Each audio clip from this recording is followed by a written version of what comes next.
All right, let's do it. We're doing it. We're doing it and doing it now. We're doing it and doing it and doing it. Wow. Pump pump chew. Pump chew. Pump chew. Up down. Pump chew. Live chat. I think we are. Yeah. Hey guys, are we live? Tell me in chat. Yep, we're good. Okay. I gotta make sure. Oh, of course, one of my screens isn't in the right mode. I gotta fix that. Put this on low quality mode because I just paused this. I don't need to look at that. I just need to chat. I would like to take a quick moment to tell Vizio to go F themselves. Don't want to say the F word just yet because we got to wait a couple of minutes. Otherwise, the algorithm gets mad at us and doesn't tell people we exist. But I am mad at Vizio for a lot of reasons. But the reason I am mad at Vizio right now is because their TV screens refuse to remember my image settings. Every single time I wake the computer up, I reboot it. No, it doesn't matter. I can even just let it go to sleep and just wake it back up, and all of them revert to game mode, and I have to open each one of them and change the color profile back to HDR. Because they're TVs, right? Yeah. Yeah, I don't know if there's any way to get around that. I've noticed that with the TVs we use at the booth for work. Yeah. Like it's like analyzes the input somehow. It isn't necessarily the plug itself, but what is coming in to the input, and it like decides for itself. I've noticed that on my bigger TV too. That like if I go on, what is it like? I think if I go on Amazon Prime Video. Yep. It'll go into filmmaker mode, and if I go, I think if it's like Netflix, it'll do something different. It does a different sort of I can't remember what it pops up, but I noticed the filmmaker mode the most, and I'm like, whatever, dude. I don't notice. It pops up and says it's pub, and I don't see a difference, or I'm just used to what they're showing me or something. It's a big difference if it really implements. Like if you put it in natural mode, it's on at least on my Samsung. You said you got a Vizio, right? My big TV is LG. Oh, LG. Okay, so my Vizio, or sorry, my Samsung TV I have in my bedroom, the 74-inch. That's like actually it's pretty old now. I think it's like five plus years old. Oh, you know what Samsung just got that dirty screen effect. Oh, not for modern technology, dude. That's like I got a old 42-inch. I got a 42-inch LG TV that I bought in 2012. Oh, that thing will run for 100 years. That thing will go for 100 great, years. Dude. I fucking love this thing. Bro, I mean, it's only 60 FPS. I think it can do 4K. Yep. I think. So my early days 4K, but no, probably. What would you say? 2012? Yeah. Well, that's probably 1080p. Yeah, 2012, 2015. That's probably gonna be 1080p. Yeah, it could. Because I think DVDs were still only like 1080p. They didn't have like the HD DVD and Blu-ray shit. When did that come out? They had HD DVDs with Xbox 360, man. That came out in 2005. When did 4K become standard on TVs? Let's see here. Let's ask. See, I'll just see what the resolution is on 2012. Right, yeah. So it first became available to customers in 2012. You're right. But that'd be for a newer TV. So 1080 is probably where it tops out. Yeah, because this is for like 2012 for the highest end TV. Yeah. And then in 2016 they all got it. I paid $250 for this. Yeah, 2016 everything got it basically. Yeah.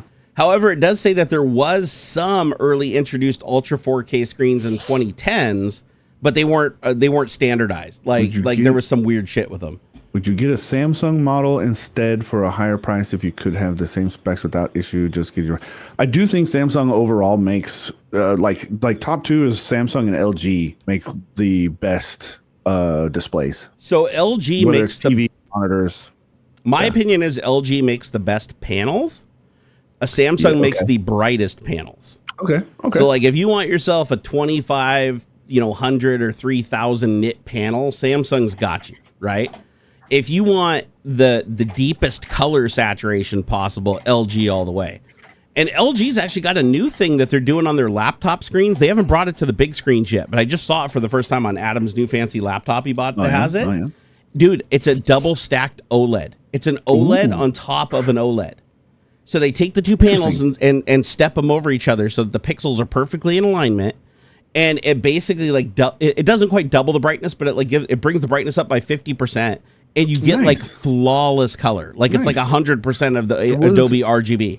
I still want the LG what is it, C1? I think is what it is. It's a few years old now. Dude, they're up to like the C3 now. Yeah, it was I guess that C series now, I suppose. Yeah, It's like their primo. I mean, until you get into like $10,000 fucking screens. The C1 like, burns in really easy though. You have to be careful. Everybody I know that's used the C1 that like watches a lot of news and stuff, like the lower third does get burned in. No shit. Okay. And even Adam has like the flagship G series, and his even burned in within the first 2 or 3 years. What up, Car Wash Channel of Northern Car Wash PA? Channel. It's always good to see him. Yeah, we love this guy. We love him. He's good people. He's good. So is Pele, man. Pele's good people. Oh, and I just want to shout out there, Blue Varo. Thank you for your membership and also gifting 5 memberships. Oh, let me pull up Ground Control to Major Tom. That's the name of the program I use to get stream elements datas. The Deeters. Although it's not opening for some reason, so I guess I'm not getting the Deeters from it today. Man, come on. What is going on here? Oh, never mind. I was dumb and didn't push the button. Okay, there it is. I see it. C4 65 inches, 1400. Dude, they get expensive. They get really expensive for the OLEDs. OLEDs don't mess around. Yeah, the big one that I had got was like it's like the cheaper version of the C series. Actually, to be fair, a 65-inch for a C4. God, I didn't even know they were up to C4. I thought C3 was the last one. Damn. So $1,400 for a 65-inch OLED, like brand new generation OLED, isn't bad. Yeah, that's actually not a bad deal. So to put things into perspective, 5 years ago, my 74-inch conventional not micro, what do they call them? QLED, quantum LED, where they use the quantum dots to boost the contrast. Yeah.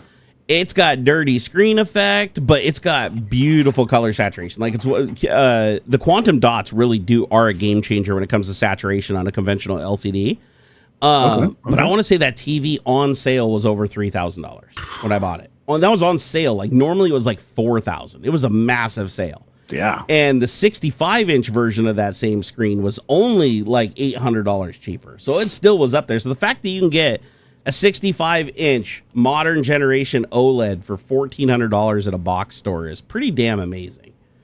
But I also should say that Gentlestone probably checked that price a couple of days ago, because with the trade war going on right now, I'm sure it's gone up significantly. Yeah, right. Because remember, there's a 10% global tariff against Taiwan right now, and I believe LG comes out of Taiwan, doesn't it? I don't know. And I know they use Chinese electronics. So let's see here. Where does LG come from? Let's see here. South Korea. Okay, you're still going to get a 10%. You're still going to get that blanket 10%, but you shouldn't get any additional tariffs. So it won't go up by all that much. It'll go up by like, I think they said that usually if the tariff's like 10%, you can expect an increase somewhere between 2 and 10%, depending on how much of a hit the company wants to take to its margin. Because a lot of companies, if they have a big enough margin, they'll just take the hit to the margin to keep the customers for a while. But a lot of companies can't do that. Only the really big ones can. So sadly, a lot of little companies are getting off. Did you see what happened to Framework laptops? No. So they had to stop. They were getting ready to launch their brand new laptop in the United States, and they had to cancel it because of the tariff threat of 100% on China. Which, by the way, I'm still confused. Is the tariff on China still a go, and the retaliatory tariffs on everybody else is paused? Everybody's confused about this. I can't tell. I just saw which the hell are in effect. I just saw thing that like all the China ones are still in place except for like computers and chips and stuff. Yeah, let me see, because I thought they were blanket tariffs that had no exceptions. So, but yeah, Framework got totally fucked because they were getting ready to launch a product here. And keep in mind, Framework is designed in the United States. Like Framework is an American company that manufactures in another country because, of course, we don't have the manufacturing capabilities for that shit here.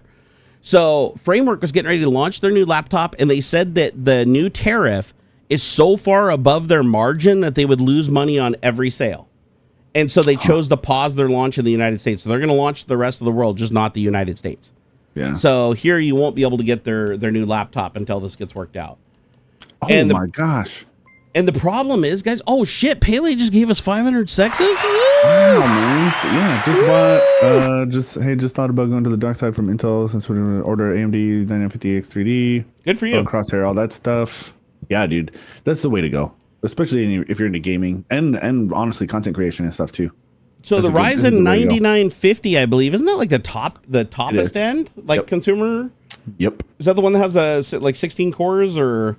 I think so. Yeah, I think it's 16 for that one. So 16 cores with 3D V cache. That's that stacked V cache. That shit's cool, by the way. That's really cool. They're like, we can make the cache bigger and go faster by just putting it on top of each other, so the distance between the traces is really small. Because when you're talking about cache speeds, the distance the wire runs like makes a huge difference, which is crazy. Like, think about that. Our computers are getting so fast now that the physical distance of a wire, we're talking like the difference between a millimeter and an inch, is enough to decide if the technology can work or not. Isn't that wild? Oh yeah, man. Like that absolutely blows my mind, because we're talking about things moving literally at the speed of light. Yep. And you're making a difference with like this much space to this much space is deal breaker. It kind of makes me wonder like how we're going to keep getting faster when we're running up against literally the limitation of the speed of light. Like, they're having to get creative with the whole 3D stacked cache and doing parallel CPUs instead of going up in megahertz. But at some point, how do you? I think it's going to be a hybrid sort of thing. There'll be like, I think you're going to see ARM start to take off more, parallelization and stuff. That's just the only way to do it, or some sort of hybrid approach where you'll have like 4 6 gigahertz cores and then like 128 1 gigahertz core that handle most everything, that kind of stuff. It's because, heck, man, it wasn't that long ago we were wondering how would we push CPUs past 4 gigahertz. I remember that 4 gigahertz was like the theoretical limit. Like, and now we're at like 6 gigahertz, 7 gigahertz on those liquid LN2. Yeah, 6 gigahertz isn't even like that hard. Isn't the record in the 7s now for like LN2 overclocking? Yeah, or phase really change cooling or something like that. You get boost clocks that are what, 5.8 sometimes. Like, yeah. So on air boost clocks. Yeah. No, I do remember when they said the physical limit, like literally the physical limit of the silica was like 4 gigahertz. They're like, we're never going to go beyond 4 gigahertz. The best overclocks back then were like 3.4, 3.6. I think some did like 3.8. And now you're looking at today's CPUs, and it's like they're doing that on air. On air, they're doing like 4.5 with 5 gigahertz boost clocks. This thing, what does this thing do? Better software, honestly. This is 5.7 max boost clock on this damn AMD. That's insane. 32 threads, so it is hyper-threaded. That's amazing. Honestly, Intel dropped hyper-threading and AMD kept it? You can fuss with that, and it'll hold 5.7. Like, you can do that. You can just have it, like, you can set that as a hard limit. Like, you don't have to do the, I mean, you want good cooling. You don't want to be doing fucking almost 6 gigahertz all the time. But this is interesting. The CPU has 4 nanometer for the CPU cores themselves, but 6 nanometer for the IO die. So it has like 2 different nanometers for the different chips inside of it. I mean, that's they're really, AMD did a really clever thing with their chiplet thing and the Infinity Fabric and all that stuff. Like 170 watts. Whew, that's a toasty boy. Oh yeah, yeah. It's got a. Oh wow. Okay, so it's got over a megabyte of L1, 16 megs of L2, and 128 megabytes of L3. That's a lot of L3 cache. Yep. It looks like they changed something with the 9000 series ones where so like the 3D, unlocked. the 3D cache thing used to really only benefit like gaming for some reason. Something about like how the instruction sets are loaded into cache, or I don't know exactly. I'm not the engineer like that. But now with the 9000 series X3D ones, they're really good with like productivity tasks and stuff now too. It actually made a really big difference this generation across the board. Like the last 2 4 nanometer. This thing has to slap at 4 nanometer with that much cache. Yeah, it's just the last 2, the 5s and the 7s. Something about how they were handling the instructions, I guess, or something like that. It didn't really make much sense. It didn't make any difference for productivity tasks, like video editing or whatever, photos and stuff, and VFX and whatnot. But something is different about this set, this current generation, and it helps all across the board. Like the 9950 X3D, hands down the best generalized CPU. That's what I've been hearing too. You can do everything with it, unless you have a very specific like task or workflow. Like, I feel like Intel's losing their advantage in all the areas. Like they're getting sniped off a little bit, man. Because Intel used to be that single thread performance. They were the king, right? Yeah, but with all this extra cache, I'm kind of bummed. So I don't know. I can't speak too deep on this because some of this might be. NDA Don't tread over NDA on a personal note, I'm a little bummed that they got rid of Gislinger or whatever it was, is Pat, the previous CEO. Because I'm always a big fan of product people being in charge. Was he outed or did he step down? No, I think he stepped down. I think there was some internal pressure or something. I'm not sure. That's usually how it goes. Yeah. But from what I understand, he was. I always like it when a product person is in charge, because when you put bean counters or you put accountants or salespeople at the top, your product quality starts to drop. And I think that's where Intel was at when Pat or Pete Gislinger, whatever. I'm just gonna say Gislinger, and I'm probably pronouncing his last name wrong anyway. But he's an engineer. Like he come up from product. He was an engineer. But I think his personality was a little too strong, maybe. Like he was pushy, like he was very rigid and whatnot. The new guy, he's also an engineer, came up from a few other tech companies as well. Pat, thank you guys. Pat Gislinger. And I'm probably saying his last name wrong too.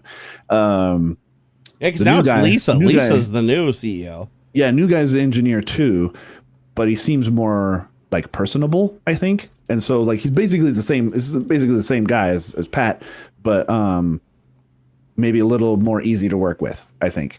And so, but man, they lost. Dude, even just look back at what they were doing. Look at the path and the weird stuff they were doing from the 6000 series when Intel was the king. Okay, 6700K, like it is still a good CPU today, and that's like 10 years ago. Now, but they fell off. Like somewhere in there, they fell off. They had sales guys or marketing dudes or accountants running the show, yep. And they dropped X299. They dropped their HEDD stuff, and they wrapped it up into kind of like this Xeon thing, where it's like Xeon W, I think, is like their consumers Xeon or something. It's really weird. They focused way too much, I think, on the gaming side of stuff. You know what I'm digging right now, though? It's so weird. How many chipsets they support for their CPU? Because like I feel like Intel, like anytime you get past like one or two chipsets, they want you to buy a whole new motherboard. Oh, like for the CPUs. That too. Like they abandoned their they were on a TikTok or something like that, where they would release a new architecture. They would release like a refresh of that. Yep. And that was it. Like you had to go buy another CPU, another motherboard, and then there's a whole platform upgrade at changed. And that's weird.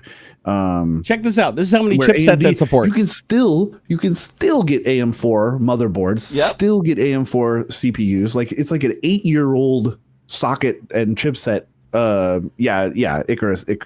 Yeah, I think he means the sockets. So guess how many chipsets this Ryzen 9 works with? Change too. When the models change, right? You go from Z170 to Z270. Like, yeah, there was, but even then that got weird and confusing. So guess how many chipsets? Guess how many chipsets this brand new chip just came out and supports? I don't know, 3.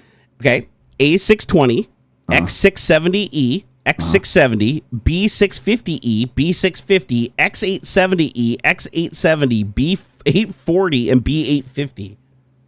So 1, 2, 3, and some of them are refreshes, but 1, 2, 3, 4, 5, 6, 7, 8, 9 chipsets this thing will function with. Intel doesn't. Name a single modern Intel chip that can work with that many different chipsets. I got a little confused. I'm like, wait, those sound like AMD boards. What the fuck? These are the AMD boards, right? These are I thought you were trying to list out Intel boards. I'm like, these sound like AMD boards. But yeah, I know those aren't all current chipsets. Like those, some of those have got to be really old chipsets, and this thing will snap right on that board, and the BIOS will be like, yeah, let's go, let's rock. And I really like the way that AMD is doing their motherboard models as well. Like there's like 3 tiers. You have like the B series, which are like your cheese ball, cheap, like, you're going to throw that in your HTPC kind of thing. Like you don't need a bunch of, whatever.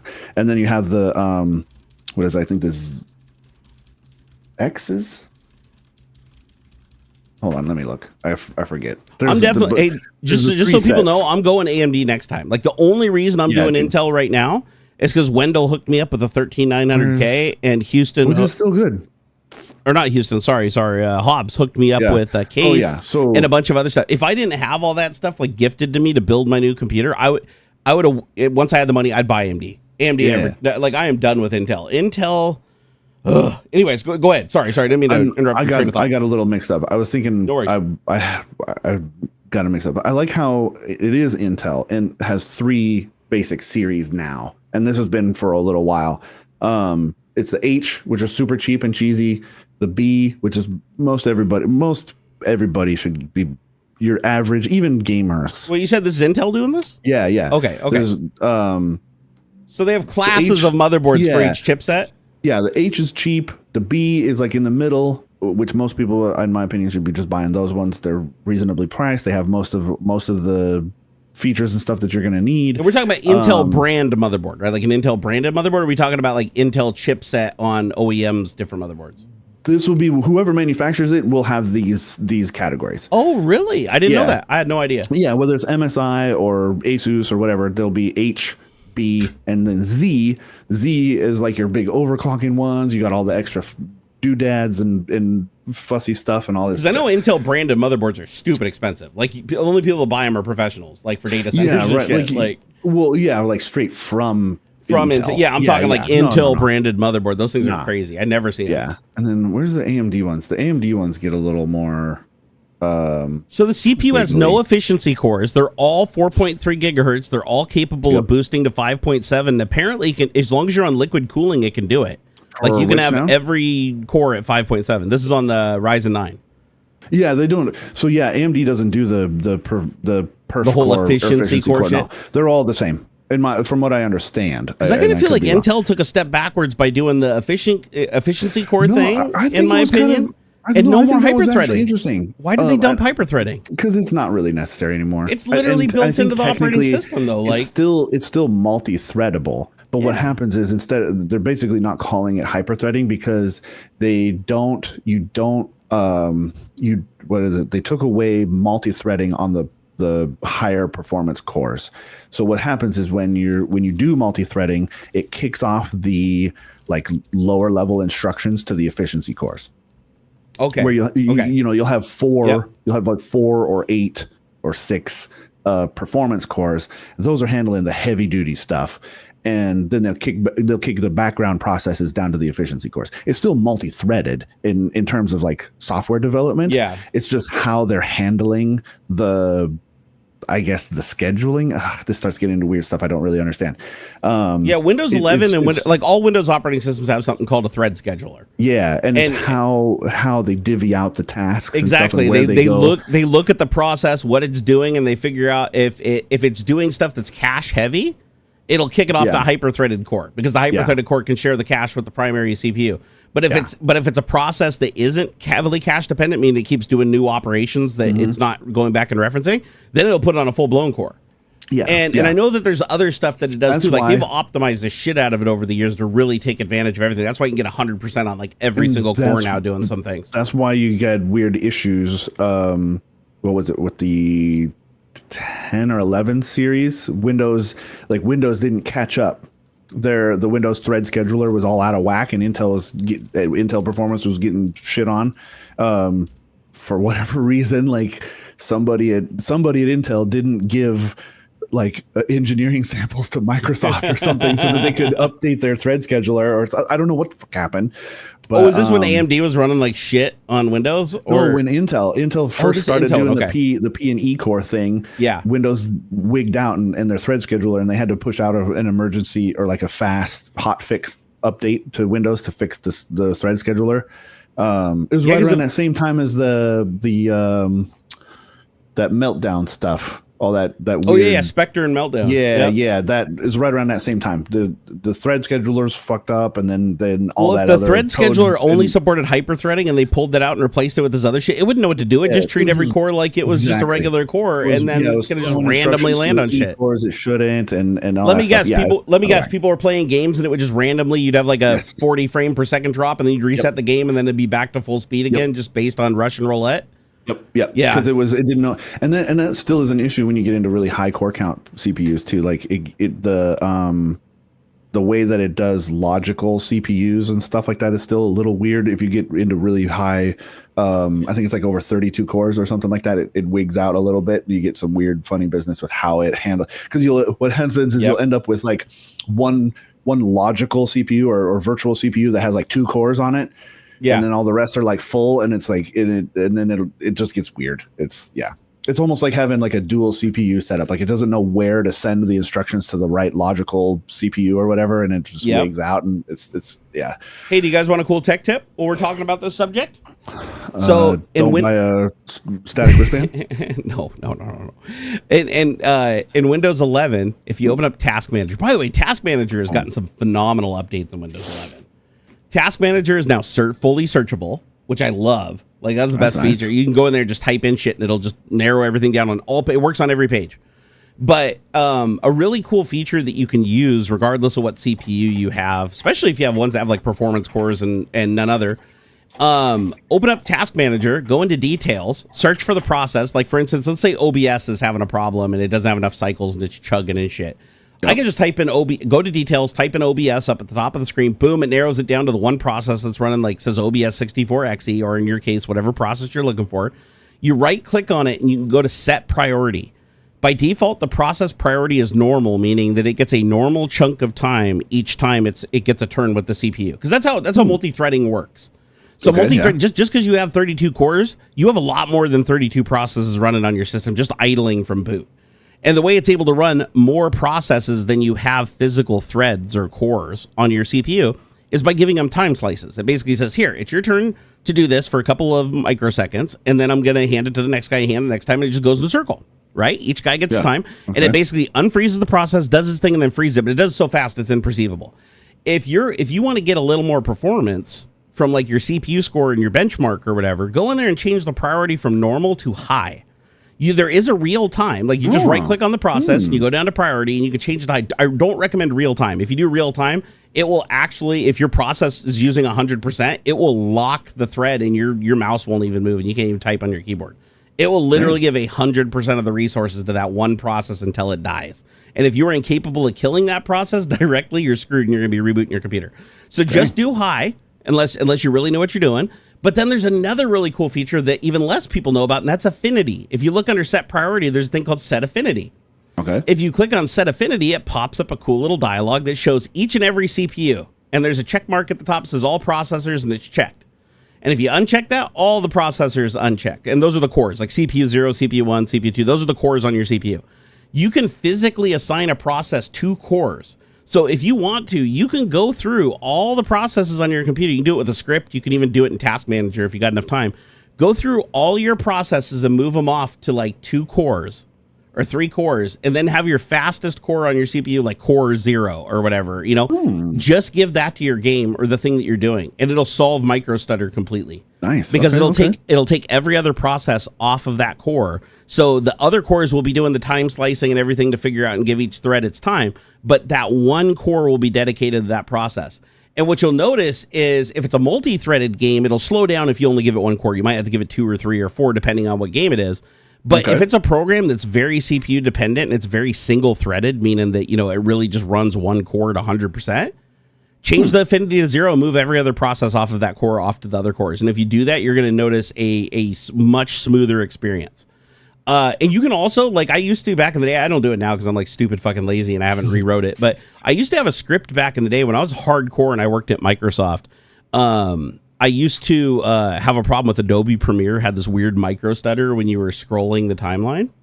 Okay. And the way I solved it was by setting the processor affinity, but it pissed me off because it took so long to do it each time that I just automated it. I just created a little script in the command prompt. I think I was using Windows Scripting Host at the time because PowerShell wasn't even really a thing. Yeah. And so I used Windows Scripting Host, and I just wrote a script that all it does is run task list. It gets all the list of all the processes. It goes through each one of them, and you can actually, there's a command from the command line. I think it's called, was it task? Let me see. Is it task list? How do you do it? There is a command that you can run from the command line that will change the processor affinity for a process. Let me see here. PID value, CPU time, and format. No, let me find it here. So I want to tell you guys about this because it's really cool. Say, okay, what is the command line in Windows 11 to change a process's affinity? You can do a PowerShell. Yeah, PowerShell's fine. Everybody's got PowerShell now. So I'm going to get the PowerShell. Okay. Do it. Get those power. So under PowerShell, when you can do it when you start a process. So you can just do start process dash file path, the name of the exe, and dash argument lists / affinity mask space, and then the number of the CPU you want to put it on, or the core you want to put it on. And then you can go through all the other processes and loop through them and change their affinity to the other cores. So you basically say, go grab all the processes on the system, all the ones that I don't want on core 0, move those to core 1 to whatever your max cores are, and then take the process you want on core 1 and put it there. And you can write a script to do that. And then you put that script at the beginning of each of your programs that you're running. And then each time you open a program that you're going to be using, it'll automatically put it on that core, move everything off onto the other cores. And you get a much better experience as long as it's a program that is really dependent on one core. So, and at the time, I know Adobe Premiere was. I don't know. Adobe Premiere might be like super multi-threaded now, but honestly, they never update that thing for shit. So, but just, the more you know, it's a feature that not a lot of non-power users play with, because if you get it wrong, you can lock up the system and have to reboot and like start over. Like if you mess up and put like a bunch of system processors on the wrong affinity or whatever, they only have access to one core when they need 4 cores. You can cause weird stutter with the mouse and stuff. But for the most part, if you just say every other process gets 95% of your cores, and then the current process I'm using gets that core. And you can also write a script that literally just looks at what the focused screen is on your desktop, because you can do that with PowerShell too. You can run a little PowerShell script in the background that just basically pulls the focused window and then gets the process from that focused window and then changes its affinity to core 0 and then moves everything else off on the other cores. And that way, whenever you click on a new window, there'll be a little bit of a lag for it to go into effect, but you won't notice it. Like the system isn't going to change. It's going to take a second for you to benefit. But you can open Task Manager and literally see in real time, as you click on a window, the process behind that window will automatically farm off to that one core and everything else will move. And so you can do some pretty cool stuff with it. Like I know back in the day, I was able to get rid of micro-stutter in a lot of situations by doing that, by like literally just farming things off and give them their own core completely. So they didn't have to do any context switching. And the other thing is you actually gain, I don't think the advantage is as big today as it was back then. But remember, every time a process gets a time slice to run, it has to store the state of that process off in memory, right? Like freeze it, and then recall it. And then there's context switching, where it might have to move it off one core to another core because there's not enough time on that one core, so it'll have to rebalance it. And those things cost CPU time. Those cost CPU cycles. So if you put a process all by itself on one core, it no longer has to freeze. It no longer has to swap out the context and do the thread swapping and stuff. You gain all that performance back that's usable that would have just been blown away as heat before. So just interesting things to play with. I'd be curious to know if any of you guys play around with it and find that you solve micro-stutter problems in your games, or even increase your frame rate. Because I remember back in the day, I haven't tried it frequently, but back in Windows, I think the last time I did was in Windows 10, where I ran the Heaven benchmark. Oh, yeah. And a really popular old benchmark, right? I ran the Heaven benchmark, and I was able to get the score to go up by almost 5,000 points by putting it on its own core all by itself. Even though it's a GPU and it's not a heavy CPU dependent thing, apparently the CPU was heavily involved in sending shit to the GPU. Like, I don't know if it was like the texture stream or what the deal was, but it did make a really dramatic difference. Like I climbed the chart by like a significant amount. It was by the tens. So I was like, this is a pretty cool thing. And I remember after doing that, every time I'd run a game, I'd open Task Manager and just manually move the core over to the one, and then grab the next 2 or 3 processes that were eating the most CPU slices and farming them off on the other ones by just unchecking the core that I put the other one on. But like, give it a try. Here's the thing though, I don't know what kind of returns you're going to get on a modern computer these days, because you have to remember, like with all this cool efficiency cores and boosting and all the shit that didn't exist back then, that's all built into Windows now, into the thread scheduler. So I have to imagine that over time it's gotten so good now that you may actually not even benefit from any of that anymore, just because the thread context switcher is so good it's already doing it and you don't even realize it. So I'd be curious though, like play around with it, guys. Let me know, because I want to ask you questions. If it works for you, first thing I'm going to ask you is, are you on old hardware or new hardware? Because I'm really curious if there's still benefits to be had now, because if there are, I will write some scripts for you guys and upload them to GitHub if there is a tangible benefit that will automatically do this stuff. You just run the script in the background, it'll automatically detect what's in the foreground.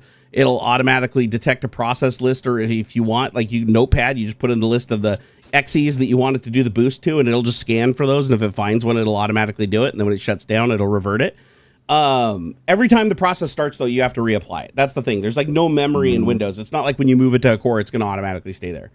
But I'm curious in chat. Let me know. Digibrat's feeling ignored. Digibrat, you just calm your tits, brother. We'll get to you. He said game mode in Windows will also help with scheduling your game threads to the performance cores for your CPU. That would make sense.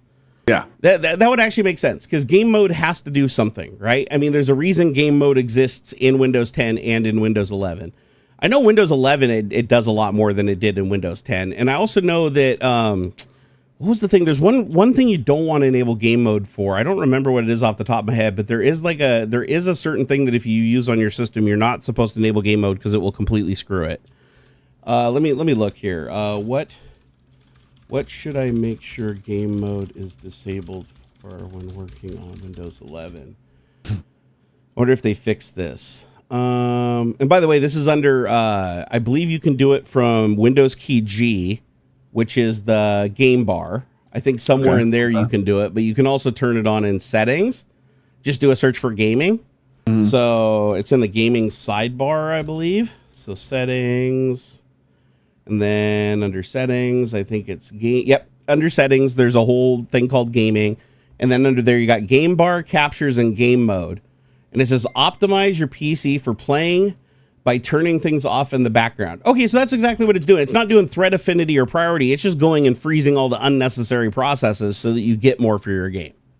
So a little bit different. What are you seeing?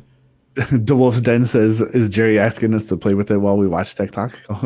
You can find that's we see our viewer count go down by like half as everybody's like locking up their mouse. I gotta be careful, man. I gotta be careful giving people tech tips with like this low level shit in Windows because yeah, they will end up like just ducking out and disappearing. Right.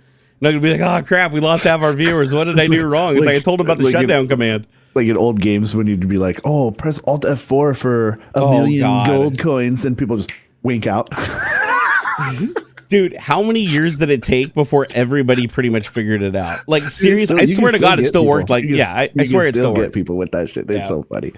Yeah, no. I swear it does. I've even done it in like chat programs. I remember we used to do that back in the Merc days, MIRC on Windows. Yeah, go into a channel where everybody's in there, a channel that's not tech savvy, like, hashtag sex or whatever. And you go in there and just be like, hey, if everybody wants to, if you want to private message me and talk dirty or whatever, just message this, hold down Alt F4. It's a cool feature. And Merc, and you just see client disconnected, client disconnected, client disconnected, client disconnected. You're like, woohoo! Nowadays it doesn't work as much. I think the last 2 times I did an F4 joke, not even a single person ducked out, and they're like, oh, lols. Yeah. But so I think the majority of people get it. But I'm sure if you get an old person in there, they'll still fall for it on occasion. But the funny thing is there's like other ways to do it now too. Like Alt F4 was like the easy way to do it. But there's like a million ways to get programs to shut down, Windows to reboot. Yeah, just typing commands that seem completely innocuous, right? Like there was one that I used to know with run DLL. Do you remember that? It's like run DLL 32, is that it? Yeah, run DLL 32. So run DLL 32 allows you to run a function inside of a DLL, which is a dynamically linked library. So if you ever see a file called a DLL, think of it as just an XE that has no entry point. So there's no main. Mm-hmm. But it still contains like classes and objects and functions and everything. And a lot of those are public and you can run them. So with run DLL, you can actually just run any function inside of a DLL and then pass that function information. So there's commands you can do where it's like, oh, type run DLL 32 space, it's like one of the Windows libraries, WinSys32.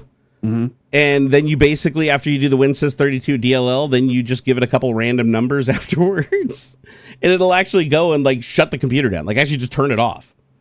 But nothing in the command indicates that you're turning off a computer. You're literally just sending like a numeric command to a function, and that numeric command maps to shutting down the computer. And there's a whole bunch of other numeric commands for other things. Yeah. It's pretty funny. But so yeah, so you can like, type, go to Reddit or whatever and type in like, oh, hey, if you want to increase your computer speed by this, just type run DLL, blah, blah, blah. But the sad thing about that is there's other malware that's been going around. Like, for instance, a really bad one that I recently became aware of involves MP3 music files. So somebody came up with the clever idea, and there's a word for it too, where you add information to a file that's not supposed to be there. It's like it's considered a type of cryptography. Yeah. So what you do is you take an MP3 file, and an MP3 file contains a meta file header at the end, right? Or it's like the name of the, name of the song and all that shit. It's all in a header. But it's actually more like a footer. It's at the end of the music. So the beginning of the file, it says, where the music starts and where the music ends. But then at the end of the file, you can just put whatever you want in there and the music player won't recognize it. But what you can do is drop out to a command line and type something else to run against the MP3. It's like a command that's like shell execute. And instead of opening up the music player and just playing the music, what it does is it opens the MP3 file, goes to the end, pulls out the chunk of script at the end, recognizes it as compilable and executable, and runs it.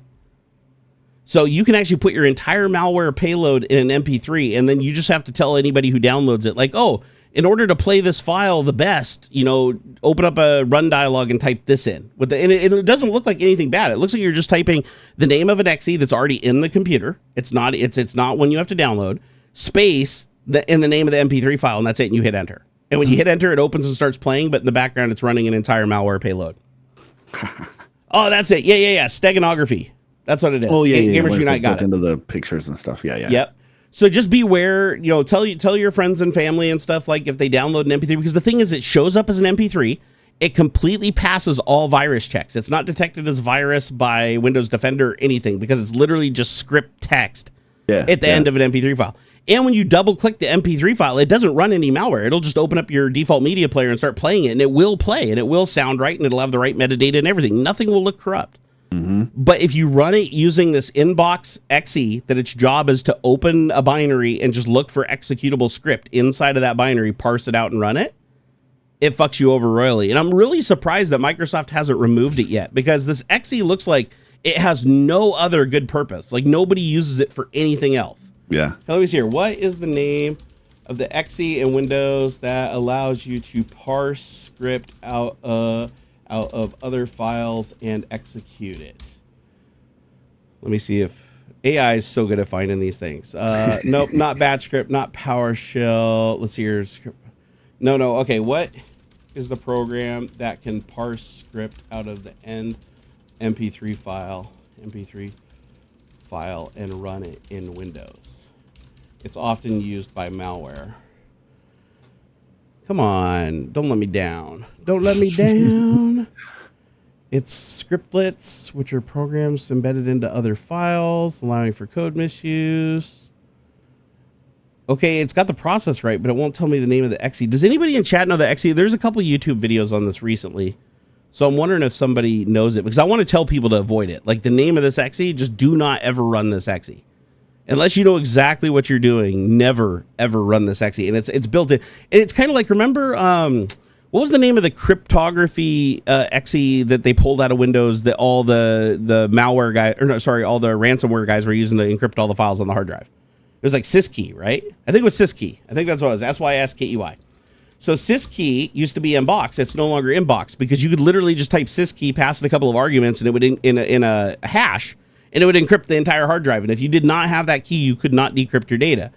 And it would do it really rapidly and really fast. And that's what all the malware people were using, or the ransomware people were using to encrypt your system. So Windows got to the point where they're like, nobody uses this syskey for shit anymore, so let's just remove it from the product. And they just took it out in an update, and it literally saved like millions of people, because now the malware payload has to come with its own cryptography tool, which will raise a defender flag. So whereas this didn't raise any defender flag, because this was an inbox signed binary. Oh, there's Irene Smith. What's up, Irene? Hey. She said, so far, the only malware that's managed to get onto my system was the Nvidia virus. Ironically, I was connected to the Microsoft network from home that day. Wait, isn't Nvidia really old? That sounds like a really old one. Let me see here. What is the... It's like Fun Love. What is the Nvidia virus? Okay, malicious file infecting computer worm. Released on September 18, 2001. Yeah, this is older than shit. So yeah, this would have been like, because I remembered the name, and I was like, yeah, this definitely would have plagued us back at Microsoft at some point. Let's see, what does it do? Methods of infection, email, network shares, browser. The thing about a worm, so if you ever hear the term worm when you're talking about a virus, the whole purpose of a worm is to use every method possible to infect every other computer within its scope. So local area network, the internet, email. I mean, it'll try 100 different ways, 100 different protocols, really weird shit. Run DLL 32, remote, DCOM plus. It'll try to access every single possible way to execute code on a remote system to basically just propagate itself. And a lot of worms, there was a lot of worms that didn't do anything. Like FunLove didn't do any damage. Like FunLove literally just embedded itself on every computer it possibly could, replicated like a rabbit, and popped up this occasional dialogue at random that would say, "You've been infected by FunLove." That's it. That's all it did. We even looked into the binary to make sure that's all it was doing. And that's all it did. But it took like 3 tries back when I worked at Microsoft, wiping out every computer in the building, cutting it off from the rest of the Microsoft network. And it took 3 tries before we finally found the computer that kept reinfecting the network. Jeez. And it was literally like buried behind it was in a lab in between the aisles, hidden behind a power pole. And it was an MP3 server that everybody was using to play music off of. And it was the one that just kept catching it caught the worm, and then every time we'd bring the whole lab back online, within 5 minutes it'd be infected again by this damn computer, and we could not find it. We couldn't find it. We ultimately figured out where the share was because we turned all the computers off, and this one was still showing up, but we couldn't physically find it because our wiring was so terrible. Isn't syskey only encrypt the SAM database? It was used many scam phone centers. No, I'm pretty sure it was used. Hey, what's up, Sick? How's it going? Said Nerdgasm's back. Yeah. I'm pretty sure it was syskey, but I can't be 100%. Here, let me see. Was syskey used by ransomware? I'm pretty sure it was. Syskey is a utility that was used by hackers as a part of ransomware scams. It was designed to encrypt the Windows password database, but was then later discontinued due to vulnerabilities and potential for misuse. And here's why. So it might have encrypted the password database, but also remember in NTFS, you can actually encrypt the files. So you can encrypt files, so if you copy them off the computer, they're useless. So if you encrypt the credential that's attached to that encrypted file, you won't be able to read it without the code. And so you can even encrypt files today. I mean, I haven't done it in a long time, but if you have a file that you're like, I cannot risk this getting off the computer, like if somebody hacks my computer and downloads this from my computer, I cannot risk the person having this, right? Yeah. So all you got to do is just in Explorer, right-click on the file. Doesn't matter what type it is. Go to Properties, and then under Properties, down at the bottom, you'll see that there's some attributes that say Read Only and Hidden. Click on Advanced, and then under Advanced, you'll see an option to encrypt contents to secure data. There you go. So if you click Encrypt Contents to secure data, and you click OK and Apply, it'll say, oh, you're encrypting a file that is in an unencrypted folder. If this file is modified, the editing software might store a temporary unencrypted copy of this file. To ensure that it's created in the parent folder, please encrypt the entire folder. I'm going to say just encrypt the file only because I'm just doing a demo. And the way that you know it's encrypted is I believe it changes it to green, if I'm not mistaken. Let me see here. Let me refresh. There's some kind of thing it does in the... Oh, it doesn't look any different. So maybe it's the way I'm viewing it. Here, let me change my view to large icons. No, that's weird. Nothing changed on it. Let me go into Properties. Because it used to be green. It used to be if it was compressed, it would change the file name to green. Oh, maybe that's if you compress it. Let me do compress contents to save disk space instead. So you can do either or. You can't do both. So apply, hit OK. Is it green now? Okay, no, it doesn't show any difference. But it does say it is. Like if you go into Properties, it does say that the file is encrypted or compressed depending on which one you select. And by the way, Windows compression actually isn't all that slow. It's like fairly decent performance. So if you need to save hard drive space and you have a folder that has like 1 million raw images in it, right click on that folder and go in there and select compress folder. And any file you put into it will automatically be compressed from that point on. And the cool thing about it is like raw images can be heavily compressed without any loss to the quality. Oh, yeah. So if you have a folder full of those images, you could literally save gigabytes by doing this. And it does slow things down a little bit when you open the image because now it has to decrypt when it opens it. But computers are so fast and the encryption's so quick that you're really not going to notice that much of a difference. Unless you're scanning through 100 files a second. You probably won't even notice. Yeah. Daniel Frost said, the only virus I've ever had is the love letter virus, and that was a long time ago. What worries me, honestly, is I believe that a lot of us are infected without any knowledge of it happening, because there's a lot of infections. Affect anything? What difference does it make? No, but that's the point. Is I think it does affect things because there's a lot of stuff that you can do under Windows that involves moving encrypted data off your computer to an external source. Right, interacting with the internet is a very common thing to do. So if a virus isn't well known and doesn't raise enough of a stink that you realize it's there, it can propagate to a lot of people before somebody creates a signature that detects it. Yeah. And so you might have a virus on your computer for a year before somebody drops a signature or whatever virus you're using, like Defender finally picks it up and goes, oh, wait a second, this is really bad. You need to quarantine this. But by that point, who knows how many keystrokes it's copied and stuff like that. However, I will say that Defender is really good now at scanning programs and seeing if they're looking at keystrokes. Like if they're calling common APIs to like pull keystrokes and monitor keystrokes or raise events when there's keystrokes, because they know that key logging is a really common thing. Another thing Defender does is it looks to see if you're trying to peek inside of cookie folders for browsers, for common browsers. So if you have a script that's like, ooh, I'm going to go in and download all the cookies or whatever, that's not a common action that most programs would do. So it immediately just calls it out. And even if it's not a virus, it doesn't matter. It'll still say, ooh, this is suspect. You should look at this. Are you sure you want to run it? Don't run it unless you know exactly what it's doing. So Defender does give you a lot more protection than it used to. And it makes the scammer's job a lot harder. But AI, this is where AI, oh my God, if we're going to talk about AI a little bit, AI allows anybody to do some really crazy shit that they wouldn't be able to do otherwise. And one of the things AI sadly excels at is obfuscating code. If you just go into Claude and you say, I want to format this, I want to write me a program that formats this person's hard drive, right? Yeah. Then you can say it'll write the code. If you try to run that code or even copy that code to a computer with Defender will immediately go, wait a second, this thing's deleting everything off of the main drive. That's not good. Signature, raise a red flag. However, you can then say, I want you to encrypt this in as many layers as you can of obfuscation and ensure that to try to beat the antivirus. And it will just go through and write code where it just dumps you out a bunch of it looks like binary. And you literally copy it into a file. And what it does is you basically run it like as an exe. You can copy this shit out, put it run as an exe. It'll then decrypt to another level, then to another level, then to JScript, then to Python, then back to JScript, then to PowerShell. And it just keeps creating these scripts, shifting things around, changing variables where at each level it's only doing one piece of the pie before it passes off to another process that does the next piece. And since no one piece cohesively does the entire operation, it's not all visible from the start, Defender is powerless to detect it. And it's wild. I watched a YouTube video the other day where a guy, I think he went 9 levels deep. Like he literally went through the script, copied it out, and broke it apart himself, not running the actual stages, but actually just going through the process of pretending to run the code to decrypt each stage to its new level. And he got to the 9th stage before it committed the final operation, which was to upload all the previous stages, little squirrel shit that it did to get the cookies with the session tokens to their Dropbox. And I was like, holy shit, man. There's like the amount of time somebody would have had to spend to sit there and write each level of those and integrate it together is mind-blowing. However, you can just go ask Claude to do it for you and for anything. Like just write a script and just say, hey, make this fucking as obfuscated as possible, with as many levels as possible, and they'll just do it. I mean, Be More Stupid makes a good point. He said you can also use AI to de-obfuscate the code with AI, and that is true. Largely you can do that, but my point is because it's obfuscated and you can obfuscate each copy, like you can literally create a site where every time somebody downloads your virus or you attach it to an email, you create a new version of it.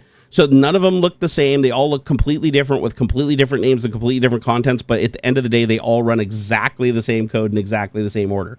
And the problem is, even if they do catch it and flag it as a virus, it's only applicable to that one instance. Every other instance keeps getting through. It's freaking wild, man. It's so freaking wild. Pisses me off so bad. I gotta allow this one. This one got blocked. Man, I got so many naked ladies on my family computer when I was a teen. Oh yeah, for sure. Man. For sure, man. If you didn't get caught with your browser cache folder having some naked ladies in it, you just weren't doing your job. Although I will say my 15-year-old son quite masterfully hid his browsing habits from me for quite some time, and I was actually pretty proud. I was pretty proud of him. Because me and Mama thought, oh yeah, there's no way he's doing any of that. We got his iPad all locked down and shit. No, he figured out how to unlock that shit like a year ago. We had no idea. He was clearing his browser history and shit. Like, I mean, honestly, if I had looked at the router, I went through the router logs, but again, I don't like spying on him because he's a good kid, and as long as he's not doing any harm and he's following the rules, I don't care. But it was funny, he gave himself up one day though. We asked him a question and he knew something that we didn't think he knew. Ooh. We're like, wait a second, where did you learn about that? But then he had to come clean because he can't, he's one of those kids where it's like, once you catch him, he's got to tell the truth. It bothers him if he doesn't. That's good. So he let it rip, and we're like, dude, we ain't bad, dude, whatever. It's fine. Then, we just sat down and talked to him about what's okay and what's not okay and this and that, and let us know if you ever run across anything of this nature, blah, blah, blah.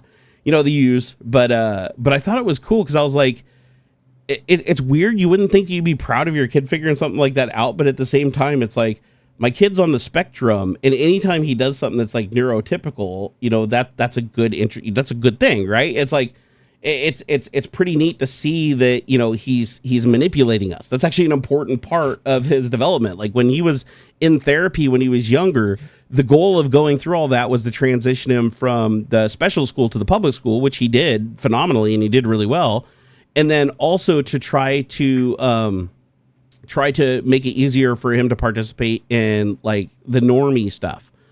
And it's crazy. He doesn't just participate in it. He like thrives in it now.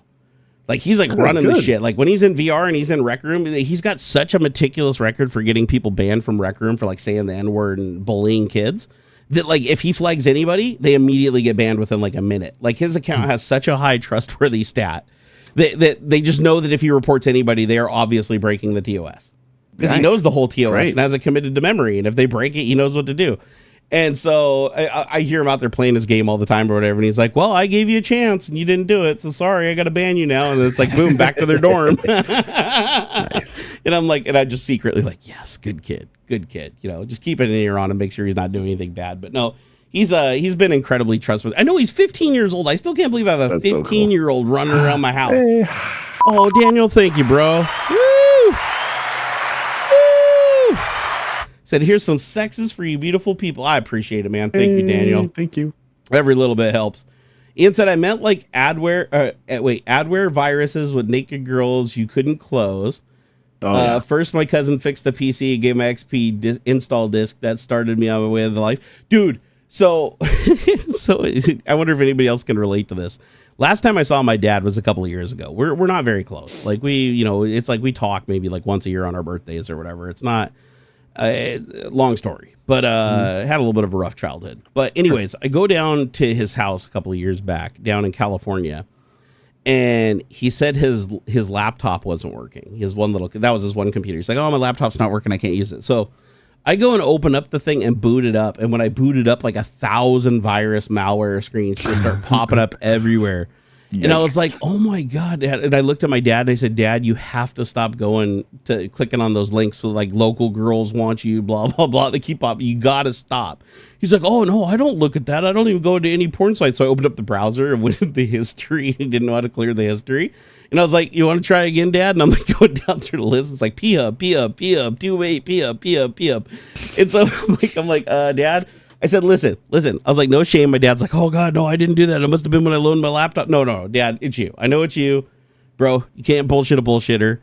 So I actually cleaned his laptop off, reinstalled Windows on it, installed his browser, put parental controls on it so that he can only go into the browser and access sites, but couldn't run anything from the site. He can look at the stuff on the site, but he can't run it. It has to be in the browser.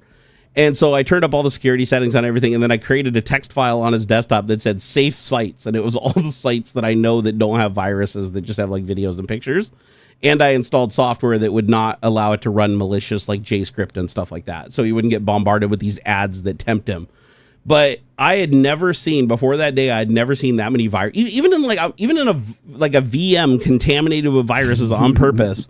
I have never seen that many viruses in my entire life. Like, I literally looked at my dad and I was like, man, it took some doing to do this. Oh yeah, he's like, the computer's so slow. It became absolutely unusable, but it kept getting slower and slower and slower. I was like, yeah, because every virus it installed just kept putting another process in the background, He'd have to minimize. I'm not even shitting you. Like, a new window would pop up about every 30 seconds. And he would have to minimize it. So down at the bottom of the screen, there was like 5,000 windows open after like an hour. It was wild. It was absolutely wild. I didn't know you could have that much malware on a single PC. And I was like, dude, I hope you're not doing anything on here, like sending personal information and like logging in to your bank and shit. And thankfully he said he didn't. Hopefully he was telling the truth there. But I was like, dude, that thing must have logged every single thing that's ever happened on that computer's in a folder somewhere for some hacker. I was like, dude, you really, really got the shit hacked out of you probably. So Speaking of hacking, did you guys hear about the Tesla hack? Yeah, dude. That was pretty big, right? Is it so much a hack or is it like a leak? I think it's a little bit of both, because I know some of the data they suspect was obtained through actually paying for it on the dark web. Like they think that there's like a funding source behind this operation. Yeesh. And apparently it's a well-known site that people use for like finding superchargers or something like that was breached. Okay. But because it uses the OAuth token that Tesla uses for their application, like when you log into their site, you're effectively giving them your Tesla login. So like if the site's nefarious, which in this case, I don't think the site was nefarious originally. I think it got hacked and that's where they used this to get the data. But apparently if you use the site, you had to log in using your Tesla credentials, which would create an OAuth token. But that same OAuth token also logged you in, as I understand it, to Tesla. So if you could log in to find where the supercharger was and you signed up for that service and somebody got that OAuth token, they could also log into your Tesla account. So, yeah, I guess 75,000 people's information was released publicly, including social security numbers. They think the 75,000 were handpicked because of their activities online supporting Trump and Elon or their status, like how many people they had following them and how big of an audience they had. Apparently they were using the information to like reach out and send emails and stuff effective, but they don't really know what their end game is. But the data for those 75,000 users is on the dark web, public to everybody for free. However, I think it is only limited to people that use that service. I'm not 100%, but I'm pretty sure that if you never signed up or used this service, God, I wish I could remember what the hell the name of it was. I just watched this video last night. Let's see here. It's like Tesla hack leak site. Come on. Just type in words until it works here. I'm trying to find it. Actually, wait, wouldn't it just be in my history? Yeah, it'd be in my history, right? Because I just watched it. Let's see here. Dude, I watched so many Red Dwarf episodes last night. I love that. It's I haven't the best. seen that in a long time, man. Dude, it's so good. It's so good. That was fun. Okay, it's such a fun show. It's called Doge Quest. DOGEQUEST. I think is what it was called. It's like, I think the site is down now on the clear web, but it's still up on the dark web, and it's called Doge Quest. Okay. I know, isn't a weird name for a site, right? What is Doge Quest? Okay, so it's a website. Okay, so website exposes Tesla's personal data. Okay, here I found the article. So what is Doge Quest? This website exposes Tesla's personal data. A website known as Doge Quest allegedly published personal details of Tesla owners across the United States, sparking concerns over privacy and security. A site which appears in the wake of anti-Elon Musk protests across the country displays names, addresses, and phone numbers of Tesla owners on an interactive map and uses an image of a Molotov cocktail as the cursor. Oh my God.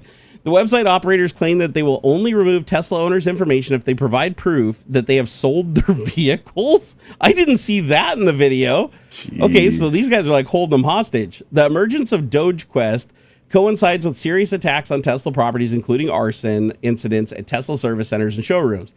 These actions appear to be a part of the broader protest movement against Musk and his ties to Trump. It says Doge Quest is an anonymous website that claims to empower creative expressions of protest by exposing Tesla owners' personal data. According to 404 Media, the site includes a searchable database of Tesla drivers along with locations of Tesla dealerships and charging stations, along with hours of operation. It's a list of addresses of employees of the Department of Government Efficiency and Age. Oh, it also lists all the people in Doge and their information too. It says the accuracy of this Doge Quest data is unclear right now. Some individuals listed on the website reported are Tesla owners, but not all the data could be verified. Some plotted locations on the map do not correspond correctly to real-world addresses. The website features a section addressing its purpose, stating that if you're on the hunt for a Tesla to unleash your artistic flair with a spray can, just step outside, no map needed. Oh my God. Oh, dude. Well, I don't condone like arson and vandalizing and stuff like that. However, I do understand why people are so pissed at him. So it's a double-edged sword. But yeah. I don't like that they're saying, oh, it's domestic terrorism if you spray paint a Tesla and you get 20 years in jail. That shit's dumb. That's dumb. Ridiculous. I don't know how that's supposed to.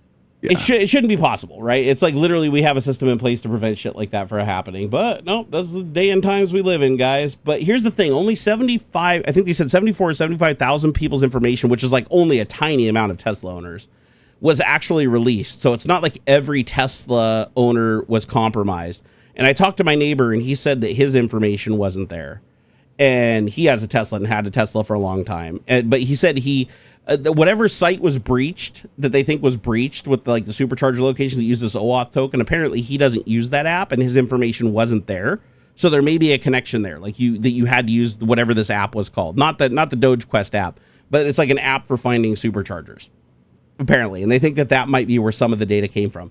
But then there was like a ton of other data that like you wouldn't expect Tesla to even have, and that's where they think that they're taking the data that they stole, like the addresses, the phone numbers, and the names of the owners, and they're cross-referencing that with other databases on the dark web, and then paying as data brokers to give that data over, and then linking it together in a database.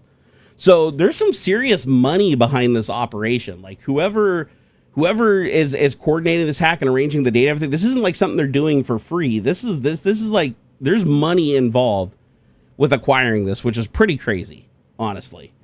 And Elon's been shitting his pants lately. Did you watch the live stream, the gaming live stream the other night? Holy shit. I'm sorry, but that was hilarious, dude. I laughed my ass off the whole time. I was like, bro, you deserve every bit of this, dude. You can't take what you dish out. Like, here's the thing. He says that he's like this genius level software developer and shit. He couldn't even figure out what command to type to ban people in chat. And he hunt and pecks on the keyboard like an 80-year-old woman. It's like, dude. Actually, I shouldn't say that because I know 80-year-old women that can type the ass off me, but he just types super slow. It's like, dude, you're not a software developer. Just like you're not a gamer. Just like you lied about being a gamer, you lied about being a programmer, you lie about everything. You're a goddamn liar. But the funniest thing was at the end. Did you hear what he said? Mm-mm. Where he goes, connection dropped. My connection dropped, and then the stream ends as soon as he clicks. Here's the thing: if his connection dropped, we wouldn't hear him say connection dropped. Because his connection would be gone, right? His connection would go down, and then he'd go, my connection dropped. It would just so the fact that you hear connection dropped, and then you see him physically do a click in the middle of the screen, and that's where it stops. Yeah, it's dumb. That's him pretending, again, lying to the public, because he can't be honest and just say he's ending the stream. Because his character died, by the way, and he was on hardcore mode, so he lost everything. So, like, who knows how long that character has been played and has been built, but he literally lost everything when that character died, because he was so distracted watching the trolling in the chat. But he got so mad when it died. He looks like he's about to go to tears or whatever. And he goes, connection dropped, click, and then ends the stream. Yep. But the fact that he actually clicked it and stopped the stream himself, and he says connection dropped, it's like, dude, why can't you stop lying? Yeah. Like every single thing that comes out of your mouth, and you're not even smart enough to like understand how this shit works. Like, this is your site. You're streaming on X. You own this platform, right? Yeah. You're literally streaming on a platform you own, and you don't know the commands to ban people. You don't have a moderator, and you had to end the stream and lie about ending the stream, blaming it on a connection being dropped, thinking that people wouldn't notice. So dumb. It's like you literally know that little about live streaming that when a connection drops, like you shouldn't be able to say that to people where they can hear it. So even my wife caught that, by the way. We were both watching it in bed at the same time. She's like, wait a second, if the connection dropped, how did we hear him say that? And I was like, it didn't. He clicked, and then it dropped.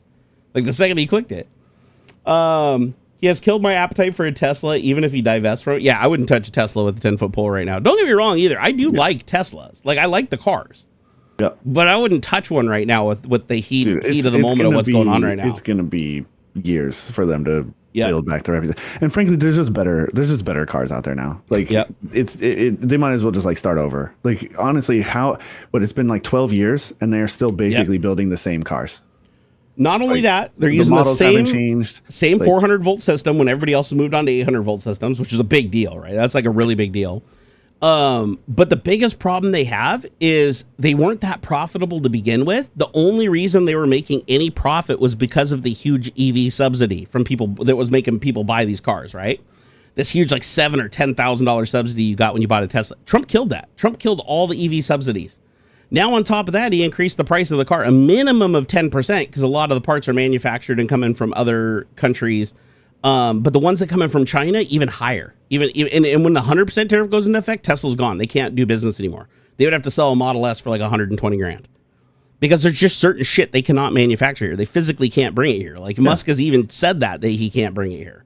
Yeah. And so he's done, man. Like, he literally paid all that money to put Trump in power, and Trump just turned on him. Took everything. The BYD stuff is so cool. It's like, no wonder they're not allowing that stuff to be imported. Oh, the Chinese company? They're so freaking cool. Yeah. There's everything about the BYD electric cars. Are just I hear it's really awesome. buggy. I hear their code is really buggy, but their hardware is like next level. All right, but man, there's just such cool features and stuff in there. Dude, they make a car that looks like an S-Class Mercedes on the inside. Yeah. Like, it is the most luxurious thing you've ever seen. It's got like heated and air-conditioned seats with like a surround sound system made by like Bang & Olufsen or some Chinese knockoff of it. But it legitimately looks like an S-Class, like $150,000 or $200,000 S-Class, like fully kitted out. And I want to say it's like a $50,000 or $60,000 EV in the US. Yeah, man. So I'm like, when that shit gets here, it's game over. Like, you can't compete with that. It's all, the brand new 800 volt system, fast charging, big battery packs, minimum of 120 kilowatt hours or whatever, up to 200 kilowatt hours. Mm-hmm. So, and BYD has a massive lineup too. That's the thing, is they didn't just create like one or two. They created like everything. They have like SUVs, cars, small cars, big cars, sedans, coupes, everything. There's just so much cool stuff. They even created a Le Mans car. Did you see that fucking Nürburgring Le Mans prototype BYD that they made? No, Yeah, they literally, here, let me see if I can find it. I'm pretty sure it's BYD. Here, BYD race car Nürburgring. It's so BYD's Ferrari slaying electric sports car. Yep, I found it. Here it is, 1,200 horsepower. Check this out. I'll put a link in chat for you guys. So BYD makes like these super luxurious cars, but look at this thing. That thing is badass. You know what's crazy? Guess how much it costs? $150,000 for that. That's not $150,000, and it looks like a fucking McLaren, like literally looks like a McLaren P1 with the wing on the back, but with way more horsepower. And it's like it's a badass looking car, man. Just look at the front of that thing, and it's got the gull wing door, or not the gull wing doors. What do they call it? The scissor doors that come up. It's kind of like a hybrid between like, it's like what McLaren's doors do, where they don't just go straight up, they go up and out. But yeah, the interior on this actually, dude, they ripped off McLaren straight up. Oh my God. If you scroll down that link I put in chat, dude, look at that purple interior and look at the center console and tell me that isn't like straight up lifted from like the older McLarens, like the MP12C. It looks exactly like it. Oh yeah. I mean, look, how much difference can there be when you start getting into like supercar range and design? Like, There's fair lot point. of the supercars look very similar because it's the only way to get them to go fucking 250 miles an hour and stuff. At a certain point, like, there's just physics is physics, and there's not much you can do about that. But which would you rather have for $150,000? A slightly kitted out like Model S Performance, or what is a Model S Plaid? Or would you rather have a fucking BYD 1,200 horsepower hypercar? Yeah, they're literally the same price, like literally the same price. And this one has a way better interior. That's the one thing, is Teslas have notoriously bad interiors. Like, even Tesla owners admit that. Like, when you get into a Tesla, none of the shit you touch feels quality. Everything is super plastic fantastic. Everything is super minimalist. Shit falls apart constantly. The seats break all the time. They're not good interiors. They look like they're rushed. They're very simplistic, and I get it, right? It's like when they created the car, the whole idea wasn't to create like this, a million little buttons and dials everywhere. The idea was just to have a center screen and the Model 3, and then a center screen and a front screen, the Model S, because that's the premium product, right? Mm-hmm. And aside from that, like, nothing else really mattered. They put all the money and all the effort into the drivetrain. But the thing is, like, we used to think, Plaid, this is like Tesla's doing some insane thing, but they weren't really. They were just putting big ass motors and a giant battery in a car, and it naturally was able to go those speeds, or accelerate to those speeds. But now we're seeing these other guys that are actually building even more aerodynamic cars that also have, like, active downforce. Although I will say the Model S does have some active aero trickery that happens underneath it, where even though it doesn't have a spoiler in the back, it does create a fair amount of downforce. Yeah. But it's not like these cars you see from BYD where it's like way lower slung weight. I don't know, what's the 0 to 60 on a 1,200 horsepower freaking car here. So it's 1,287 horsepower, 1,200 foot-pounds of torque. There you go, 0 to 62 without a rollout. You know how Tesla had to do the rollout, right? They put a star next to it with a rollout. 0 to 62 without a rollout in 2.36 seconds. Dude, that would hurt. That would straight up hurt. That is literally like the fastest roller coaster at like Disneyland or whatever. Yeah, you know? That's intense. And for comparison, the V8 powered turbo SF90 Stradale does 0 to 62 in 2.5 seconds. So this is 0.2 of a second faster. And the Bugatti Chiron, not the Veyron, the Chiron, their big boy, right? Does 0 to 62 in 2.4 seconds. So this thing kicks the shit out of the Chiron and the Stradale, which are both like $1 million cars. This is insane. Like, but you said BYD isn't going to sell here? They're not allowed to. Oh, as of recent though, right? They could at some like before. It's been. I mean, I want to say it's been for a while. They've been banned from imports flat out. Didn't Donut review one and they were literally taking orders and a bunch of YouTubers bought them here before they shut? Oh no, that company went out of business. So. Never mind. BYD's been banned here. Actually, I think all of China can't import any of their electric vehicles because they suck. Yeah, Chad, do you remember? I mean, the people telling them that they suck. The BYD stuff is freaking insane. They're cheap. They're full of major features. They're so freaking cool. MKBHD did a video and apparently they said he ruined their brand. It was that car.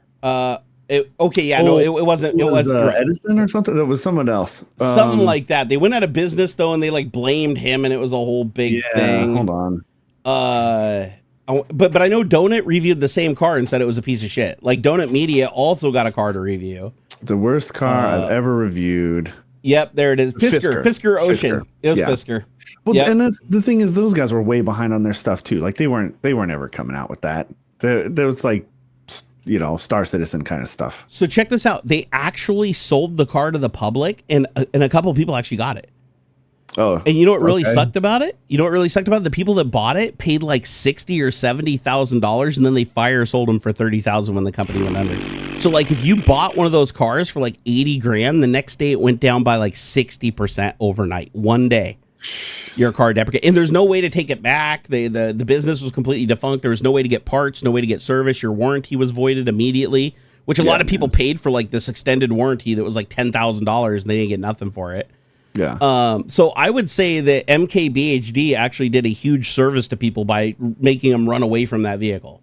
Yeah. Because that company literally folded like nothing. Everybody's like, oh, but he's the one that made it fold. No, it was a piece of shit. Donut reviewed it and said that it was dangerous. It didn't just feel beta. They said they felt in danger driving it. Jeez. Yeah. They said that it would just brake check on the freeway. They'd just be driving down the freeway. No autopilot or nothing. Just driving down the freeway. And fucking they would just mash on the brake with nobody in front of them. And it freaked them the hell out to the point where they almost ended the drive. And then they said, apparently the company messaged them and said, oh, they have a new firmware for them to try, but they're like, we're not going to wait for your firmware. We're going to test it as you delivered it. Yeah. Because this is what a customer would get if they bought it. And so, yeah, they kept dicking everybody around and claiming, oh, yeah, that's not the firmware. It's going to be on the car. We're going to fix it. They bought light to a shit car. Or they brought light to shit car. Oh, 100%. 100%. Yeah. No, MKBHD. Here's the thing. I gotta go back to this and reiterate this, okay? YouTube influencers are allowed to have opinions on products. They are allowed to have opinions on products. And if the company folds, that's their own fucking fault for sending an inferior product to somebody. It's just like the rabbit thing, too.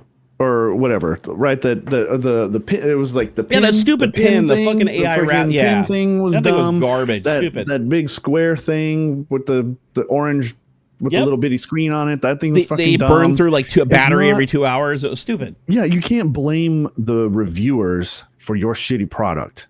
Yeah. Like, again, this is what happens when you put marketing people in charge of stuff. Yeah, it's like or marketing or sales or accountants and stuff. It's like, come on. He said, hold on, Gentle Stone said, but Jim Farley, I don't know who that is, drives one on U.S. roads and loves it. Well, Jim Farley is trying to combat his buyer remorse. Hey, have you ever bought a product that's kind of shitty and you still support it just because it's the only thing you could get and you can't get anything else? So you're like, I kind of got to back it up. Yeah, I think that's probably where Jim Farley's at, because the company went under. They're gone.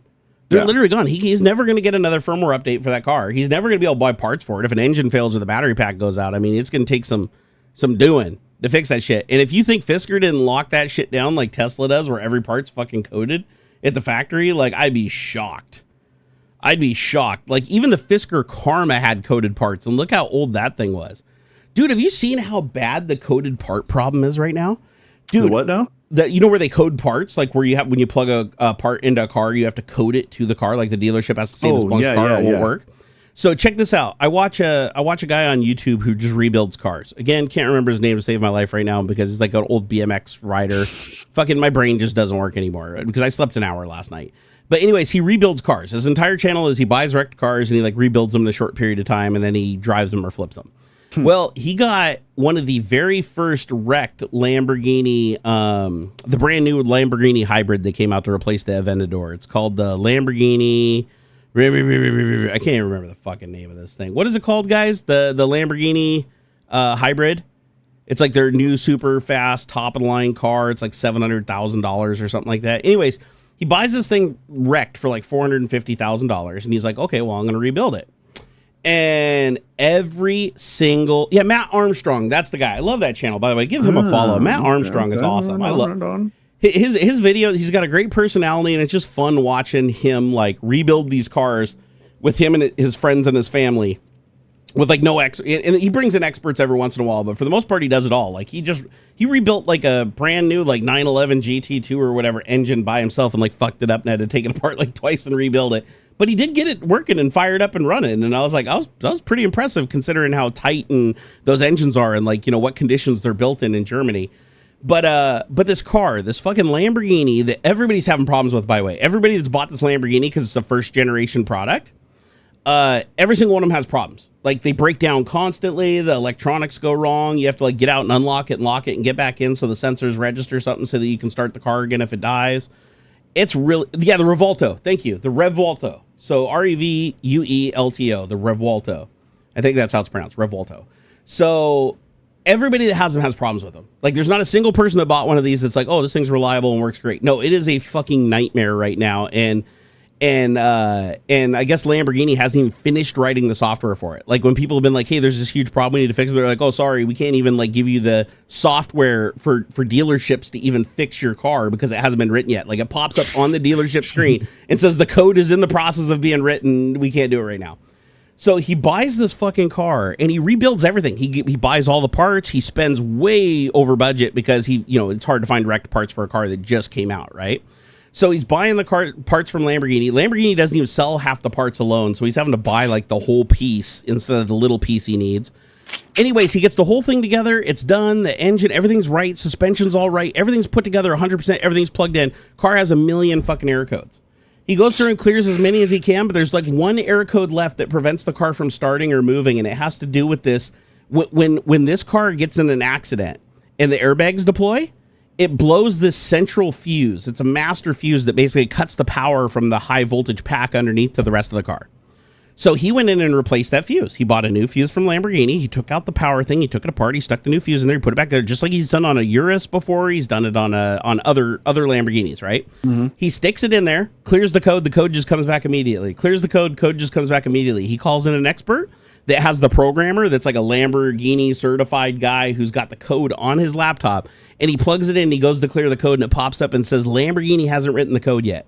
So they send a mail saying, listen, this car is completely done. We're into it like, $600,000 or whatever like that. We cannot even start it. And it's because of this code. It has nothing. All the hardware is perfect. We've tested everything. Everything's perfect. It will not start. And they literally said, we don't have a timetable for when this will be done, but once this code is written, you'll be able to clear that code and start it again. So right now, if you own a Revuelto and you get in even a minor accident that can deploy one of the airbags, all it has to do is deploy an airbag, just rear-ending somebody, right? Yeah. Just to where the car can even drive home. Like it's not even mangled to the point where you can't drive. If you deploy an airbag, that car cannot be driven. Period. Like you take it to the Lamborghini dealership, the only way to fix it right now is they have to pull the whole battery pack out, like the huge battery pack sled underneath the car. They have to pull that whole battery out and replace the entire battery, which I think he said was like $30,000 or $40,000, just because they don't have the software to clear a code on the BMS module thing that's connected to the battery. How fucking stupid is that? It's like, oh my God. So, and on top of that, he had to code the headlights. He bought a headlight from Lamborghini. He literally had to connect this coder and pay a fee for Lamborghini software for the coder so that he could code that headlight to the car. Otherwise, it refused to turn on the headlight. Same thing for the tail light. What? He plugged in Crazy. a sensor, just a sonic parking sensor. It's just a little ultrasonic parking sensor with like 2 wires, right? With power, and it uses like this cam signal wire. And he plugs it in, and it recognizes it's there, but it refuses to use it until it's coded to the car. So he has to go through and clear like 100 codes by code this part, code this part. Oh, I changed the fender. I got to fucking code it to the car. It wasn't that bad. Like the fender, you didn't have to do that. But it's like even the module for the rear wheel steering, like the pump that can only be used on this car. There's no, it's bespoke for this car. No other car can use it. When you plug it into the harness, it'll recognize it's there, but it'll refuse to use it until you code it to the car. Jeez. I'm just like, dude, this is ridiculous, man. There's like no such thing as working on a car anymore, or working on cars anymore. I'm not. I feel like I'm not gonna get any newer than the one I have. Like 2013 is enough. True Tech, it's the Lamborghini Revuelto. They literally sold the car before the software was done. Like they didn't even finish writing the software for the Lamborghini dealership to replace the master fuse in the case of an accident and repair the car. So Lamborghini either has to put a $40,000 brand new battery pack in just because of one fuse that's actually user serviceable, or they have to wait until they replace that software. It's or sorry, not replace it, but write the software in the beginning. It's so fucking stupid, man. It's like you shouldn't be able to legally sell a car to anybody that can't be like once it's repaired by the shop, reactivated, right? It's like, and he can't even drive it under electric. He can't start the motor. It will not even allow him to start the motor, even though technically it can drive on the motor. It doesn't even need the battery. That's like crazy. it will not allow the motor to start. So he can't even tell if the motor's good. Like he just wanted to start it up and see if the motor is good and put all the oil and everything. It will refuse to even turn the motor over. It won't even activate the starter. Ridiculous. Lambo's overpriced? Hell yes, it is. Lamborghinis are just expensive. Oh man, yeah, there's way cooler cars for that kind of money, man. For sure. However, I will say the sound of an Aventador is pretty epic. Sure. Late model, like the pre-LP and the LP cars, they sound different because they have different firing orders, but they sound legitimately like F1 cars. Like the closest thing to an F1 car factory on the road is a Aventador, and I think Aventadors actually aren't crazy money. Like I want to say you can get an Aventador for like a used Aventador for like under 200,000. Maybe I'm smoking crack. Like I'm not talking about like an SVJ or anything like that, but sure. But like with an actual like big large displacement V12, they're huge V12s too. I want to say they're like 6 or 7 liter V12s or something like that. Like what is the displacement on a Lambo Aventador engine size? So 6.4 liters, actually a little bit smaller than I thought, but that's still a big engine. Like 6.4 liters, that's twice the size of the engine in my car, or no more, 3 times the size of the engine in my car. So let's see here. So they're not very fast though. That's the thing. They just sound crazy fast. They're not actually very fast. But God, they sound great. The LP750. I like a good sound too. And that's the thing. Like I'd buy that car for its sound, and it has like ancient clutch. Like apparently they're really reliable. But the clutch in it is a single clutch, like single automated clutch, where it just basically slams you in the back every time you shift. So it's a really dramatic car. It's not like a super fast car on a track or anything, but it's just really loud and really crazy. And I like that. I like drama, like sound and drama, because it's like there's not a lot of places you can go 200 miles an hour, right? Right. So it's like I want it to feel like I'm going 200 miles an hour at like freeway speed. And Lamborghini Aventador, you downshift to like second gear doing 60 on the freeway, and it sounds like you're going 11 gabillion miles an hour. You know, I like that. Hey, James Janus, what's up, man? He said, I mean, still better than Ferrari, where you literally can't do any of them, not even sell them. You have to give them back to Ferrari themselves. Yeah, Ferrari, actually, I've heard, and this may or may not be true, but I've heard Ferrari has kind of loosened up a little over the last year or so. Like I know DDE took their like fully modified Ferrari that they put like, you know, completely raced it out, twin turbo, completely changed chassis suspension. They took it to a Ferrari dealership, and the Ferrari dealership like was not angry. Like, and they did say Maranello might not be happy. I mean, like the Italian factory, right? They're not going to probably enjoy it. But they didn't like say that they were going to, you know, void them or blacklist them and not allow them to buy a car. They even said that they showed them some cars that they want to sell them. So it seems to me like maybe Ferrari's being forced to lighten up a little bit because, you know, so many YouTubers have been just dragging them under the bus for being such assholes. Because here's the thing, like Ferrari, if you go, this is as bad as it was. I don't know if it still is today, but this is as bad as it was. I watched a guy on YouTube take his Ferrari, and it was an older, probably like, I don't know, 10-year-old Ferrari. It wasn't a new one, right? and it was, I think it was a Ferrari California, and all he did was put Recaro racing seats in it and a racing steering wheel. That's it. The whole car was still stock, engine, drivetrain, everything. So all he did was put a different steering wheel and a different seat so that he had 4-point straps because he took it to the track, right? He took it to the dealership to get an oil change, and not only did they refuse to do the oil change, they blacklisted him from the system so he can't buy another Ferrari, and he can't get that one serviced. Isn't that fucked up?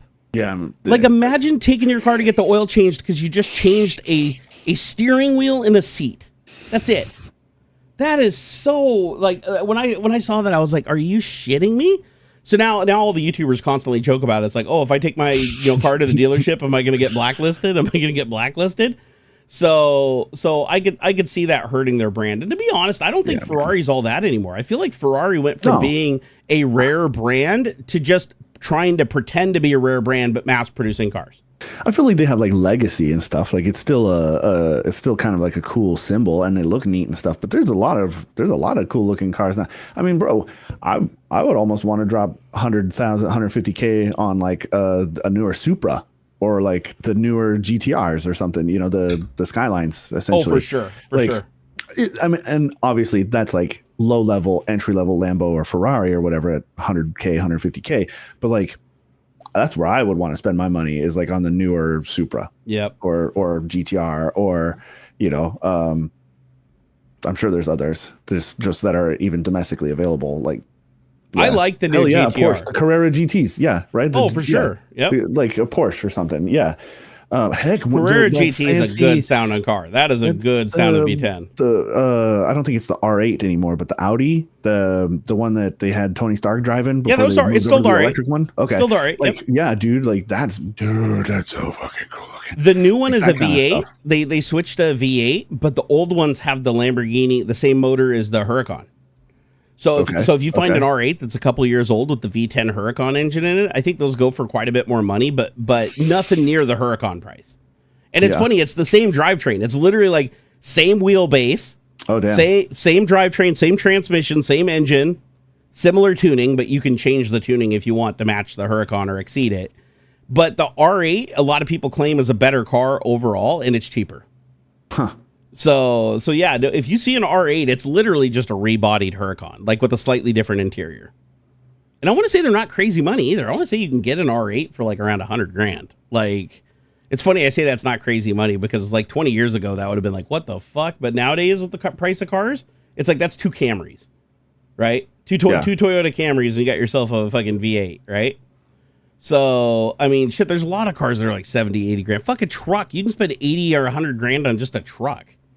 You know, prices are insane, nowadays, dude. It like doesn't even make sense, dude. It's like I couldn't imagine buying a car now because buying a car now is like buying a house 10 years ago. That's what it feels like. Jeez. Like the same kind of money is involved. I'm actually curious to see what my car would go for now. I haven't looked since that big car boom. Yeah. Let's see here. Was it autotrader.com. Let's see, because my car is pretty sought after because one, it's a manual and they don't make manual anything anymore. Here, Subaru. Where is it? I'm gonna look this up. Subaru, because I gotta sell it anyway, so I might as well see what it's worth. Impreza WRX. Let me do a search in my area here. And it looks like they are going for, oh shit, I hope that's not real.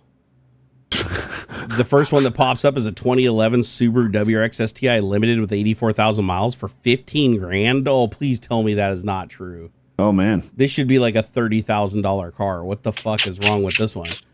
Here, let me look up my year because that please don't be right. Oh my god, you guys are gonna see me cry. Oh, dude, I can't handle this if they've really depreciated that bad. Oh, okay, hold on. We're getting some good numbers here now. Okay, maybe that one was broken. Okay, so 2014 Subaru WRX STI Limited with 34,000 miles, 28,000. That's still lower than I would expect, but my year is more sought after, the 2005. Oh, boom. Oh, yes. Money. So, yeah, no, I picked the right year. I actually found my exact car. Used 2005 Subaru Impreza WRX STI, 56,000 miles. Mine only has 80,000 miles, so it doesn't have that much more. 6-speed manual transmission, white exterior, which is what I have. Now, granted, this one's like super clean. Mine's all like fucking dinged up and the paint's terrible and the interior is questionable. but the price right now, $40,991. So, and that's that's the price here in Washington at a dealership near me. So, blah by manual, original 55,000 miles. It does have some upgrades, like an Apexi turbo timer, which is funny because I have the exact same thing in my car. Brembo bigger brakes, gold BBS wheels. I have the original gold BBS wheels for my car too. Wow, seriously, 40 grand is what they're asking. So, I mean, you could somebody's going to talk them down to like 35, but still, that means my car is probably worth 30. So, that's good. That's good. I'm going to hang on to that shit for a little while longer with the trade market getting all fucked up and everything, because that's just going to go up from there. Right. Oh, dude, okay. That's good. That's good, because I really do need the money horribly bad. So I'm gonna sell this and then go buy like a shit bucket truck, little beater truck with like 200,000 miles on it. Yeah, dude, little fucking Tacomas are way too expensive, dude. Even no, like an older one, like older 2004 Tacoma or something. Dude, the prices are insane. Oh, Ranger. A Ranger will be cheap. Yeah, one of them little trucks that they fucking haul 3 tons and stuff. They're great. 100%. Does yours still have the fucked up synchros and the trans? It has a little bit of a trick going from first to second, but everything else, all the other synchros work perfectly. And honestly, it's only noticeable if you're like railing on it, like really railing on it at high RPM. If you're driving normally, you don't even notice. Nice. My clutch does still need to be replaced. So whoever buys it is definitely going to be like, if they get in it and drive it and like burn the clutch out. Well, I'm obviously going to tell them it needs a clutch. What happened to my little Tacoma? I traded it in towards my wife's Forester. Nice. So back in the day, and we were kind of sad that we traded it in because there was a guy who offered us a lot more money, but he didn't give us our information when he came up the house, so we couldn't call him back. But it was like a landscaping dude just randomly dropped by our house like a month prior and knocked on the door and was like, "Hey, would you guys take 20 cash for that or whatever?" And I was like, "God, that's a great deal, but no, we need the truck. But thank you." And he left, and then the dealership I think gave us 11. Trade in on it, which was already way more than what we were expecting when we looked up the Kelly Blue Book. And then we found out why they're paying so much over Blue Book is because apparently that one that we had is super sought after. Like everybody was looking for that thing, even though it was like it had no power. Like the thing would struggle to go up a hill. It was nothing special. But for some reason that I don't know if it was that body type or what the deal was. People were paying big money for it. So the dealership gave us I think they gave us 11 trade in on it, and then not even a month later they detailed it and flipped it for like 22. Jeez. And I was like, shit, they got double the money out of that as what we got for trade-in. Not even cash, like trade-in. That's what we got. So we thought we got like a really good deal, and then we found out later we didn't really get a good deal at all. And then Trump the other day cost me an entire brand new car that I couldn't afford with his bullshit, claiming there's going to be 100% thing crash in the markets right when I have to sell 401k money to pay taxes and do my bills. And the market was down so much that I lost $35,000 from that bullshit. And then when the market recovered, of course, I had to take the money out and it was already spent. So that money couldn't recover. So fuck it. That's life. That's life. Yeah. So, and I can expect a whole lot more of that going into the future. So who knows? I might be around for like 6 months. I might be around for 3 years. Who knows? It's that unpredictable right now. Yeah, and the problem is the market is so unpredictable right now that everybody is so afraid of a random thing just coming out of, Trump just getting mad one day and just imposing a tariff with no runway. He gives nobody no runway at all every time he does this. And it's back and forth. It's back and forth for like 3 days. Everything's fucking terrible, and then it goes up, and then it goes down. It's everything. And then the fucker insider traded, but we can't hold him responsible because he can break the law. He's the first president ever that can legally break any law. And it sucks. Man. So you can't stop him from insider trading. So did you see that shit where he like posted on Truth Social, "Hey, everybody go buy now." Right, like an hour before he went and announced that he was going to withdraw the tariff and stop it at the last second, or pause it for 3 months, which would have caused the market to recover. That's why he did it, right? Yeah. And so he insider traded, and then he did a meeting where he bragged about it with his friends in the White House, and you could tell they were like getting kind of worried when he's "Hey, this guy over here made 900 million. Oh, this guy made 600 million. Yeah, he's really good." It's like you're literally pointing at these guys saying that they insider traded on your advice and saying that they got hundreds of millions of dollars. And then Marjorie Taylor Greene got caught too. She'd put when she normally doesn't trade. She took $780,000 and put it into the Dow. And she did that like an hour before he even did his tweet on Truth Social. So she had insider information. Like, he literally told her and like his insider friends to go buy. Then he told his Truth Social megas, and then everybody else had to find out after they lost their money. And he thinks that's okay. It's like, it's so fucked up. So, yeah, but nobody holds it accountable, so it is okay, right? So you can't rely on anything. There's no stability. Like, the market has been fucked with so much at this point. It's just going to be unstable for probably the next year or so, because everybody has to assume the worst. Because if you don't assume the worst, you lose your business. You know, because if you wake up in the morning and suddenly all the products that you rely on are stuck in customs and can't come in, or they all require you to pay 100% tariff to get it out of customs, you're out of business. Boom, just like that, your business is done. So what you have to do in advance is either kill your business now before you get buried, or you have to find a way to make your product a lot cheaper really, really quickly or whatever to try to make up the difference, or you have to price gouge your customers and sell a lot less, requiring you to lay off a bunch of your employees and lower your production just to try to survive it, knowing that that could come. And so we're all paying higher. I went to get my medication the other day. My medication's already responded to tariffs before they even went into effect. My buprenorphine was twice the price. 2x. Went up double. It's normally $20. It was like 42. I was like, Jesus. So everything's more expensive now, and I have a whole lot less money because my 401k is just getting burned away. So I always get people to ask me, oh, what is Trump doing to hurt you? Like, I know you don't like his policies, but what is he doing to hurt you? It's like, bro, let me tell you. Let me pull you aside and tell you all the things he's done to hurt me. The guy's hurt me a lot, actually. But between listing my son as a DEI hire, making it impossible for anybody who takes federal money to hire him in the future, or preventing him from getting a federal job later on, that's a pretty big deal, right? That greatly impacts his life, which it impacts my life. His school is funded by taxes, his homeschooling program. So the homeschooling program is getting pulled way back, and we're already getting warnings that, listen, this shit could just like turn into vaporware overnight. Just be prepared. You know, it's like, Jesus Christ, like everything is falling apart. Medicare is getting attacked, so they're going after Social Security. Now, they claim they're not, but they are. I mean, it's a fucking lie, because the bill they put forward can't pass without taking the money from Social Security. That's the only place it can come from.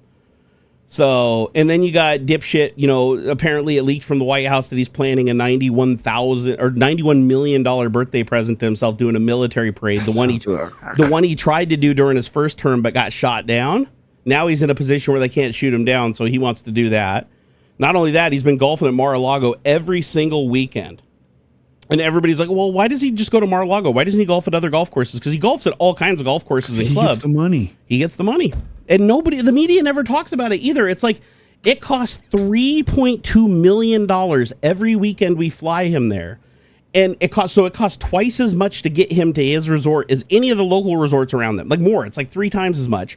And he pockets $1 million because every time he golfs there, he charges our government to rent his entire facility, every room at top dollar, pays for food for all the Secret Service and all the support staff, whether they eat it or not. He doesn't even prepare it. Like, they don't eat it. They don't stay. Most of the Secret Service doesn't even stay at the resort. They usually come there, protect him when he's golfing or whatever, and then they head back home. They go get on the airplane and fly home. But those rooms are rented for the weekend every time he goes there. And they have to secure the entire facility, which means they have to spread out a crazy amount of snipers and security along every single golf hole that they wouldn't have to do if they were at a location that was easier to secure. And it's all because every time Trump gets there, he gets $1 million. During his first term, he got $19 million in his first year in 2015 golfing at his own resort. And so he'll never miss a golf game, even though a bunch of emergencies happen and the market's crashing. He's out golfing. People are like, why the fuck is he golfing during an emergency? It's like, if he doesn't golf, he doesn't get his $1 million payday. And he likes getting his $1 million payday because he makes $20 million a year. That's a huge amount of money. That's a huge sum. 19 million a year is literally just play golf. Like, we got to do something about this corruption. But yeah, the media never talks. The only media that talks about it is Midas Touch. Nobody else ever talks about this. And it's funny. It's like, you can go look this shit up. This isn't a lie. This is like verifiably, like, you can go and look. The resort, he doesn't even keep it a secret. Like he rents out his own resort to himself using our tax dollars, and then all that money goes directly to him. Same thing with his hotel in DC. Anytime foreign nationals fly in, where does he put them up? He puts on the hotel in DC and he rents the entire floor to them. And they pay because they want to curb favor with him because they're there to meet with him. So they don't get one room, they get the entire floor. Sometimes they rent the entire building. China actually rented the entire building for his entire first term. He got $6.2 million in rentals for the building. It's like it was basically just an empty building with like 2 staff members in it because all the rooms were rented, but nobody was actually living in them or using them. It was just to curb favor with him. And that's why he was so happy with China his first term.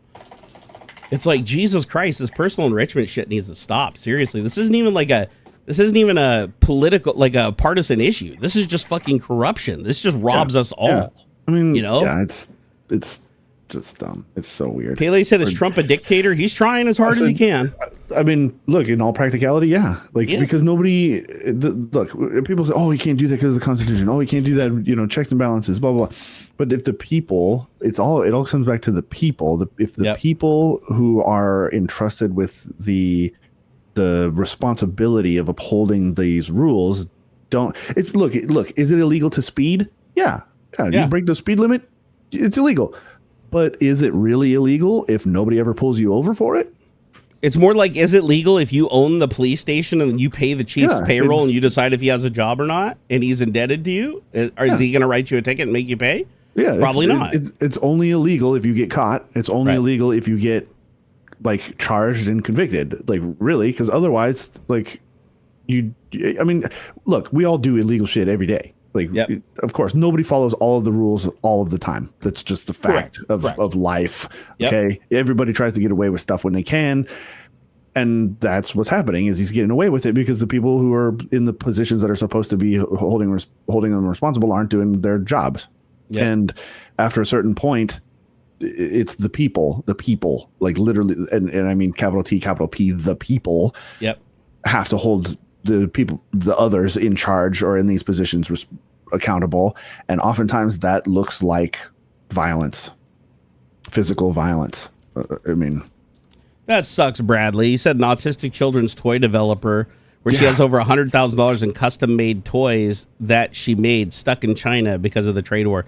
Yeah, shitloads of stuff is stuck in customs because they don't know what to do with it because Trump changes the rules every 5 minutes. And they don't know if they need to charge the duty or not. Yeah. Because free trade doesn't exist anymore. Like, as a matter of fact, Adam, my friend Kevlar Condom, he was supposed to get a laptop a month ago. He custom ordered a laptop from overseas that doesn't even sell here in the United States. Like, you have to buy it from China. He had it imported. It took like he got air freight. It just came over within like a day or two. It was in the docks in California, and it was held there for a month in customs. They would not release it. They wouldn't tell him why. They wouldn't give him any information, nothing. They wouldn't hold it. And then when the tariffs were like that, back then the tariffs were called off, then they released it to him and he said he got it. But yeah, there's like tons of shit is just getting stopped in customs, including like really important shit people need to survive. Yeah. Like if I bought a CPAP, like we don't manufacture CPAPs here in the United States. I have to order. They're a medical device that's manufactured abroad. That's the other part of all of this. People are like, oh, it's going to bring back manufacturing. Blah blah. Oh, people are going to be making iPhones here or whatever. Just fill in the blank. We're going to be doing all this stuff. Where do you think the raw materials come from? Yep. Like people are like, oh, we have everything we need in this country. Everything we need is just right here. We can. If that was the case, why did we ever trade? Yeah, why did we ever trade if that was the case? Like, we wouldn't have. No. I'm sorry, but we don't have the rare earth metals. Yep. Under our dirt to do this stuff. We have some of it, cobalt, lithium, some of these things, but like some of the weird shit, like the stuff that people don't really even know the words for. It's not just gold. It's not just silver, a platinum, things like that, which again, we don't really have. It's like, it's weird stuff like, I'm just going to make up stuff, but like vermiculite and like these weird californium, ninium things that they have like just nanograms of stuff that make all this stuff work. And even with the prior like CHIPS Act and stuff like that, they're like, oh, TSMC is going to build a factory here and blah, blah, blah, and this and that. And it's like, bro, where do you think the chip machines are made? The lithography machines are made by three companies in the world, and not one of them is in the United States. You cannot build a UV lithography machine, the fucking thing that imprints the fucking wiggle squiggles on the silicon. It does not exist. It's controlled technology. It's only made and controlled by Taiwan and South Korea. Even if we could build the machine here. Yep. Again, where is the raw material going to come from? We'd still get it from China. Yep. But here's the thing that you got to take into account that people just don't seem to fucking understand. The reason that we trade in the first place with other countries is because they're good at doing something cheaper than we can physically do it, even if we wanted to. and we can do something that's cheaper than they can do it. And because we can benefit each other, we trade. That's what trade does. It allows us both to bring down the cost of products so that everybody can have them. If we want to create an iPhone here in the United States, it's going to cost about $5,000. Yeah. Not very many people are going to be able to afford an iPhone, meaning it's going to cost more than $5,000 because with lower production and lower sales, you need to increase the price. Yeah. So you're not going to be able to get a new phone because even if they can create the phones, they can't create them in any volume because of the cost. And the other thing is, where do all the jobs go? Yeah. You can't hire humans. With the price of human labor here in the United States, you cannot hire humans to do all the QC and assembly of this shit. You can't. Yeah. Because you have to pay them at minimum, the minimum wage, wherever it is, 15 or 20 bucks. Plus you have to pay for, part of their retirement, part of their benefits, give them medical, all the stuff. By the time you're all said and done, minimum wage turns into like 30 or 40 bucks real quick an hour per employee. And this is for low level. This is like the same thing you'd pay somebody for their first job at McDonald's, right? Clean up shit. Like, they're not going to do that for a chip foundry, okay? So imagine that each one of your employees is costing you around $100 an hour. That's going to run the price of your product through the roof. So what you have to do now is you have a choice. If you want to domestically manufacture, even if you have the material, let's assume you have the material, which we don't. We have the material. The only way for us to be profitable, even at those incredibly high prices, is to automate everything, meaning no jobs. And Trump's cabinet already confirmed this. They're like, oh, we're not bringing jobs to the United States. We're going to automate and use robotics for everything because labor is too expensive. It's like, well, where do the people get the money to buy the shit if they don't have jobs? Because if you automate everything, sure, you have the 10 guys that automate a million things because the whole point of automation is that you don't have as many humans, right? So for the 10 jobs, you trade those thousands and thousands of jobs, right? How does that help Americans? Now, here's the other problem. If they do full automation and they manufacture it, they can't sell it to Americans because we can't afford it, and they can't export it anywhere because none of those countries can afford it because they're going to get it from China cheaper. So we can't export it and sell it. We have to sell it domestically. No companies are going to be successful. Therefore, they're not even going to try in the first place. Yeah. And the other thing is, anytime you want to bring manufacturing from one country to another, you have to be at least close enough to their price, like from production, from soup to nuts, that you can just put a small tariff on them and equal the playing field. That's the only time you can be competitive. And even then, you need to subsidize the product here for a period of time so the business has some guarantee that when they do all that investment, they're still going to be there at the end and they're still going to function. Trump changes his mind every 15 minutes. Who out of their right fucking mind would bring production to the United States knowing that they could drop 100% tariff on them overnight and prevent them from building their company out and getting the equipment they need to manufacture the product in the first place?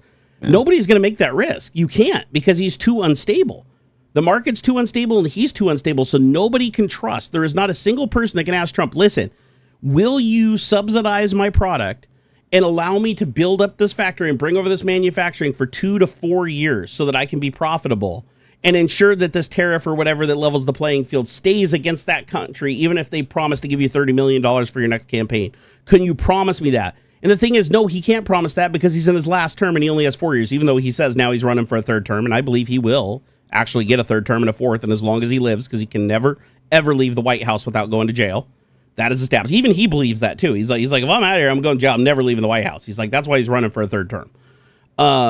So we're in a situation that's really fucked up because nobody can actually bring the manufacturing here, and nobody has. Because with him just being gone in a couple of years and the rules being changed back to free trade, all those businesses overnight would be fucked. They'd lose everything, like their whole investment and everything. And I don't even believe they would make it that far because Trump would just keep upping the tariffs to random countries and applying random things because they said something mean to him on Twitter. And all of those businesses that took the risk to bring that manufacturing here, even though it was wildly more expensive and they couldn't make and sell as many products, they get fucked and they lose everything. Where's their incentive? They have no incentive. Zero. Yeah. As a matter of fact, companies that are manufacturing here right now are already contemplating moving to another country, not just manufacturing the product there, but selling and exporting to other countries, just leaving the United States out of it.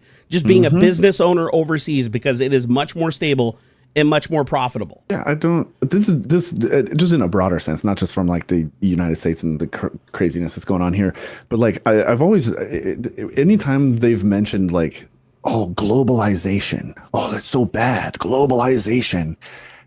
I'm not entirely sure what it is they think they're talking about, or if I'm just misunderstanding what they think they're talking about. But like, this has been a global economy for like, I don't know, at least we'll be a little conservative and say at least like 75 years since the end of World War II.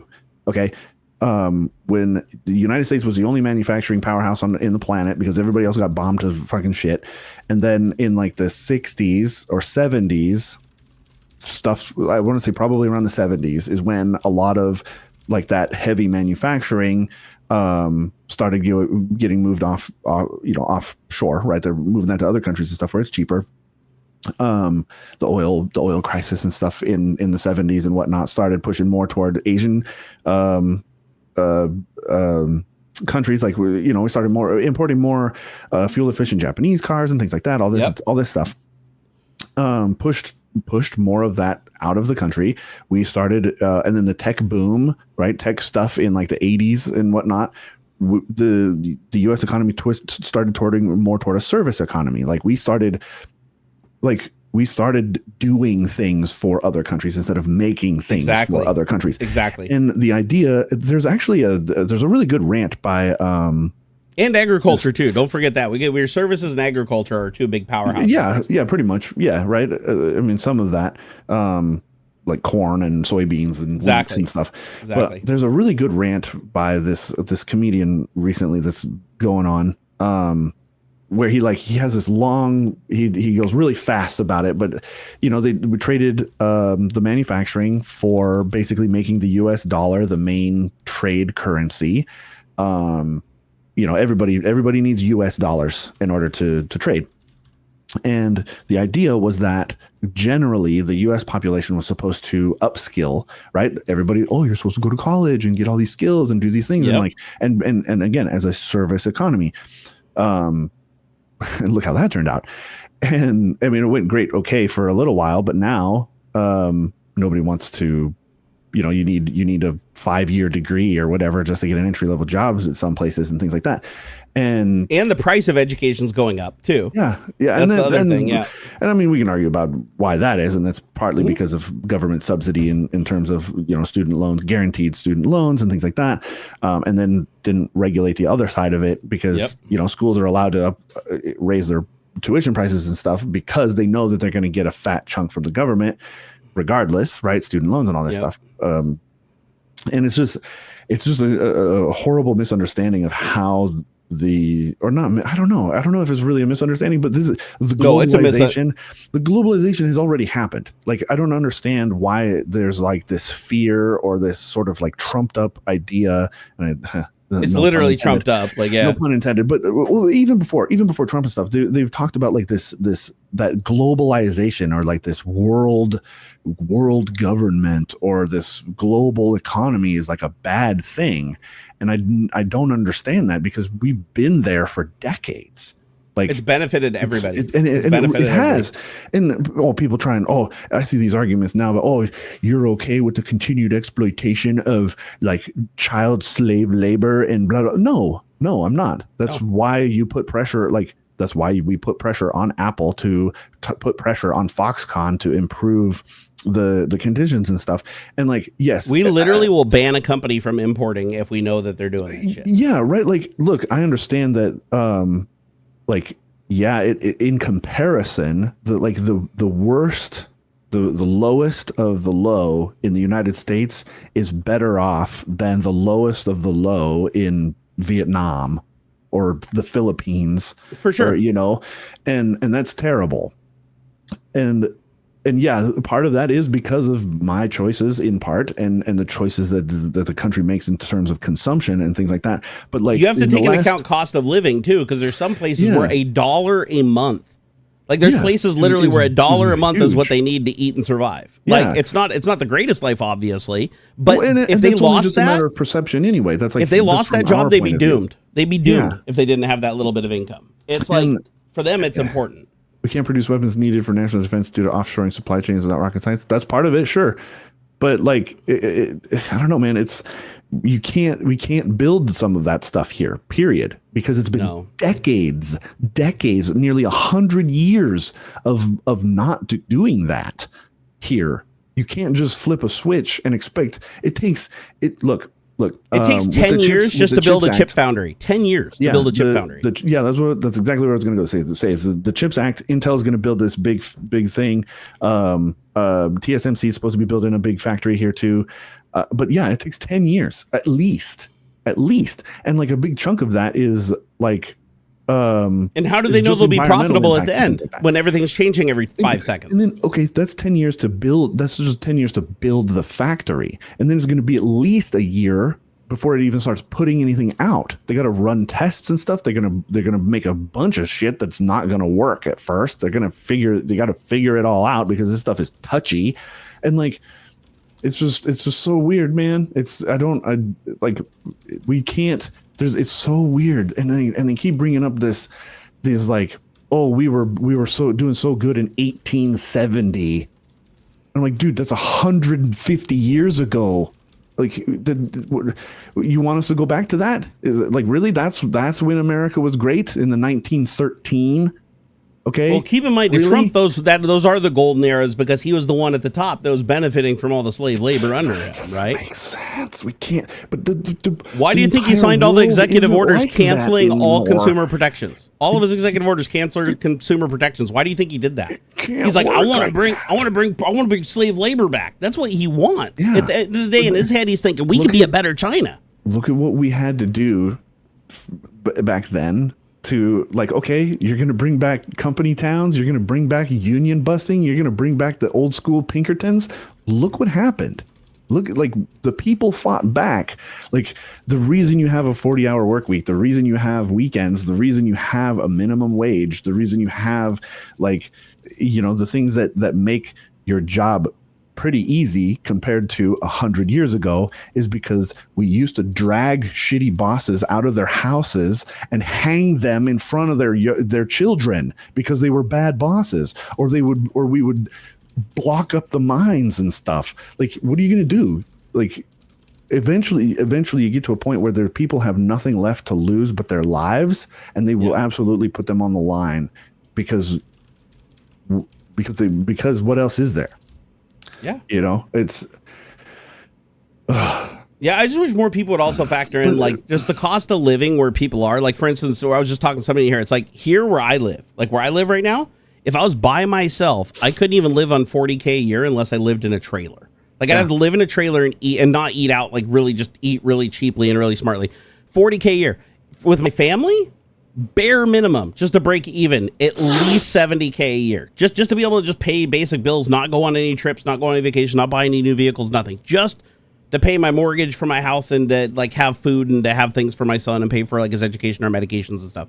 So in the average income where I live is about 150K. Go to San Diego or Seattle, middle class is more like 250 to 300,000. Like that used to be like rich numbers back in the day, right? But then there's places you can go to like Tennessee. You can go to Tennessee and there's some place in Tennessee and Arizona where it's like 40,000. You live like a king.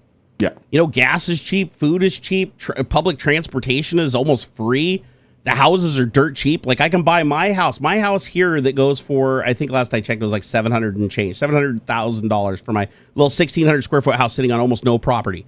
I can buy this exact same house on a much bigger property by the same builder, literally Belmark Homes, same exact floor plan, everything.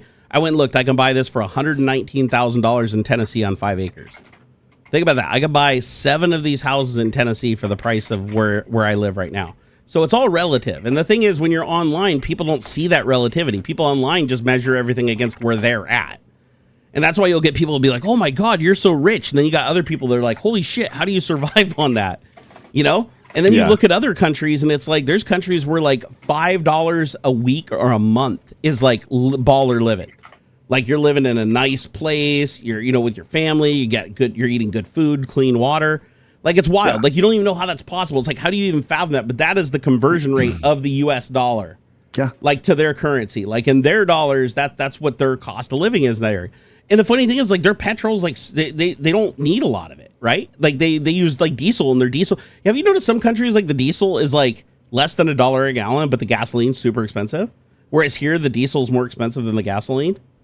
It's like bizarre. There's like weird shit that happens like in different countries. Like I know in Thailand, diesel's like super, super cheap, but gasoline is like massively expensive. So everybody puts diesel engines in everything. Like you have a car, throw a diesel engine in it. Let's hear. Epoch Video Short said, I can't afford to live in my area or anything under $30K a year. Rent has skyrocketed here. Oh, yeah, especially if you're renting, too, because if you're renting, you don't own anything at the end. Like renting it's a necessary step for everybody at some point. But when you rent something, you're literally just throwing your money away, because at the end you walk away and you have nothing to show for it. Whereas with a house, you at least get your equity back out of it. I mean, yeah, a little bit. Yeah, I got paid to live here. My house was $250,000, and I owe $60,000 left on it after I think almost 20 years. 23 years. I'd love to know some of the over under on that. Like if I sell my house right now, like I know that I'll get the equity out of it, but how much have I put into like taxes, housing, property taxes? How much have I put into maintenance? How much have I put into the power bill and things like that? I'm not getting all of that. Isn't coming just from I'm not getting a return on that from equity. So before the taxes, I didn't compute the taxes or the few things I did, like upgrading like the hot water heater and stuff. But when I did the math, I'm $500,000 in the red if I sell my house today. Yeah. So I basically lived here for 23 years, never paid a dime for anything to live here, but I got paid $500,000. If I sold it today, I'd be paid $500,000. Now, granted, the market's changed, so if I go buy a house, I'm going to be paying a hell of a lot more for it than when I bought this house, right? So it's going to adjust with that. But realistically, if you account for inflation and all that stuff and the cost of living, I basically broke even. I got to live in this house for 23 years for free, effectively. Right.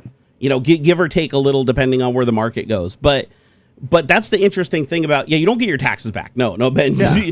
You can write off your property tax. Like I write off my property tax and they might give me back like 10% of it, but you don't get the rest back. Like that's just gone.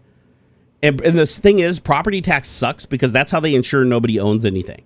Yeah. So like if you die, you can't just like hold your property for eternity, right?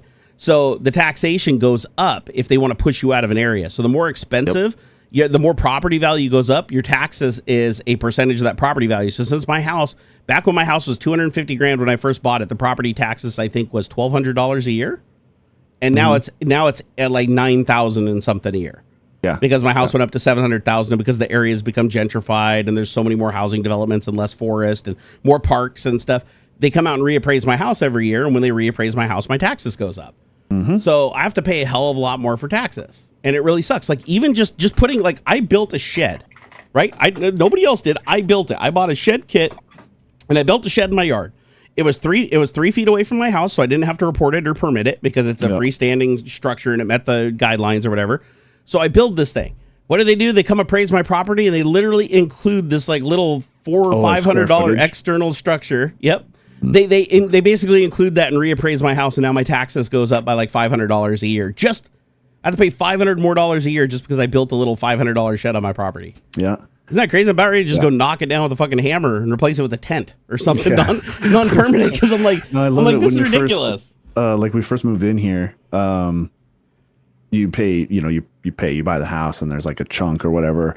And a lot of other people who moved in at the same time, you got like I don't know, they like reassess the taxes or something at the end of the year or within the first few months or something, and you a lot of us got like a check back essentially, because like the initial payment or the initial appraisal or something like that was higher than like what the state ended up coming in and saying or something like that. Got a couple grand back.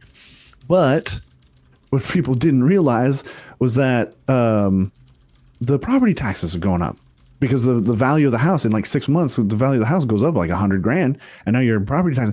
And so they spent that check that they got a kick after the closing or whatever. I can't remember the right terms for why we got a bunch of money back, or a little chunk of money back. They make you put a giant amount in there expecting the worst case scenario, and then they give you back the difference once it's signed because it's like constantly moving. Yeah, the closing stuff. Yeah. Hold on. Same thing happened to us. We had to put down like $10,000, and then we got like I think like $3,000 or $4,000 back because they couldn't figure out the exact numbers, so they just estimated the worst because they'd rather give you money back than have you short them and not pay them later. Yeah, something like in the escrow or something like that. And then people were like freaking out, like, oh shit, at the end of the year or whatever, blah blah blah. Like now it's like an extra couple $400 or something, and it's like, what do you want? What do you expect? Yeah, the amount of fees are insane when you buy a house. When I bought a house, I was so overwhelmed. I had to sign like 150 pieces of paper in front of like a notary who was like stamping everything as I was doing it. And then he's like, okay, you got to pay for it. I had to write him like 7 checks over the course of the process. Like, okay, I need a check for this, for the escrow. I need a check for this. I need a check for the utilities. I need a check and a deposit for this. And then I was just like, None of this shit they tell you up front. You just bought a house. And you're like, okay, I agree to pay you this amount. But it's like the amount you agree to pay isn't anywhere close to what the final closing costs are. Like, you gotta go through a lot of shit and a lot of paperwork, and you have to pay for inspections and all kinds of shit. It's wild. It's like by the time you're done, you're so exhausted. You're like, I don't even want to move. I'm over it. Like, I swore I was never going to move again, and I was never going to buy another house in my life. But sadly, I'm going to be forced to with the way shit's going right now. Because if Trump keeps the market destabilized, my 401k isn't going to carry us very far, and I'm going to be super fucked.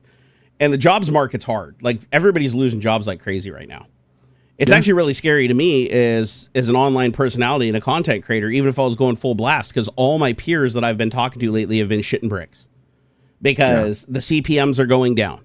More people are getting laid off and losing their jobs, so they're creating content now, right? So now there's less ads to go around, and there's less sponsorships. Now people are putting 2 and 3 sponsors per video, trying to get by. The sponsors are only paying like a quarter or a fifth of what they used to pay because they know they can get away with it because the market's so soft. And people just don't have the buying power to buy shit. And with prices going up, that kills everybody. CPMs go way down when you're talking about people not being able to afford products, because the CPMs are based on, out of 1,000 clicks, they're expecting so many people to buy a product. But if that product costs 2 or 3 times as much, people simply can't afford it. And therefore, because of that, they can't pay you as much for the marketing. And so it's this big cycle where it's like you have and then on top of that, you have AI just flooding everything. As a matter of fact, one of our topics today was YouTube's new feature to create background music. You know how many people make their living off of licensing and selling their music, not just directly to YouTubers, but also to services with monthly fees that license that music to YouTubers and other content creators to use? What happens to all these artists and musicians that spent their entire lives creating this music that people loved, that now all that's been pumped into into an AI like Suno, and Suno knows how to replicate their style and their voice perfectly? Yeah. Like, what the fuck do you do? And then YouTube pays Suno or whatever service they're using, and now YouTube can generate background music. Now, don't get me wrong, for content creators that are just coming to the scene, it's cool that you can just click a button and get royalty-free, copyright-free music or whatever. They just generated that's unique to your video. I think that's super cool from a technology perspective, but it's like from a jobs perspective, that really sucks. Because you're not creating any new jobs by doing that. You're just taking jobs away. And sadly, with this whole idea of manufacturing coming to the United States, the only way to do it is with automation, because you can't afford the humans here. Humans are too expensive. That's why we're a service-based economy, right? It's like we cannot afford to have human beings doing QC and assembly of stuff, where countries that are set up for that and evolved doing that are not only able to do it, they thrive at it, right? That's like the thing they're good at, and that's why they export that service. And so it's like, shit, what do we do? What do we, and Trump doesn't understand any of this. All Trump knows is that tariffs are something that he can do without congressional approval for some reason, even though Biden, any tariffs he did had to go through Congress, but for some reason Trump just ignores them and just does whatever he wants. Because he declared it a national emergency. That's right. I forgot the national emergency. You know who else declared a national emergency in 1933? Guess. Yeah, a guy named Adolf Hitler. I'm not even joking. Like, people that say the comparison is bullshit. No, it's not. Go back and do your history. Hitler literally granted himself the power to enact any law he saw fit, and not even the president could stop him. Yeah, the president of Germany. He wasn't the president. And yet he had more power than the president, because he granted himself the emergency powers that not even the president could take away. Sound familiar? Supreme Court gives Trump immunity. First president ever to get immunity that literally makes him a king by definition. Like, we have to trust that he won't do bad things. As a matter of fact, I'm not even joking. You can go watch this and confirm it yourself. During the Supreme Court hearing for his immunity, back when he was going through all the felony charges as a private citizen and they were going to sentence him, the Supreme Court stopped the sentencing because they said it'd interfere with his election. It wouldn't give him a fair shake to become president. So he was supposed to be sentenced to go to jail, but they're like, okay, we'll put it on hold till after the election. So they're like, they hear the immunity hearing before he becomes president, right? Because he really needs this immunity to protect himself from immediate impeachment if shit goes wrong and the House falls to the Democrats or whatever. So he's like, I need this immunity thing. The only members that voted to give him immunity were people that have a financial connection to him that should have recused themselves, either responsible for their jobs to him or have a literally financial connection through some kind of business dealing.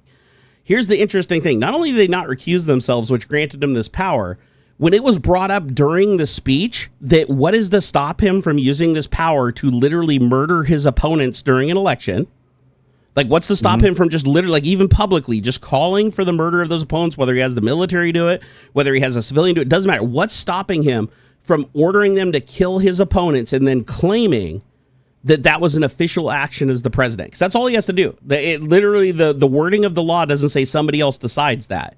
He gets to decide it. Like, he, as the president, gets to decide if his immunity counts or not, regardless of what the action is. Of course, he's always going to say it's for the America, right? So, and you know what? You'd think the other justices that are voting to give him this power would give a good counter argument. They didn't. You know what they said? Nope. They literally said, yes, we acknowledge that he could technically order a strike on his opponents and have them killed, but he won't do that. Yeah, sure. That was their entire argument, to give him that immunity. Just like they won't overturn Roe v. Wade. They won't. They're already trying to dismantle the. Won't write illegal Supreme Court. Won't export citizens. Like shit. All this comes down to, like, I think we are. We're at we're at a dangerous point in history. The decline of a cycle here. I'm scared. I'm legitimately scared. I've never been more scared, honestly, in my life as an American. Honestly, I'm with you, dude. I'm like, I don't know what the next. I've run the math in my head, and I don't know how we survive this. Because here's the thing: people are like, "Oh, don't worry, the courts will stop him." The courts just said, the Supreme Court, the highest court in the land, literally ruled that Trump has to bring back the guy that he already told the courts that ignored the courts and sent him to El Salvador prison, right? The guy who had protection under U.S. custody, in the United States, had protection, wife and kids and everything. He gets deported to this prison. They literally told him not to do it. He did it anyways. The Supreme Court just ruled a couple of days ago that he has to bring that guy back. Do you think he brought that guy back? Nope. Yeah. Do you think he'll answer any question about it that the media's asked him, to him or his press secretary? Nope. They ignore and they deflect. They are not bringing that guy back. That dude is going to die in that fucking prison. He's probably already dead. He's probably already dead, honestly, yeah, which is probably why they're stalling, because that prison is pretty fucked up. But here's the thing. Like, he doesn't, notice how he's not getting punished. Like, he got ordered by the Supreme Court. He didn't do the thing, right? He's ignoring Congress and going against the Constitution. Nothing happened, right? Like, the people who are supposed to do something aren't doing it. Hitler did the same thing. There was laws that should have prevented Hitler from doing things, but those laws couldn't be enacted because the people that enact those laws are under his authority. Same thing. What did Trump do? The first thing he did when he got in office was replace the head of the FBI, Department of Homeland Security, the Attorney General, and the DOJ, the Department of Justice. Those entities together would be the ones that physically remove him if he was impeached and removed, or the Supreme Court, ratified some kind of order saying that he committed treason or something like that, right? Mm-hmm. The Supreme Court can't even remove his power, because check this out. I ran this arithmetic too. I'm like, what the hell? How do we get out of this? So the Supreme Court, let's say they get cold feet and they're like, oh shit, Trump's like overstepping big time. We need to get rid. Even though he gave us our jobs and we promised loyalty and we promised him that we'd have his back and give him whatever he wants in exchange, we have to turn against him. Let's say the Supreme Court says we're going to revoke his immunity, like we're going to take it away. Because here's the thing, you can't impeach a president unless he's committed a crime, and he hasn't committed a crime if he has immunity. You see the problem with that? Yeah. So the Supreme Court first has to remove his immunity before there's some wiggle room there, though. Give me a second here. Official acts and things, right? Yeah, no. This is there's supposed to be wiggle room, but only if Trump doesn't say that it was for an official act as president. It doesn't matter if it actually is an official act. Trump just has to say it. Trump has to say, I did this because I personally, Donald J. Trump, believed that insider trading was critical to America's success. That's all he has to say. It could be total bullshit. It doesn't matter. But as soon as he says that, you can no longer use that for impeachment or use that crime. It's null and void at that point. So that's why a lot of people aren't going after him for anything, because they know he'll just do that. It'll just be a waste of resources and a waste of time. That's why the SEC isn't going after him for his insider trading, because they know he'll just say, oh, it was an official act. I did that as an official act to like help out the economy and to tell people when to buy stocks, because I thought it was the best thing for America. But here's the thing. Let's say the Supreme Court removes his immunity. That's a real thing that could happen, right? It could go before the Supreme Court. There could be a vote. Somebody could file a lawsuit, federal lawsuit, saying he's overreached, he's overstepped his power. Let's say they all vote. They all decide, okay, kumbaya, we're going to give the majority, we're going to take his immunity away. When they take his immunity away, they have to give a time in the future for that to go into effect. They can't do it immediately. Everything that they rule on, the law has to go into effect at a later date to give time for everything, right? What's to stop Trump from just killing the justices that voted against him, since he still technically has immunity at that moment, so he can't be prosecuted for it, right? He could say that he believes that they were terrorists or that they were infiltrating the government and the Russians were paying him to get rid of him. It doesn't have to be true, right? He just says that and he gets rid of him, and then he forces them to have another vote, and then the other scared justice that's remaining is like, oh, here, have your immunity back. And if he doesn't, he kills that guy too, and then there's no Supreme Court anymore because he's the only one that can nominate and appoint people to the Supreme Court. So here's the problem. People are like, oh, but Trump won't kill anybody. Trump literally ordered a strike on a terrorist to kill him. Trump might not like to kill people himself or might not like the sight of blood, but he has no problem ordering the death of other people if he thinks that they're standing in his way or causing him problems or can get him some clout. So he literally was bragging about Elon taking food away from children that literally died because of it. Like, this is not a guy that will have a problem with killing people if it keeps him out of jail. All he cares about is if he can get away with it. That's it. As long as he knows he can get away with it, he'll do it. And you'll notice he's been testing his powers. He's been upping them as he goes. Like from his first day in office, when he freed all the people that attacked the police and then basically said that they were all political prisoners and said that he was going to invite him to the White House and give him hero awards. And the next day, Enrico and Tario from the fucking Proud Boys that he also released, who was literally charged with sedition because they caught him with the actual plans for the attack. Like he was the mastermind that started the attack that everybody else ultimately got involved in, right? So he had sedition charge. He pardons him. What does he do the next day? He said, we're creating a list. The Proud Boys are creating a list of anybody that was involved with any of the January 6th convictions, and we're going to retaliate. When Trump was asked about that and said, hey, what are you going to say about that? He just diverted and didn't say anything. He wouldn't disavow it. He wouldn't say the Proud Boys stand back and stand by like he did before. He wouldn't do anything. He's like, no, in his mind, he wants to see those people get punished. Like the people that actually prosecuted the January 6ers that are on video beating police, he wants to see them get hurt. He legitimately wants that because it sends a message. Hitler did the exact same thing. He actually freed murderers, multiple murderers that were loyal to the Nazi, the whole Nazi thing. And so he freed them and pardoned them and praised them publicly. And they went out and committed more crimes on his behalf. I wonder why. He basically told them, listen, if you commit crimes that help me, I will make sure that you stay out of jail and I will reward you. And Trump's doing the same thing. What about Trump being hard on drugs, right? That's the other thing I don't get. Everybody's like, oh, Trump's hard on drugs. He's stopping the fentanyl crisis. Did you know his first day, the second pardon he did after letting the people that beat police officers out of jail, you know what the second person he pardoned was? One of the world's biggest drug importers to the United States, including fentanyl, who also sold to children. Yeah. Yeah, literally, what was his name? Ulrich, the guy who created Silk Road. Yeah. And the guy had a crypto. Yeah, he had a crypto wallet that couldn't be recovered by the FBI back when he was charged. Keep in mind, he's been in jail for 13 years. He was in jail through Trump's whole first term, and Trump never pardoned him, even though he asked him for a pardon. He just completely ignored him.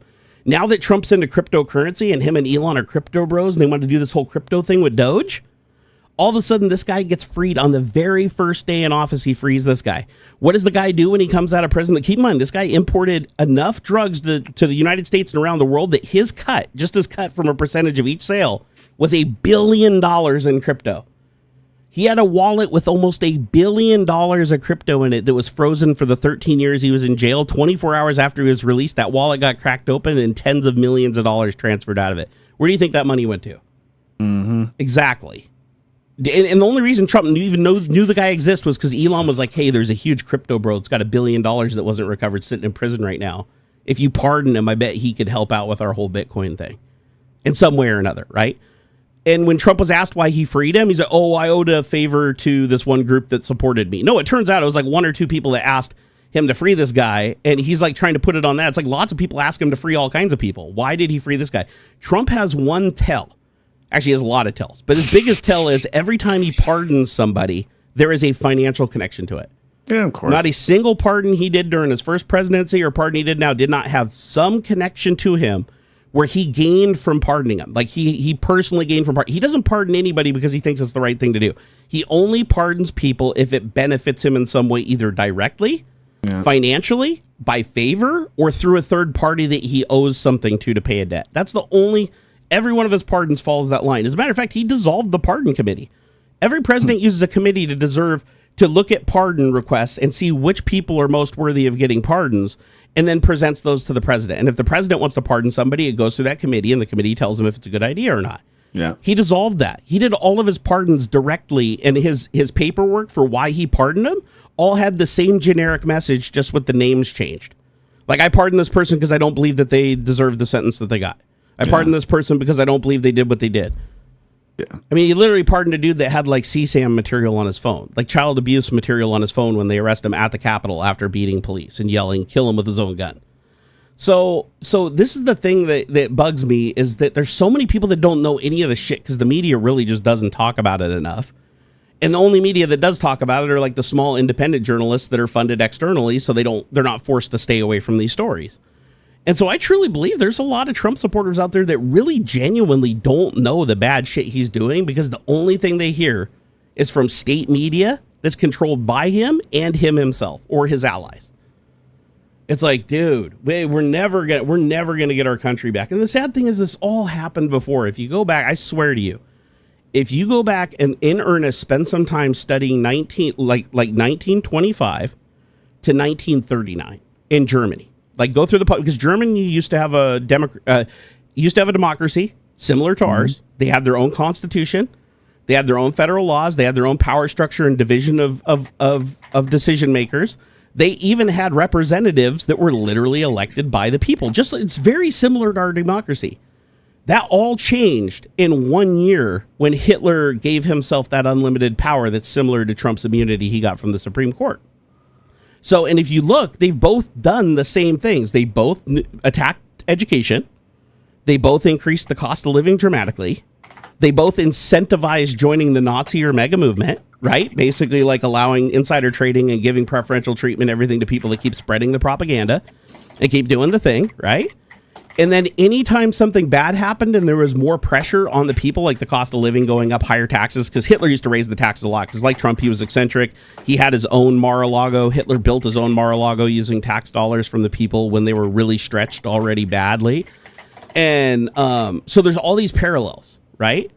And so it almost looks like Trump is literally just following the manifesto from Mein Kampf that Hitler wrote in the 1920s that he executed in the 1930s. And it's wild because it's like not enough people studied history, and including me. I didn't even know half the shit until I started studying it.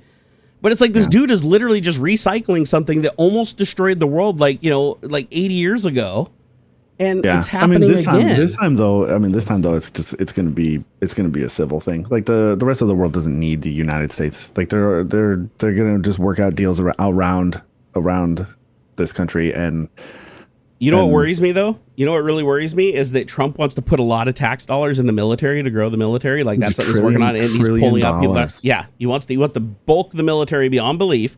Hitler did the same thing. He took a lot of money from the people to bulk the military, made their lives miserable to bulk the military. Hitler burned so many resources in his first 3 years in power in Germany. Keep in mind, times were slower back then. Trump could move a lot faster and burn shit way faster here. But it took Hitler only 3 years to deplete Germany's resources to the point where he had to start threatening neighbors to take their resources and making demands. And a lot of those nations like conceded his demands and gave him free resources and did the things he told them to do. It was when they hit a point where they stopped doing it that he basically only had his military left. So he started just invading those countries and taking the resources to float Germany. Like Germany literally couldn't survive without stealing the neighbor's resources. And then it just kept expanding from there and got out of control. But that's why Hitler, so like there was 6 years Hitler was in power where there was no World War II. Hell, he was even participating in the Olympics. But he was spending so much money on military that the people everything was gone. He was eating up everything. There was nothing left for the people. And then when it got to the point where it's like all he had was a huge military and nothing else, he's like, well, we got to use that military for something. Let's go attack our neighbors and steal their shit. And what do you have Trump doing? Like not even 3 months into office, like threatening Greenland, Canada, and renaming the Gulf of Mexico the Gulf of America. Guess what Hitler also did? He renamed a shitload of landmarks, even in other countries, to align with Germany to make it seem as if they were the ones that owned them. Even though they didn't. Same shit. It's like, where do you think he got the idea from, guys? Like, Trump isn't an idea guy, right? Like, he's literally bankrupted himself 7 times and lost 2 fortunes. Like, he had to literally sell Bibles with, like, a washed-up musician from China with moldy pages for $80 and sell fake Chinese jewelry and merch from China just to barely stay afloat, even though he was getting $19 million a year from Mar-a-Lago in tax dollars and he was still broke. You know? Yeah. It's just, guys, I just hope that people get to the point now that they see that their cost of living's going up, see that their benefits are going away, seeing that their jobs are in danger. I hope before it's like too late, that people start to notice and push back a little, because once Hitler got about a year or two in, you know what he did to the states? Because I thought, our state governments can hold the line, right? We can just stop paying taxes and start fighting back against the government or go to civil war if we have to.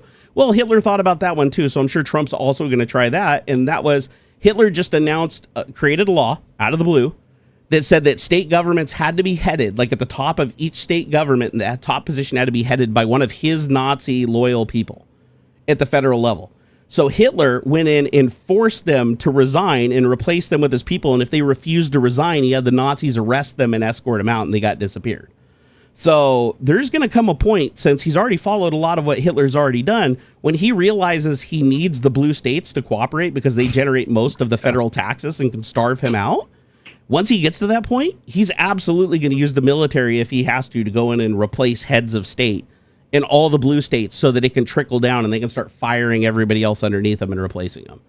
And Hitler already did it, and it worked a treat. Like, don't think that Germany didn't push back against Hitler. They absolutely tried, but they failed. So just go learn your history, man. The more I read it, the less sleep I get, though. Just be warned, because this shit is playing out a hell of a lot like Hitler did, and sadly it's working. All the way down to the Christianity shit, too. Like Hitler was an atheist, and Hitler's like, oh, God picked me and to save Germany and blah blah blah. And all the Christians in the conservative, their DAP or whatever before it was Nazi, were like, whoa, this guy was like picked by God. He believes in God, so we got to back him because he's the God candidate. And then as soon as Hitler rose to power, you know what he did? He turned around and attacked the Christian church to make sure they knew their place and ensure that they couldn't become a threat to his power. So Hitler's also Trump's also an atheist that's never read the Bible. So trust me, now that he has power, once he gets to the point where he knows 100% that all of his T's are crossed and his I's are dotted and there's no possible way to remove him, he's going to get more and more emboldened, and we're going to see a lot more shit go away. And the goal is going to be to suffocate non-mega members and to give as much resources to mega members as possible to make it as unbalanced, so when civil war finally comes, it's just a walkover. Because Hitler did the same thing. So, and Trump really likes to follow in his footsteps. When you go back and read, it's true. Trump is 100% read Mein Kampf. I 100% guarantee you, I would bet my life on it that he's read Mein Kampf. That he's read at all? Read. Yeah, well, not only that, but remember he said he didn't read it, but he also said he didn't know anybody. Right? Yeah, he also said he didn't know anything about Project 2025. In his first day in office, he appointed 3 of the biggest authors of Project 2025, including the head of the Heritage, to the FCC and 2 other major government heads of state. And Elon Musk, of course, came in and got this position with Doge, which immediately wiped out all of the organizations that do oversight for the government. That's a little interesting, right? Like, why is your first action, if your goal is to get rid of corruption, why would your first action be to completely blind the public from knowing what's happening? Like, take out anything that allows the public to have any transparency into government, get rid of it. So, yeah, it's fucking wild, man. Oh, shit, it's 2:10. I didn't know. You got to get out of here, bro. You got to get out of here. This is wild. Yeah. I didn't realize it was so late, man. Thanks, man.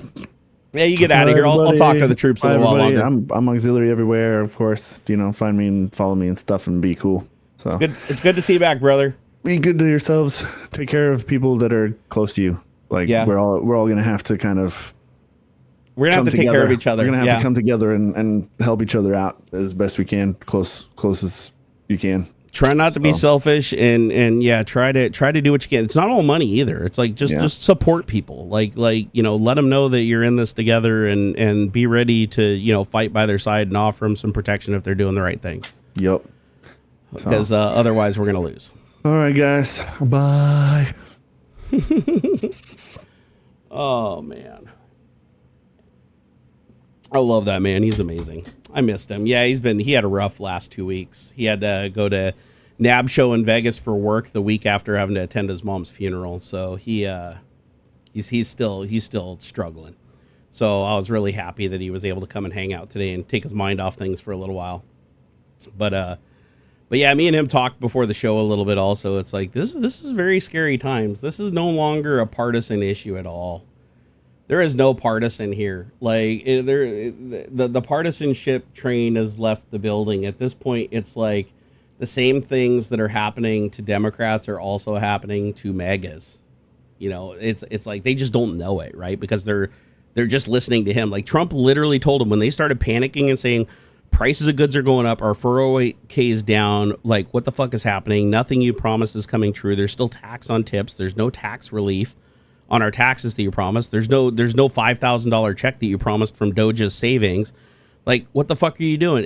And he literally just created another catchphrase, just like Hitler did. It's called the big lie. By the way, if you think the big lie is just the 2020 election, if you read Mein Kampf, the big lie is actually a technique that Hitler coined in Mein Kampf that's literally telling a lie over and over and over again that it creates more volume than the truth so that people have it forward in their mind and believe it to be fact. So anytime you hear the big lie, it's not just 2020 election. It's literally the technique in Mein Kampf that Hitler used to repeat the same thing ad nauseum during rallies and through as many people as possible, bombarding the public through news publications, through public speaking, everything you could think of, repeating it over and over and over again. The whole, like, you know, Russia thing, Ukraine. Whenever he just says, he comes up with a creative name, repeat it. So those people have it stuck in their brain and have that association. So they're like, I've heard this 10,000 times, but I've only heard the truth in like 20 different forms 10 times each. So your brain automatically goes, oh, this must be true because this is the thing I heard more. It's literally a brainwashing technique, and Trump learned it from Mein Kampf and has used it with a lot of success, honestly. But the thing is he just tells people, his latest phrase is, don't be a panickin. He's like, don't look at your bank account. Just don't look at your bank account. Don't look at your 401k. Just buy everything and act like everything's normal. If a check bounces, just ignore it. If you can't pay your mortgage and get eviction notice, just ignore it. Like, it doesn't matter. Like, everything will be fine eventually. Like, just don't be a panickin. And so he did that because he wants his cult to, if any mega person complains, he wants them to bombard him and say, don't be a panickin. So like, oh shit, you think I'm being a panickin? Oh, you're right. I need to just ignore that my checks bounced and my family can't eat. And it's because Trump seems to want everybody to think that, oh, everybody has enough money in their bank account that they can just bounce everything and live life like normal and not look at prices and not do it, and they'll just be fine. But that isn't true for the majority of Americans. That's not even close to true. Like, that's a very dangerous thing. So you have a lot of people, a lot of MAGA is in big danger right now. And Trump just keeps making it worse and worse and worse for him because they're just so indoctrinated into believing that God chose him and he's somehow going to magically fix everything, even though everything he promised, the exact opposite happened. All the worst case scenarios that he said would happen if like Kamala or Biden were president again have already happened times 10. Like, all the things he accused them of, he did. It's kind of like when he said, you know, Biden was taking foreign money and he was corrupt. So Biden, of his own free will, released all of his tax returns from 1998 all the way through present day, and then continued to release his tax returns every year all the way to 2024. Trump was asked, why don't you release your tax returns? Because you say you're clean and you're saying everybody else is corrupt and taking foreign money. Biden proved through his tax documents that he didn't cheat on his taxes. He paid his fair share on tax, and he proved where all the income sources came from. So show us yours. Well, Trump refused, but then somebody released his tax returns during the 2020 election from 2015 to 2020. And even just those 5 years they showed, all 5 years had huge problems and corruption. And 2 of those years showed $6 million coming from China into his account from them renting out his entire hotel without even occupying it to curb favor with him. And that's why he was so nice to China, and he did a lot of favors for him during his first presidency, because they pumped millions of dollars into through his business, just like he does with Mar-a-Lago to get our tax dollars, right? Same tactic. He just launders the money through his properties that he said he was going to give up and sign over, and he never did, to his family.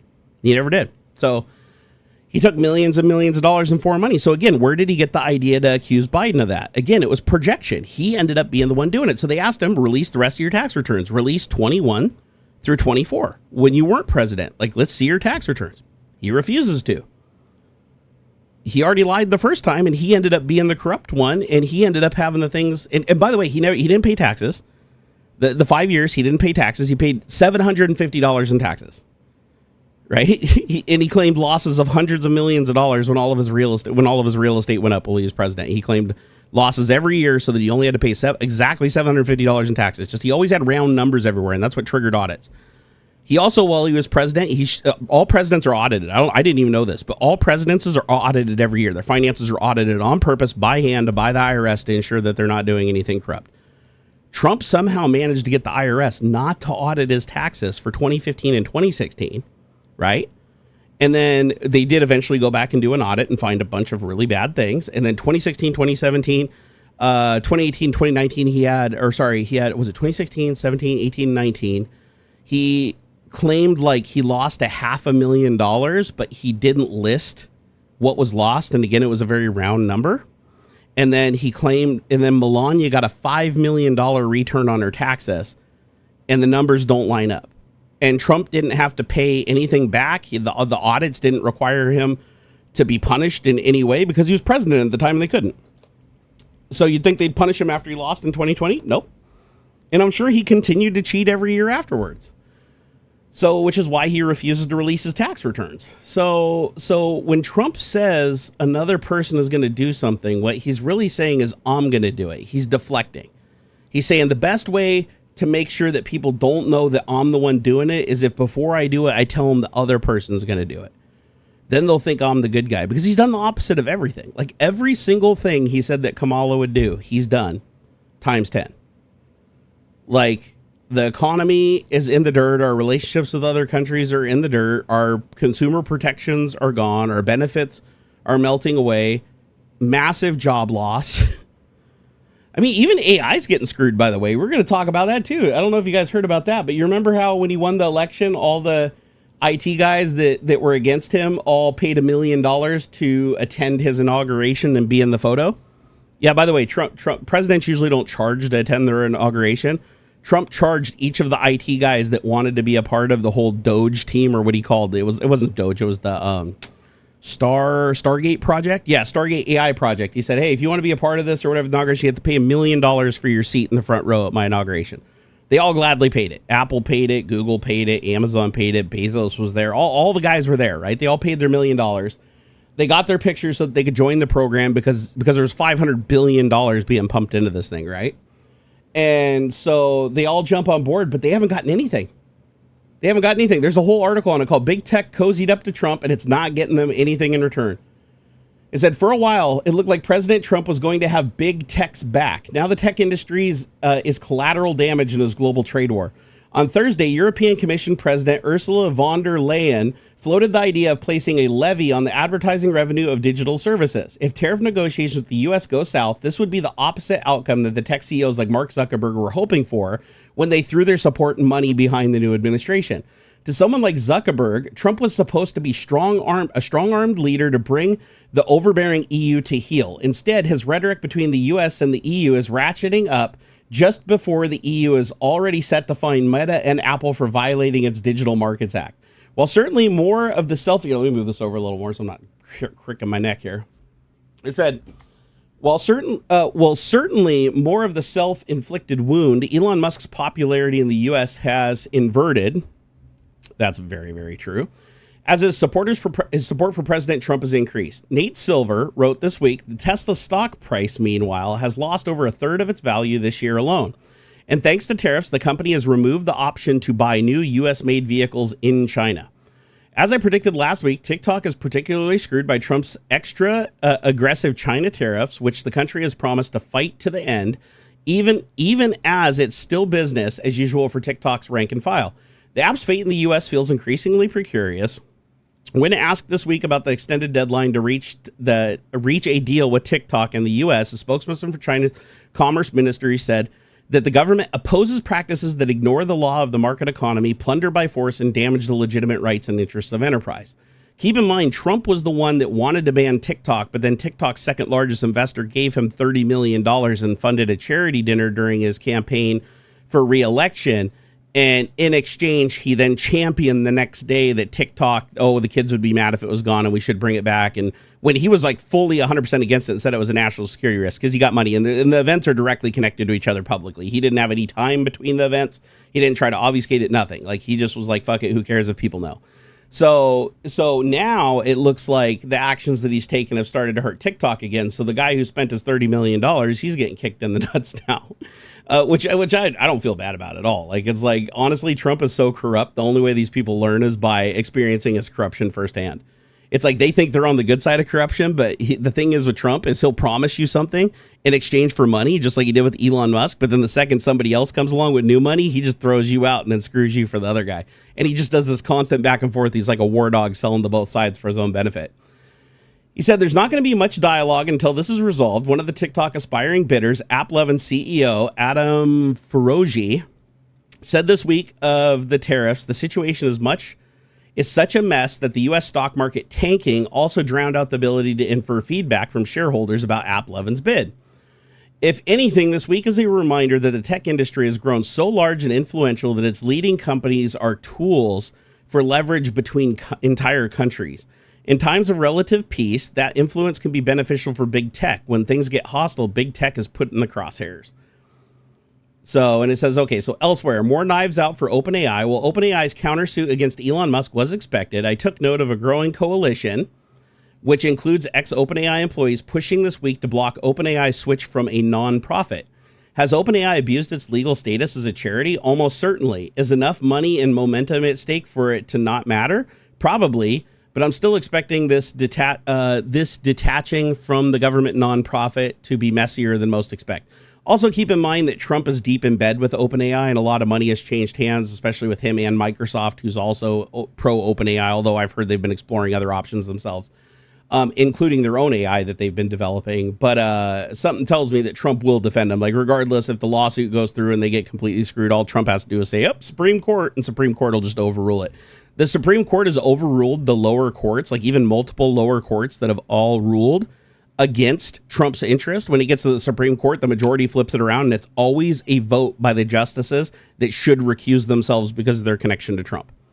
So just keep that in mind. Like Trump keeps winning in the Supreme Court because of the votes from the people that should be recusing themselves because of their conflict of interest. That's how bad things have got.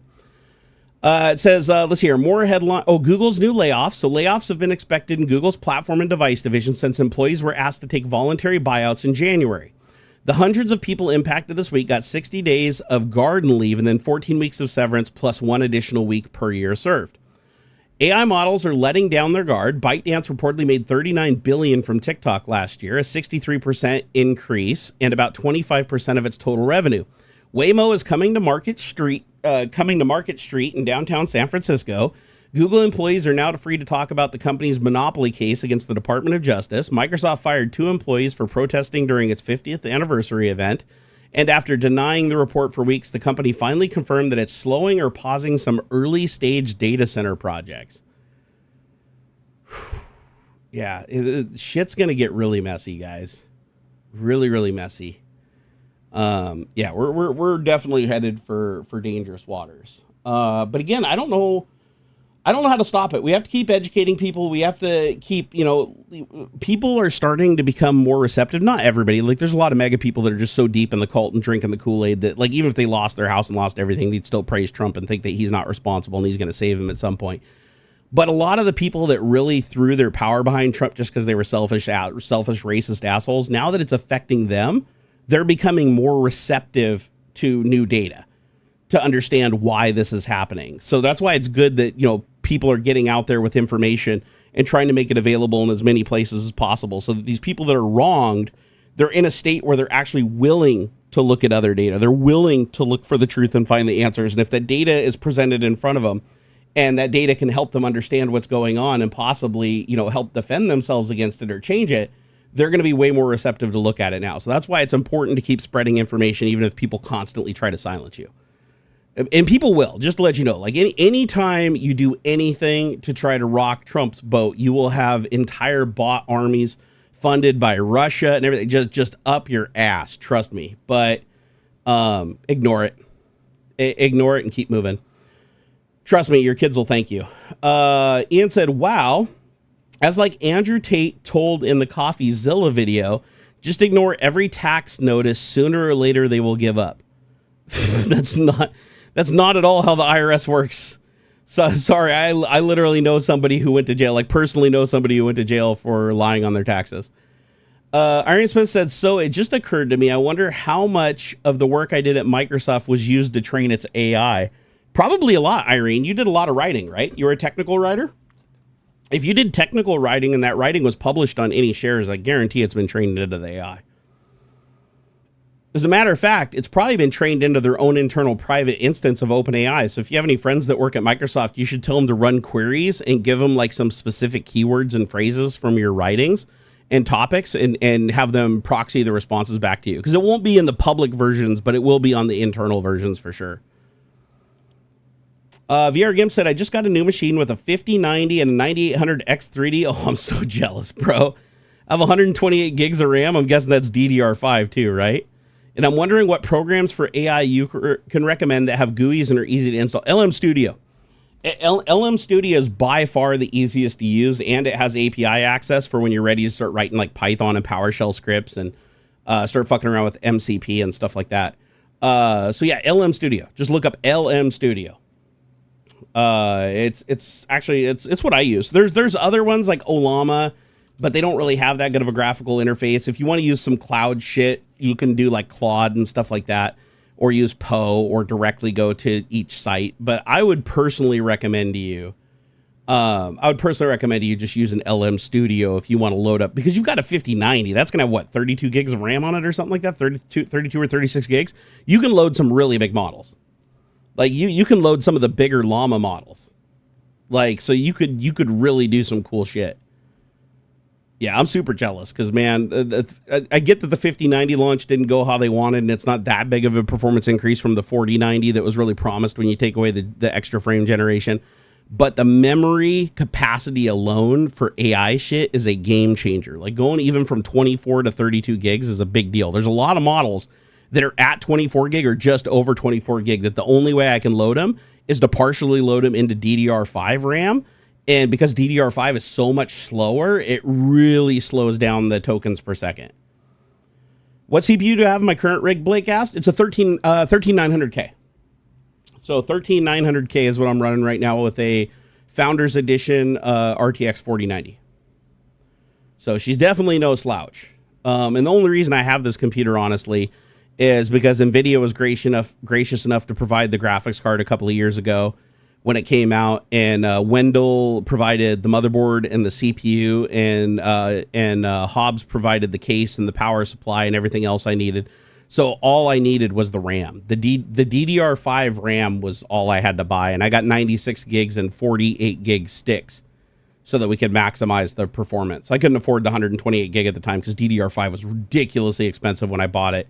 But it took so damn long to get around to building the computer because I needed more components and I couldn't afford them, that I should have just waited on the DDR5 RAM, because had I bought it later, I would have paid slightly less and got 128 gig instead. Had I not bought them, but I thought I was gonna, as soon as the shit showed up, I was gonna start upgrading stuff, and it didn't work out that way, sadly. Commander Lake said you can run 32 billion quantized 3KM model with an 8192 context on 24 gig. That's cool. That's cool.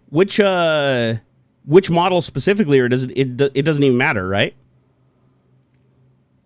Surprisingly, some of the models run good on CPU too. I was kind of shocked. I loaded up a 32 gig model into DDR5 without using the GPU at all, and I was still getting like 3 or 4 tokens per second, which really surprised me, honestly. Keymad said you have good friends. I have the best friends. I don't have good friends. I have the best friends. Honestly, I owe most of what I have over the years to, a handful of my friends that have been massively beyond generous. A lot of the stuff that I've received in that time, because I haven't been making a bunch of YouTube videos and everything because my health has been so shitty, has been literally from my friends, not from like companies sending me shit to review. However, there's been a few companies that have sent me stuff that I'm hugely grateful for, like Framework, and I'm really pissed off that Trump, Trump's on and off insider trading, fake tariff bullshit, it fucked up their launch. They were supposed to launch their new badass laptop here in the United States, and they had to cancel their launch because of Trump's fucking tariff threat that would have caused every laptop they sold to take a loss. And then they canceled the event, they canceled the launch, they canceled all the logistics, and then Trump last minute goes, I'm going to delay for 3 months. So it pisses me off so bad. Fuck that guy. Do I still have the Subaru STI? Sure do. Sure do, Yak. We looked it up today on Auto Trader, actually, and it looks like with the mileage that I have and the condition, I could probably get 28 to 30,000 for it. So I'm probably going to try to sell it this summer. Don't get me wrong. I love the car to death, and I wish I could keep it forever, and I could fix the clutch and get some new rubber on it. But the truth is, with my health failing and shit like that, I can't drive the car like I used to. And I'd be more comfortable right now just driving a little beater truck. So I'll probably sell it so that we have the money to extend our ability to live a little bit longer, and then use a little bit of the money to go buy like an old beater high mileage Ford Ranger or something that I can just putt around in. Something that I can use for like taking garbage to the dump and stuff like that. But hey, that's it. Life changes, man. Life changes. Sometimes it's great, sometimes it's not. It's like, there's a lot of variables that change, that can change your life in an instant. And I knew it was going to be bad when Trump became president, because I knew that, and that was before he got the Senate majority with the corrupt people like Mike Johnson and James Comer and everything that are loyal to him over the Constitution and charged to run blockage for him, and a corrupt Supreme Court majority that we can't touch. So Trump is the single most powerful president that has ever existed in our history, just like Hitler was the most powerful figure in Germany when he also had that similar amount of power and similar protection from, their version of the law.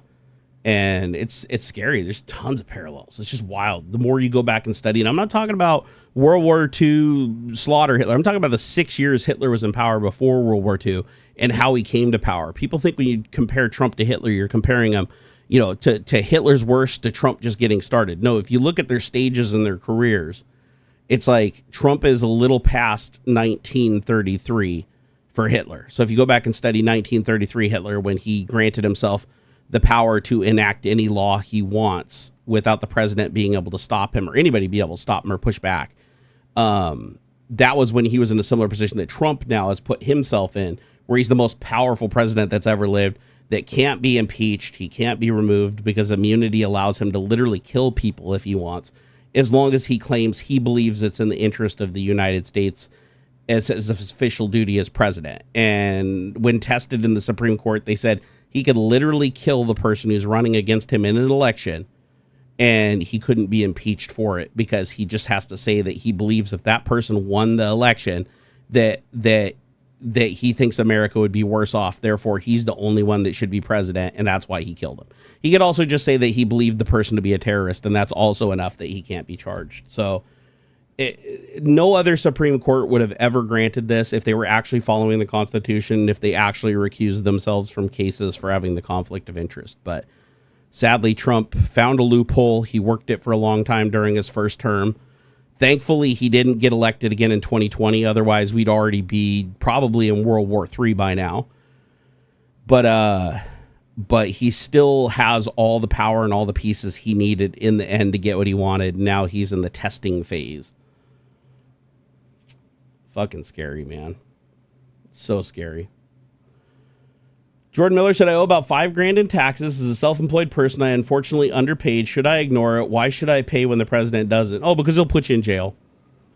Remember, Trump said he was going to get rid of the IRS and stop people from paying taxes and create the external revenue service, but he's actually done the opposite. He's invested heavily in the IRS, put his own goons in there, and he has them going after any.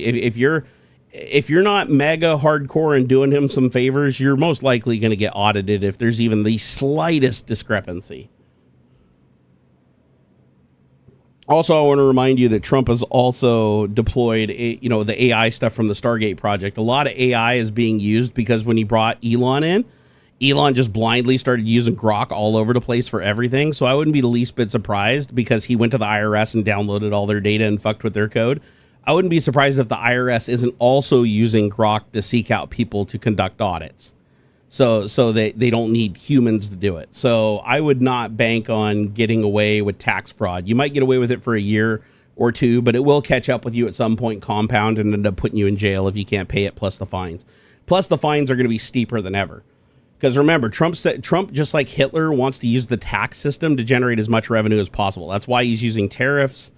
And the thing is, like, notice that he claims he wants to save taxes, he wants to save money and he wants to reduce our deficit. But remember, his first order in office was to increase the debt ceiling by $4 trillion. And he's planning himself a $91 million birthday military parade, Kim Jong-un style. And in addition to that, he's still going to Mar-a-Lago every single weekend and golfing, which costs us $3.2 million every trip he takes. One of those $1 million goes directly into his pocket because he charges the government for every room at top dollar at Mar-a-Lago, and for memberships and for amenities and for a whole plethora of shit that they don't even use, so that he can put that money in his pocket. That's why he's always makes sure that he's golfing. Even in the crisis emergency, everything's burning down, he makes sure that every weekend he's at Mar-a-Lago golfing, because if he misses a golf trip, he's out $1 million in revenue. That's what makes him the highest paid. Remember, when his tax leaked from his first presidency, it showed $90 million in revenue from Mar-a-Lago. 90 million over the 4 years. Think about that. $90 million. It's like 19 million, and it changed a little year to year because he did miss some trips or had more trips to make up for it. But he literally made 90. He's the highest paid president in history. And then 2 of the years that he made, he made the 90 million over the 4 years, but 2 of the years in addition, he made $6 million from China renting every room in his hotel in DC to curb favor with him. Nobody stayed in the rooms. The rooms were completely unoccupied. They just rented the rooms because he owned the hotel.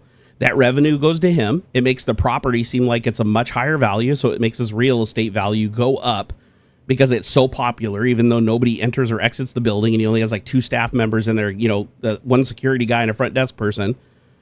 It's wild. It's like, shit, go research this guy. It's so wild. The conflicts of interest will just blow your mind.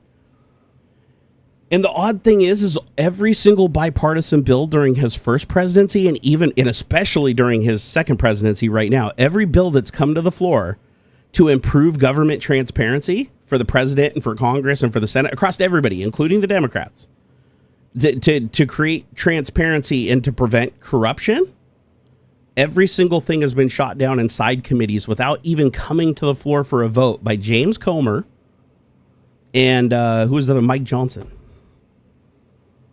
Isn't that crazy? Like, Congress is supposed to bring bills to the floor that the people want. And the people want transparency because they're sick of all these people insider trading, taking lobbyist money to fuck them over, and spending their entire time in Congress telling their constituents that they want what benefits the rep instead of the other way around like it should be. And it's because all the lobbyists can hide behind like crazy named organizations that have nothing to do with what they're really doing. They're allowed to say anything they want with no repercussions. They don't have to fact check anything. They can insider trade to their heart's content. Hell, Marjorie Taylor Greene just put $780,000 into the Dow an hour before Trump tweeted out to the rest of MAGA to go buy stock on the Dow to boost it up. And then so he insider traded, but she got the insider trade first. So he clearly called a bunch of people, including Marjorie and his other allies, to tell them that they should buy stock because what he's about to do is going to make the market go up. And so they're calling for an investigation from the SEC, but sadly Trump already has insiders in the SEC that'll make sure those investigations never happen. So it's the most corrupt. It's the most corrupt our government has ever been. Like, remember how Trump always said he wanted to clear, clean the swamp or drain the swamp? Again, that was like a projection. Like, he wanted to fill it. It's the opposite. He wanted to fill the swamp. He wanted it swampier than ever. He wanted to be able to use his office to peddle his merch and his fake Bibles, and use his office to peddle his wife and kid and his fake crypto coins and rug pulls. He wanted to use his office to enrich himself through his properties that he was supposed to turn over control to his other family members, but never did. It's fucking wild, man. It's like, why would anybody support this? Like, the funny thing is, like, conservatives would not support this behavior. Old Tea Party conservatives absolutely would be against everything he is doing because it is so far against conservative values. But just like Hitler changed the DAP to Nazi, Trump changed GOP to MAGA. And MAGA isn't conservative anymore. MAGA is not about the Constitution. It's not about the law. It's not about the working class. It's not about less taxation and less government. It is about corruption. MAGA is about everybody support Trump, even if he doesn't do anything for us. Just everybody has to put themselves out for Trump so that Trump can have more. And sadly, he's just brainwashed the fuck out of these people to the point where it's like, no matter how much money is disappearing out of their accounts, no matter how bad they get screwed, just like Hitler blamed the Jews, Trump blames foreigners. He's like, oh, you lost your job because Elon Musk fired every federal employee and gave himself a bonus? No, actually, in reality, it was those guys. It was those guys that came into the country over there. Those were the guys that did it. Oh, no, you lost your job and lost your 401k? Oh, no, that's because of drugs coming into the country, even though on his first day he pardoned arguably the biggest drug dealer in the world who ran Silk Road and made $1 billion in profit selling drugs to both adults and children without any checks to make sure it wasn't poisoned or tainted, leading to countless numbers of deaths. But Trump pardoned him, no problem. Had no problem with it. When he was asked his face by parties, oh, I hardly knew the guy. I just did it because somebody asked me to. A supporter asked me to. It's like, supporters ask you to pardon people all the time. Why didn't you pardon other people? No, he pardoned him because he had $1 billion in crypto that the FBI never recovered. This guy was literally in jail when Trump was president his first 4 years, and he asked for a pardon, and Trump just ignored him. Now, all of a sudden, Trump's president again. On his first day, he pardons him after Elon Musk is in the picture now, who's a big crypto bro who literally knew exactly who this guy is and kind of idolized him. Trump had no idea who this guy was. Elon just put him up to it, was like, this guy has $1 billion in crypto and an unrecovered wallet. If we pardon him, he's going to owe us a favor. Let's get him out. How corrupt is that?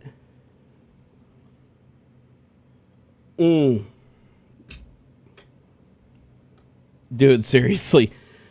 Barkbit said, I followed you for many years, Barnacules, and took your warnings about Trump seriously, but man, you can't even make up the crap that's going down right now. It's frustrating and scary. Yeah, no kidding, dude.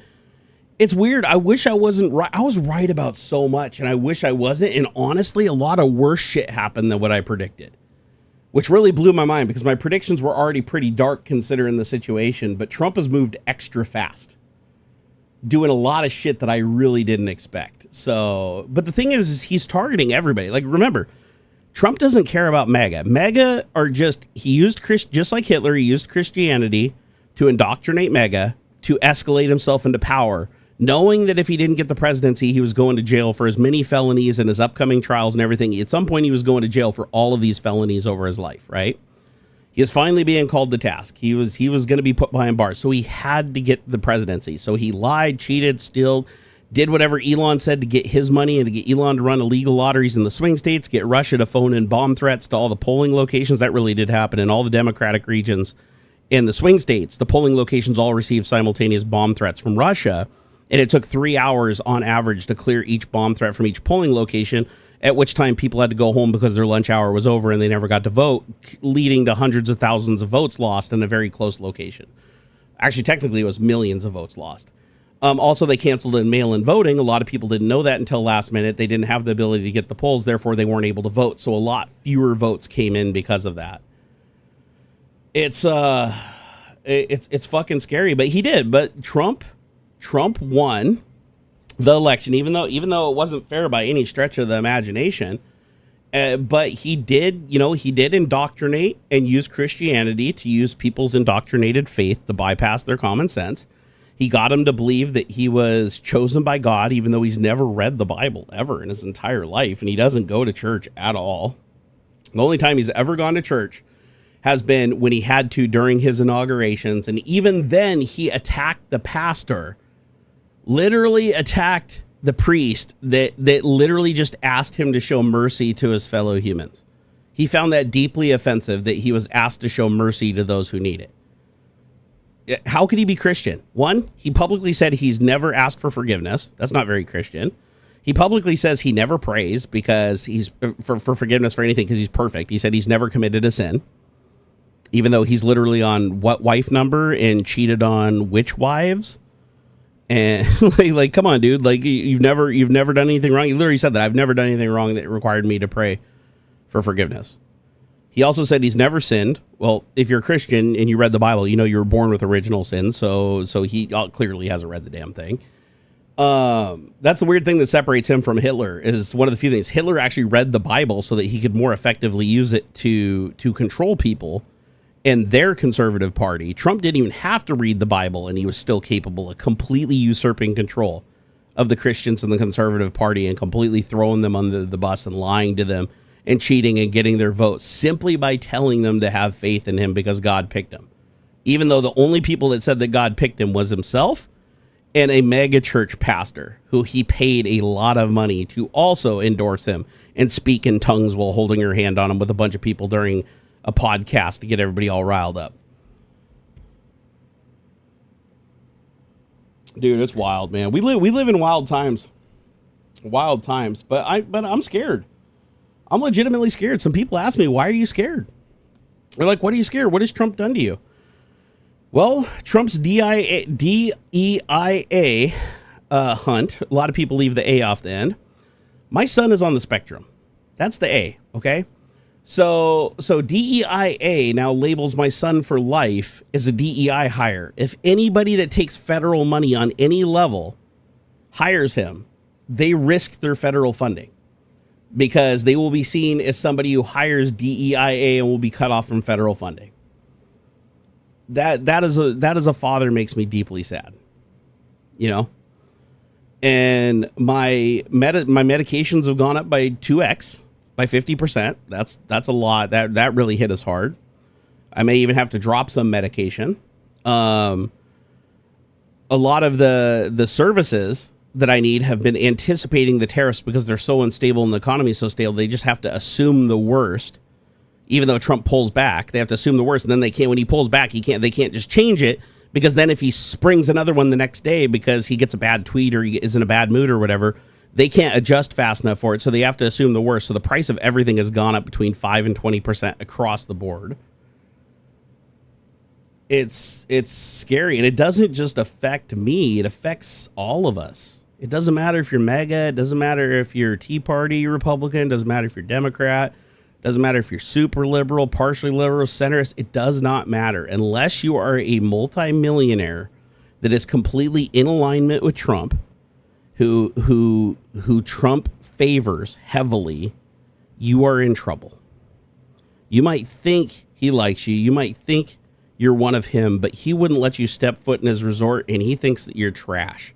You served your purpose. You gave him the vote that he needed to get into office with his unlimited immunity that allows him to do no wrong and to ignore the Supreme Court and to ignore Congress and to ignore the Senate. Even though he owns them all, he doesn't have to ignore them, but he doesn't have to listen to them anyways because he can do anything he wants because he's put his own people that are loyal to him, that are very corrupt people that have a lot of corruption in their past, including supporting things like January 6th and openly participating in the fake elector scandal and everything. These are people that were literally going to go to jail themselves for their crimes against our election system. And now they're the heads of the FCC, the heads of the FBI, the DOJ, Department of Homeland Security, even the Attorney General is a crazy lady from Florida who literally has backed Trump from day one on January 6th, supporting it and saying the insurrectionists were in the right for doing it, and that the entire election was rigged, even though it was proved it wasn't. That's our Attorney General. Our HHS, our Human Health Services, the person who runs our Human Health Services, the guy who literally has brainworms, who is an anti-vaxxer, who is now spreading the same bullshit measles and COVID vaccines cause autism bullshit to try to scare people into not vaccinating when he himself and all of his children and his wife are all fully vaccinated. This is the guy we want in the Human Health Services, right? The guy who changes his mind and goes against science anytime a lobbyist drops a fat stack on his desk. You know, all of a sudden, ivermectin is a cure for everything, you know, when they drop a big fat stack on his desk. It's like, this is a highly corrupt individual. But Trump only works with highly corrupt individuals. Remember, Mike Pence literally was like, people were hunting him to kill him because he didn't do what Trump wanted. He said he would never support Trump again after that, right? And he's outed Trump for a lot of things. And what did Trump do? He went and got J.D. Vance. Why did he get J.D. Vance? He said, unlike Pence, J.D. Vance has agreed to accept fake electors. He's agreed to do anything that I tell him without question. And unlike Pence, he has absolute loyalty. That's why he selected him. Not because he's a constitutionalist, not because he stands his ground on what he believes in, and that he fights for the people, it's because JD Vance has an entire history of completely flip-flopping and code switching to gain himself power and money in every single situation. And he absolutely is spineless and will just repeat everything Trump tells him to say, even if it means making himself lie and take back what he just said, like minutes later when Trump decides to change his mind. Like that's why he picked him. He even said VPs don't matter. Trump's like, oh, VPs don't matter. They don't have any power. They don't do anything. They're just there to reinforce what I say. They don't make any decisions themselves. That's why he said he waited so long to pick a VP at the end. He's like, it really doesn't matter. I just need a VP who's more loyal than Pence. Loyalty to Trump is bad. Loyalty to a president is bad. He's called himself a king. He's literally tweeted he literally tweeted that he's above the law. Like, I'm not even joking. He literally posted on Truth Social that a president cannot commit a crime because if a president does it, it's legal. That's absolute bullshit. I mean, JFK is definitely rolling in the grave over RFK. RFK is highly shunned by his family. I don't know if any of his family embrace him anymore. I think the Kennedys have completely kicked him out because of his bullshit.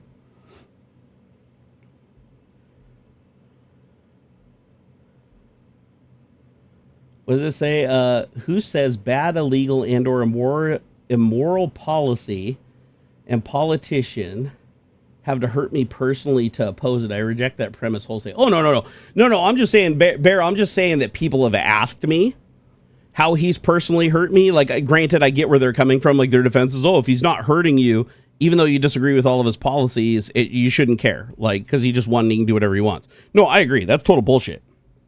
Even if the president doesn't hurt you personally, he could be hurting the people around you. He could be hurting your future. He could be hurting your kids in the future. He could be doing things that will eventually make your other people's lives harder. It doesn't have to be directly to you. It's like if the president is doing bad and illegal and immoral bullshit that's against the Constitution, you should oppose it regardless of your party. The whole point of having a debate. See, here's the problem: is Trump has conditioned the Republicans to believe that Trump winning is Republicans winning, even though Trump has spent his entire career running off everybody else, making sure that he's on the ballot alone. He makes anybody that opposes him runs off. Any representative that goes against him instantly labeled as a rhino and ran out of town and threatened.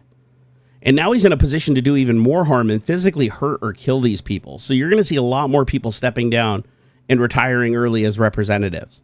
And you're going to see a lot more special elections that are heavily funded by Trump's supporters.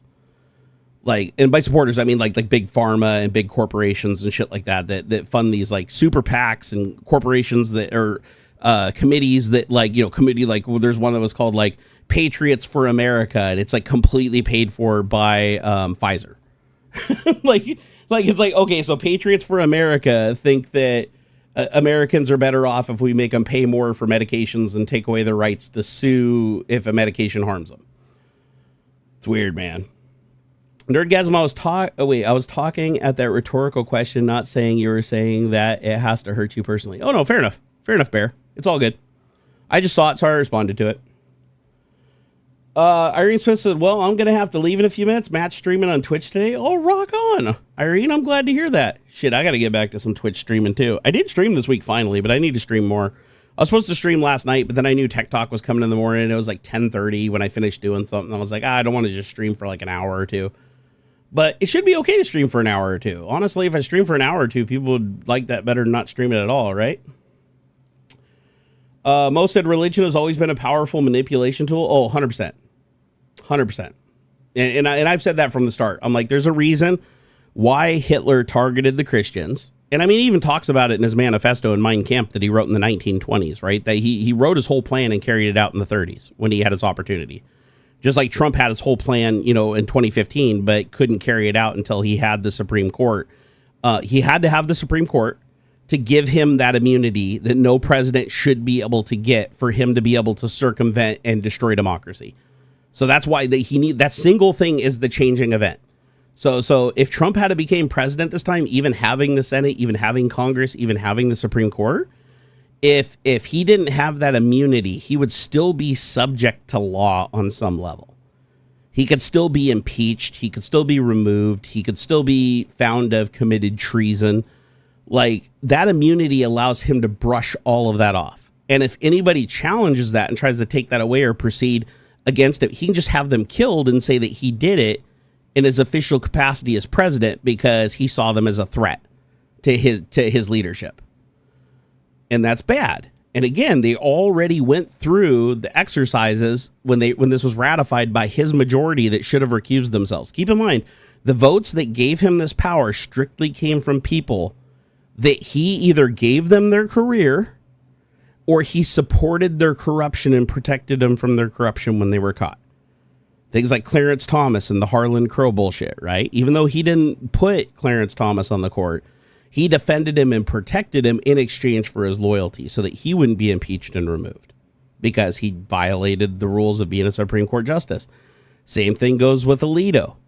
But then you have like Brett Kavanaugh, who lied about his financial debt, which can be leveraged against him to give favoritism to people with business before the court, right? You have Amy Comey Barrett, who he gave the job to also, just like Brett Kavanaugh. Therefore, they should recuse themselves for any cases that involve Donald Trump because they're literally have their job, their lifetime appointment, all their money and all they're able to enrich themselves all comes from Trump doing that. And Trump specifically selected and nominated them because they promised loyalty to him directly over the Constitution. And they've carried that out. They've ignored the Constitution completely by even exercising the idea of giving him immunity. It's truly scary that even the people that he appointed to the court, right? Even the people he appointed himself to the court, they should have recused themselves, literally said during the discussions over immunity that yes, he could use this to kill his opponents like Putin has so that he can win every election and grant himself third terms and do whatever he wants. They said that yes, he can use this immunity to do that. And their only defense was, but he won't. They're like, yes, technically he could, but he's not going to do that because he's a president that follows the Constitution. And it was pointed out that during his first term, he largely ignored the Constitution and tried to go around it. And it was only because of the Supreme Court before they were there that held him in line in tandem with the Congress and Senate at the time. So they're like, he cannot be constrained. And they're like, but don't worry about it. He won't do it. Well, Trump knows that he's going to jail if he ever leaves the White House for the rest of his life. So he is there for life. He, just like Putin, just like Kim Jong-un, he is not leaving. He is going to stay there for life. And if he has to order the deaths or disappearance of people using his immunity to keep himself in power, or rig elections using his power, or, you know, insider trading to give himself fucking be the first trillionaire, whatever he wants to do, he now has the power to do because his corrupt Supreme Court gave him that power when they should have recused themselves due to conflicts of interest. That's not good. That's not good. And it's like I said, how do you remove him? You know, how the hell do you remove him when he controls the DOJ, the Department of Homeland Security, the Attorney General, and the FBI? All of our organizations that enforce our federal laws at a federal level and hold our representatives and leadership to a standard and remove them when they violate that, they're all under his control, headed by people that are loyal to him. And many of them are authors of Project 2025 itself. It's wild. It's wild, my friends. So I really hope that after seeing this stream, I've piqued your interest to go and investigate some of this stuff yourself and like start looking. Because I would really love it if you guys would keep an ear to the floor and pay attention to what people are saying and counter the misinformation that you see going around. Use the resources that are available to you to let people know what the truth is. A lot of people won't listen. There's going to be the mega bots and stuff that aren't even American citizens that are just paid to go on social media and run 100 accounts, you know, run in opposition and praising Trump and Elon and all that shit. Don't worry about them. Ignore them. But even responding to them allows the other people that see their rhetoric to see something else that could spark their curiosity and go look into it. And that's why it's important to keep this information visible and to keep recycling it. So, the voting laws in his favor, voting doesn't matter anymore. Once a president has this immunity that no other president, remember, the only other person in a democracy like the United States has that received immunity like Trump has as Adolf Hitler in 1933 Germany. And we know what happened once he received that same power. Like, a democracy cannot function when you allow a president to completely ignore the law and do anything he wants. The president's job is to enact and carry out the laws that are created by Congress and ratified by the Senate. The Supreme Court is there to work out any misinterpretations of the Constitution and to hold the official, like how the Constitution would apply to given scenarios when it's not clear, right? None of that is functioning right now. As soon as Trump was given immunity, Trump could do anything he wants. He can put anybody anywhere he wants. He can fire anybody he wants.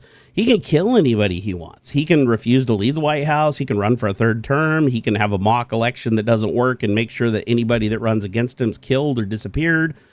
He can deport him to some fucking Guatemalan prison and nobody would ever know about it. Like, he can do whatever he wants. And as president, he can just say it was an official act, because unless he's president, he thinks the United States is in danger. And it's nobody else gets to interpret that. The Supreme Court made that clear. Nobody else gets to make that decision. As president, he gets to decide what is a personal act and what is an official act. So he can just call everything an official act. And they even talked about that. They're like, what if he just calls everything an official act? He's like, he won't do that. The only arguments that could be presented by the majority, the corrupt majority, that should have recused themselves because of their connection to Trump, the only thing that they could push back on is say that, yes, Trump can do all these things that the liberal justices are saying that he can do. Like, 100%. We don't disagree with any of it. He can do all those things. The lawyers even agreed. Yes, technically, he could do these horrible, horrible things. The only counter argument they had was, but he won't. But he won't has never been a standard that anything in the Supreme Court has ever passed on concerning the president or any representative in the government, right? If you want to push back in something, you want to grant some new power, some new law to somebody, you have to prove that it doesn't take the power away from the people that the Constitution sets forth, or allow that person to go rogue and do anything they want. Yet that's exactly what this does. And everybody agreed, even the people that granted him this power, that were the only people that voted, by the way, was his majority that was literally should have recused themselves because they're connected to him, which is what Supreme Court justices historically are supposed to do.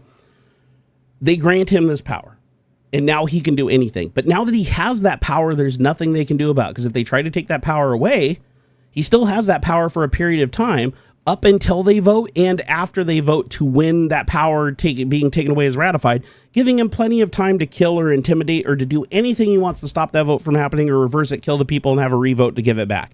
And you can't try him for any crimes he committed while he still had that immunity, even though it was voted to take it away, because until it actually goes into effect, he still has it. So every criminal action he commits is still instantly forgiven up until that point. So he could kill the whole Supreme Court if he wanted to. Hell, he could order Congress and order the military just walk into the Capitol and just kill every Congress member and every Republican member that wasn't MAGA. He could literally do that. I mean, don't get me wrong, the people would freak the fuck out and it could lead to civil war. But legally, we can't touch him because he could say he thought all the Democrats were terrorists. And he does all the time say that he believes that all Democrats are terrorists, and they've all committed treason, they all should be in jail for life or killed. So he would just justify it. And yeah, he's not going to take it to that level right now if he doesn't have to. But anything that risks him leaving the White House and going to jail for all of his felonies, trust me, he will rise to any level that is required to stay in that chair. He is not going to give up his $1 million every weekend on his golf trip and his power to enrich himself beyond measure. He's not going to give that up knowing that he's going to go to jail if he loses. And now he has the power to rig elections. Other presidents could try to rig elections, but he literally has the immunity required to kill any opponent, meaning that any election he runs in, he can literally make himself the only candidate that can be voted for. That's fucking scary. And we all know what Putin did, right? Putin did the same thing. Why is Putin still in power? Putin had a limitation on how long he could be in power. He said that he wasn't going to take any more terms. He's been there for fucking what, like 20 years now, 20, 30 years? And he has no intention of leaving. Anytime somebody runs against him that's not somebody he cherry-picked and put there just to make the election look legitimate, the only people that he say can vote for him does, and then they ultimately step down and they say they give their power to him, those ones get pushed out. Well, we saw what happened to Alexei Navalny, right? Like, Trump will do that, like, no problem. So Trump isn't leaving the White House. The only way Trump is leaving the White House is in a body bag. That is it. Like from a coronary or somebody taking him out. And even then, he made sure that he left the right people in place to double down and keep pushing his Nazi-esque plan, right? Even when he's gone. He literally called for like World War III. He's like, oh, if I'm assassinated, we're instantly going to bomb Iran into the dirt. It's like, and retaliate heavily. It's like, whoa, easy, Cobra. You know, so it's like there's no way really out of, there's no clean way out of this. There really isn't. It's like the way out of this is literally going to be some level of civil war. And I don't know how long it'll take for us to get there, but boy, I'll tell you what, he is speed running this shit like nobody believed. Well, this is depressing as shit. Sorry, guys. I didn't mean for Tech Talk to get hugely depressing, but I'm going to tell you what, I only slept an hour last night and I'm feeling pretty sickly right now. So this has got me pretty upset. So I am going to call it a ball. I'm going to try to stream on Twitch tomorrow, though. I think it'll be fun. If I can't do a conventional stream, then maybe I'll fire up the simulator and figure out how to stream some laps and commentary and Gran Turismo if I can. Or maybe like some rally racing or something in dirt. I don't know. We'll figure something out tomorrow. But I do need to get some rest because I'm getting those weird hot, cold flashes. But hang in there, guys. Please take care of those who need help. Please defend the people that can't defend themselves. Please don't just write this off as, no, Trump is no different than any other president. It's just much of the same. No. This is not. I promise you this is not the same. I promise you this is in our lifetime and well beyond. This is the single scariest position we've been in, and this is escalating really, really fast. And if you're paying attention, we're losing our status on the world stage. Trump wants to shut us off from everybody, become xenophobic, pump all of our money into military, convert everybody to MAGA that he can control.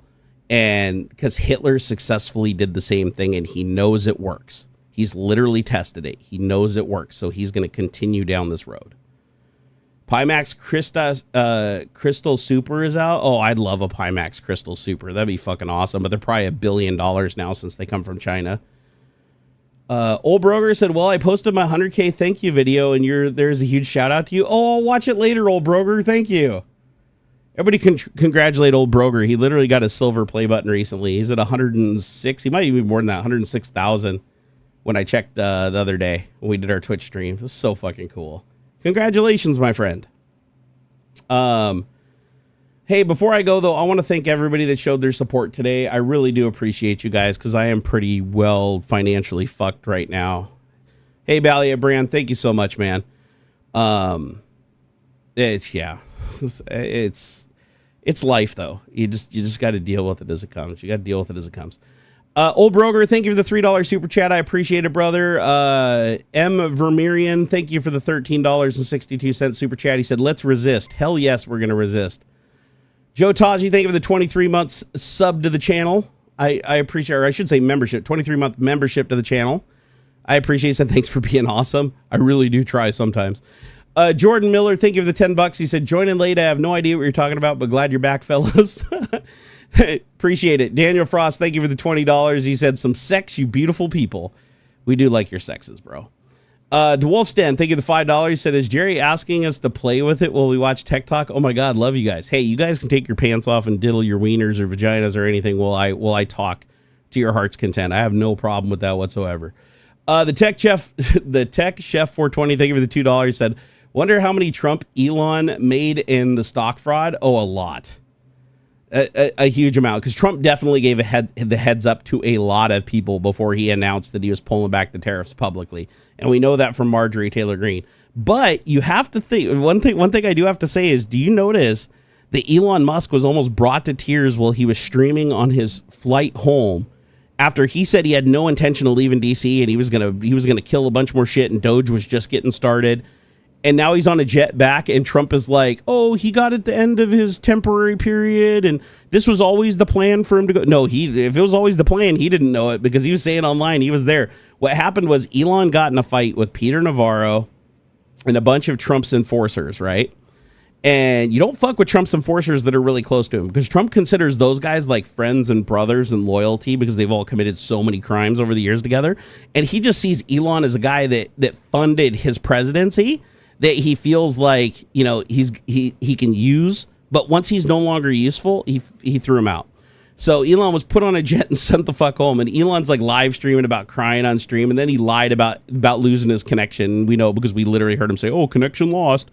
And then he clicked the button to end the stream when people were trolling him in chat, you know, for all the bad shit that he did, trying to use his money to fucking take over the United States government, be a president by proxy.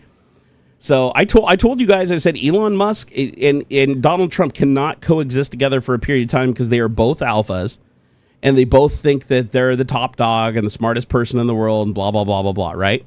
They can't coexist. So one of two things happens. Either Trump sends them fucking packing, or Elon somehow uses his resources to completely usurp power away from Trump by disappearing him and taking control of the vice president, or something along those lines, right? It looks like you know, Trump wasn't going to wait around and find out, so he just sent Elon packing. So you notice that Elon now is like posting like regular shit on his feed again on X, instead of every single post being a retweet of Trump and retweeting some bullshit fucking Doge conspiracy or whatever. And it's because I think Elon is like licking his wounds, wondering how he's going to regroup and survive after Trump cost him, you know, half of his net worth and $300 million in illegal lotteries in swing states to give himself power. And now Trump, for all of Elon's efforts, Trump removed the EV credit and increased the cost of production for all of his vehicles everywhere in the world. So where Elon used to be able to make a profit from the EV subsidy, that's gone. So now there's no profit margin there at all. And the cost of production went up, and the demand for the cars went through the floor. And the United States is one of the few countries where he can sell the Cybertruck. So they have this huge surplus of Cybertrucks they built that like nobody's buying. And he had the massive recall too of the cars and the trucks. So yeah, Elon's fucked. Like Elon's fucked. Don't get me wrong. He's got enough money that he can punch out and rug pull and take his liquidity and go to buy some small island and live out his life, you know, flying women out there and fucking them and impregnating them, saying they're the ones he's going to stay with them, and then chuck them in the water and fucking grab the next one and fuck them inside him while the other one's still pregnant. Like, and I'm not even joking. That's what he does do. Like, he literally fucked his own employee on his payroll, impregnated her with twins, had her go home and lie about it, quit her job at Neuralink, go home and lie about it, hide the kids for 2 years because he couldn't risk Grimes knowing about her, because at the time he was with Grimes and she was pregnant with a kid. And then he went and had a second kid with Grimes, fucking her and impregnating her while Siobhan was still raising the twins off site. And then after 2 years, she went to a courthouse and changed the kid's last name to Musk because she was worried that Musk was just going to abandon him. That outed Musk as the father. That created a whole bunch of shit that then forced Grimes found out that he was cheating on her the whole time over the whole 2 years. And then there was another lady called Ashley St. James that he impregnated while he was with Grimes and while he was with Siobhan. So there was a third girl he impregnated with, I think, 5 kids in play, where he was fucking all 3 at the same time, with all of them being pregnant at the same time at one point. So it's like Elon has a fetish. It's called a breeder fetish. I mean, you probably don't have to look it up. You can probably figure it out. But Elon Musk physically cannot get off unless he knows he's impregnating an egg. He can't even get off if a woman's on birth control. He needs to know that they're off birth control. He needs them to be fertile, and he needs to know that there's a good that he's going to get them pregnant. And then once they're pregnant, he doesn't care anymore. He moves on and wants to fuck somebody else. It's like the pregnancy isn't what turns him on. It's the getting them pregnant. It's a breeder fetish. And that's why he round robins all these different women. I think he's up to, what is it? Like there's 4 women, 5, 6, like 7 women, 13 or 14 kids now that we know of, but we know he has a habit of hiding children that you know, don't come out. He keeps them well hidden. So I'm sure there's probably, if I was going to guess, there's probably 25 or 30 children out there that just haven't taken his last name, that he's just paying under the table. And at some point, it's going to slip. At some point, more of them are going to come forward. And we all saw what he did to his daughter, too, his firstborn daughter. So he's a fucking horrible father. Like, he's absolutely a horrible father. The only reason he spent any time with X is because he needed to hold X from Grimes, because Grimes was outing Elon as a bad father for the shit he was doing. And so he took the kid to keep her silent. And she even admitted this. And then he fucked up the kid's medical attention that was required, forcing Grimes to actually get pretty pissed off on X and ultimately have to delete her tweets after she finally got his attention. And then Elon just used his kid to record sound bites that his kid didn't even realize he was saying, just so he could post them on X, making it seem like his kid is a huge Trump supporter, when in reality his kid didn't even know what he was saying. But those clips now are going to change his kid's future without his consent. It's like, this is the kind of father he is. He's just a piece of shit and an opportunist that just uses his kid as a fucking bullet shield. Like putting him on his shoulders in a campaign with Trump when Trump has literally had an assassination attempt that killed the people behind him. And he's taking his little kid to these events. Like, and Grimes was pissed. He never told Grimes he was taking the kids to these events. He never said he was going to have Grimes. He was going to have the kid on TV constantly. Elon is fucked. He is fucked, and he gets everything he deserves from this point on. Honestly, I have no fucking sympathy for him. You know, he decided to fucking get addicted to ketamine to kill his, to completely kill his emotions, his negative emotions like shame and guilt and remorse. That's why he got hooked on ketamine, is because he eventually hit a point to where he was really depressed, and he should be, because he literally was doing horrible, horrible things to all these women and all of his children. And so he killed those emotions with ketamine. And that's largely how he got wrapped up in this whole Trump thing, because ethically he would have avoided it to some extent. Don't get me wrong. He's always been a highly unethical person that's a huge lawbreaker. But the ketamine allowed him to take it to a whole new level. And that's when he started embracing the Nazi ideology publicly, even though he's always been he grew up in the apartheid and benefited from it hugely. And his dad even outed him as like a massive racist, because his mom's a massive racist and Nazi sympathizer, and so are his grandparents on the mother's side. And Elon's whole story of his childhood was a fabrication. He really did grow up ultra wealthy and literally went to a private school in a Rolls Royce, for crying out loud. And the black people that he interacted with were their servants. They literally had black servants. So growing up, and his dad, the best thing his dad could say is he was nice to the black servants. So that was his reason for not being a racist. Oh, fucking Elon. He's just a terrible person. Hey, Oystein, thank you for the 66-month membership. I appreciate it. All right. Well, guys, I hope I've piqued your interest. I hope you go out and do some research and find some more of this information. I tell you right now, if you really want to scare yourself, go back and read the translation of Mein Kampf to English. You don't even have to read the whole thing. Just poke through some of the manifesto and compare it to the things Trump has done in Project 2025 and the things he lied about during his campaign versus what he's doing now. It's pretty clear Trump is literally treating that as the Gray's Almanac from fucking Back to the Future, and he's just step by step doing what Hitler did, and it's actually working out for him. So, but we're as soon as he got the unlimited immunity power, that's the point at which we really got fucked. So it's going to take a lot of work for us to get out from underneath this. And even if we do get out from underneath, even if Trump dies tomorrow and fucking JD Vance fucking his butt puckers up and he decides to fucking do the right thing for a change now that Trump can't out him and use information against him, because it's clear Trump has dirt on him. I mean, JD Vance rolled over here for him against himself and his family faster than he's ever have in his entire life before that. So maybe JD Vance comes to power, he ends up doing the right thing or whatever. It's possible, but not likely, right? And even if we do fix everything and we get Congress back, we get the Senate back, and we somehow fix the Supreme Court through some fucking magic, and our democracy starts to function and we start following our Constitution again, we get our rights back and our freedoms. Even if all of that happens, we have pissed off the world so bad now and burned so many bridges. It's going to take a very long time for us to get back in good graces with like Canada, Mexico. They're never going to fucking trust us. Even with Trump gone, they're not going to trust us again. It's going to take a very long time to mend the fences. And because Trump not only burned the bridges, he burned them in the hardest possible way he could to flex his cock to impress his strongman friends like Kim Jong-un and Putin and Orban and all the fucking dictators he's sucked off over the years. But it's going to take a long time to overcome that damage. So, and that's if we get everything else fixed. We still have to try to fix that. It's going to be a lot of work. It's going to be a lot of work, and we just got to try to survive as long as we can to make it happen.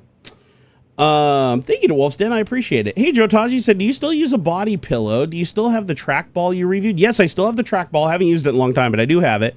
I no longer have a body pillow, but I just use 2 regular pillows as my body pillow. And then I have one of those wheat husk.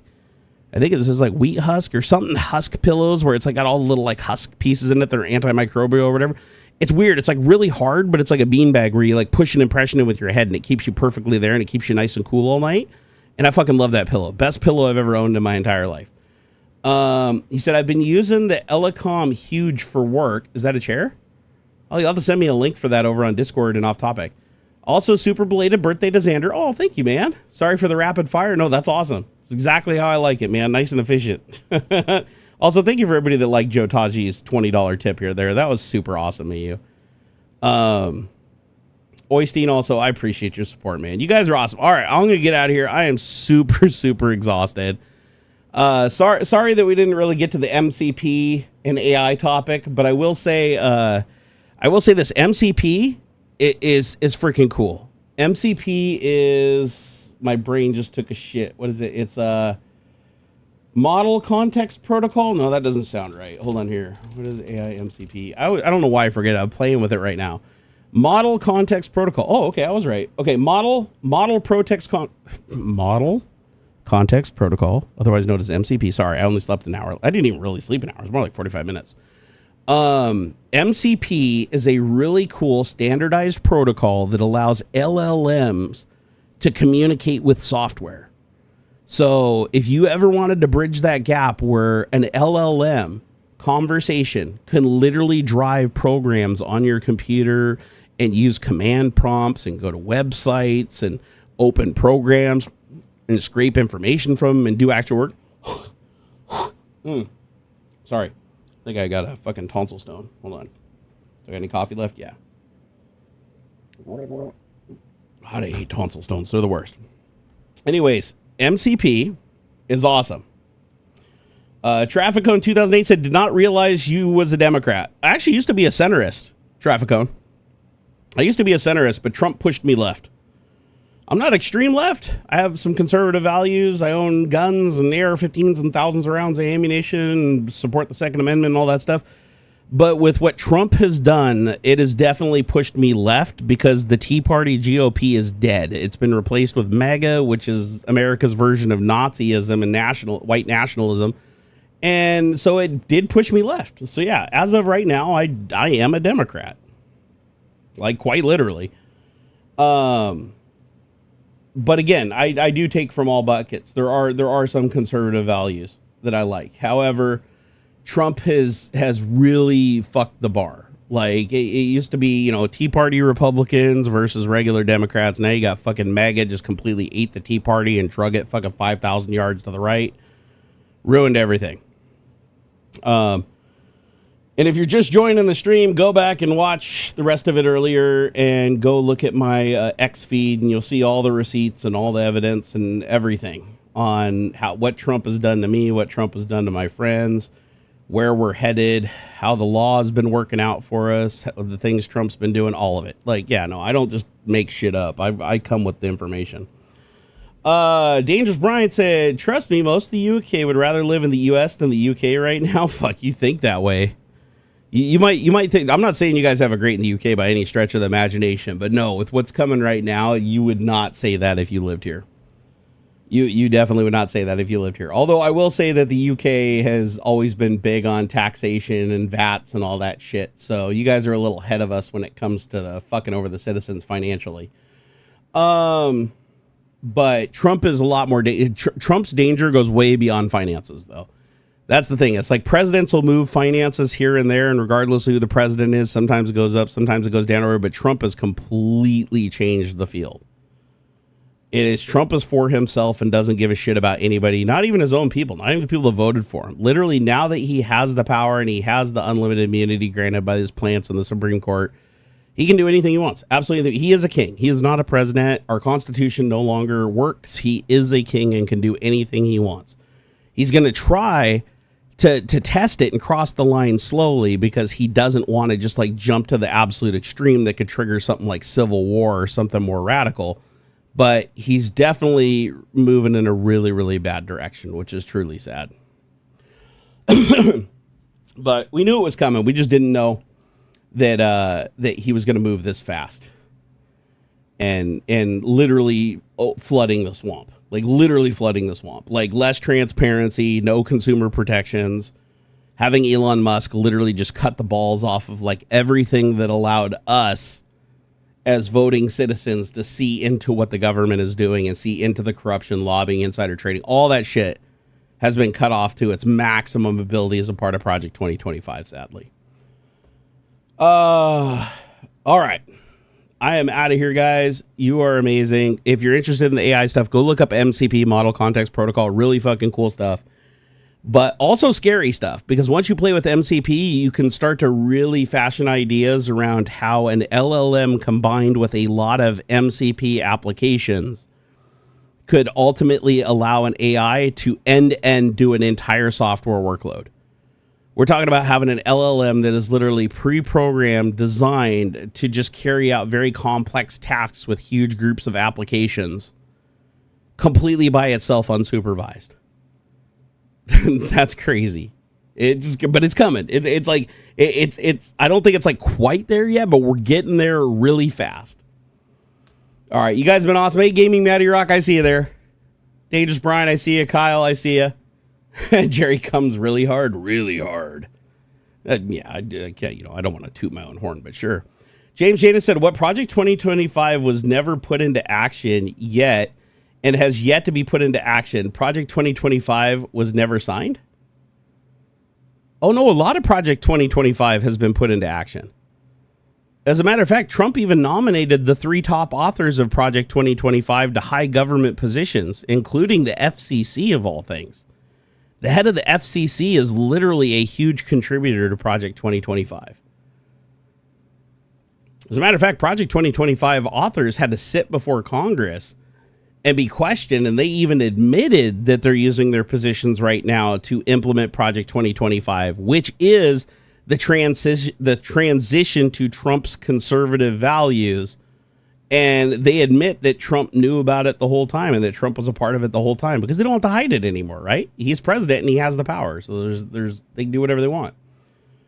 And that's the other really sad thing too, is every single bill that has come across Congress, James Comer and Mike Johnson have headed their respective committees, and Jim Jordan also headed one of them. Every single transparency bill for stopping insider trading, combating extreme lobbyists, hiding behind shields, dark money, self-enrichment, golden parachutes, all of that shit. There have been countless bills that have come across the floor to include more transparency for both Democrats and Republicans, all representatives regardless of party affiliation. And every single one of them has been pushed to a sideline committee that was not recorded on video, was not open to the public, to literally be kicked out so it couldn't be brought to the floor in Congress. Every single one of them. Every single one of them was, every Republican vocally said that it's government overreach to have transparency into our elected representatives to prove that they're not corrupt. However, all of the Democrats were for it and all the Republicans were against it. And ironically, many of those Republicans are literally under investigation right now for massive conflicts of interest. So, yeah. James Janus, what do you say? Wait, Project 25 was never signed. I think it was 25 was never signed. Where is the direct here 2025 with the signature? It was never signed. Where is the direct? Here's 2025 with a signature. I don't know what you mean by with a signature or been signed. It's just a plan that Trump's following. It's not a law. Project 2025 isn't signed into law. Project 2025 is literally just a step-by-step guide of how they're going to make the government align with Trump and be run by Trump and be a dictatorship over a constitutional democracy. James James said Project 2025 is and or was supposed to be this bill that was signed into law. Oh no, I never saw that. I'm not sure. You'll have to show me where you saw that. Like you can link that to me on Off Topic on Discord. But no, I never did see Project 2025 as a bill that was signed into law. Now there's definitely guidelines inside of Project 2025 for different legislation. Like there's lots of things in Project 2025 that are to be brought to the floor as their own bill as a part of the plan progressing. But I haven't seen anything that said Project 2025 as an entire document is supposed to be ratified into law in one go, because a lot of it requires certain transition and steps to occur over time. It doesn't all just like happen at once. As a matter of fact, Project 2025 is heavily influenced by Mein Kampf, which was written by Adolf Hitler in 1925, which is a manifesto of how he was going to take Germany and transition them from a democracy to a dictatorship. And you'll start to understand like why a lot of the authors of Project 2025 are directly linked to neo-Nazi groups and have a background in white nationalism and connections to that, because a lot of it borrows from Mein Kampf. Like, not all of it, but a lot of the steps that Hitler was successful in using to gain his power in Germany and to transition them into dictatorship. A lot of that they've already even done is in Mein Kampf, just tweaked for current times. Digital Defense said out of the 301 objects, he's implemented 96, and they think he's working on 56 now. Yeah, I don't know the exact numbers, but I know that the Project 2025 guys were very proud when they went before Congress, saying that they're achieving a lot in a short period of time. The funny thing is, a lot of it isn't being brought before Congress. Like most of the legislation isn't even being brought before Congress for a vote. Trump is just ratifying it with executive orders illegally. And it's not being brought to the floor for debate like the executive orders are supposed to, and it's not going to the Supreme Court to be checked against the Constitution like it's supposed to. It's just going straight into law, and Trump has all the people in the right places to just make it happen without going through the official processes. And that's the big problem, is that Project 2025 is basically being implemented and instrumented without going through the actual process of going into law the way it's supposed to. Trump is treating executive orders as if it's his own personal prescription pad to write laws when the president isn't supposed to create laws. Like he literally granted himself like emergency power to expand his ability to write executive orders, and he's still even extending beyond that authority. And yet, even though the courts rule against him, he doesn't do what he's supposed to. James Jada said, I know you're not a fan of Elon Musk. Oh, absolutely, I'm not a fan of him. But do you think any of what they're doing with Doge is good? I think it's kind of fucked. We're paying billions of dollars for nonsense thing. No. That's the thing. See, Elon wants you to think that we're paying billions of dollars for nonsense things that he's canceled.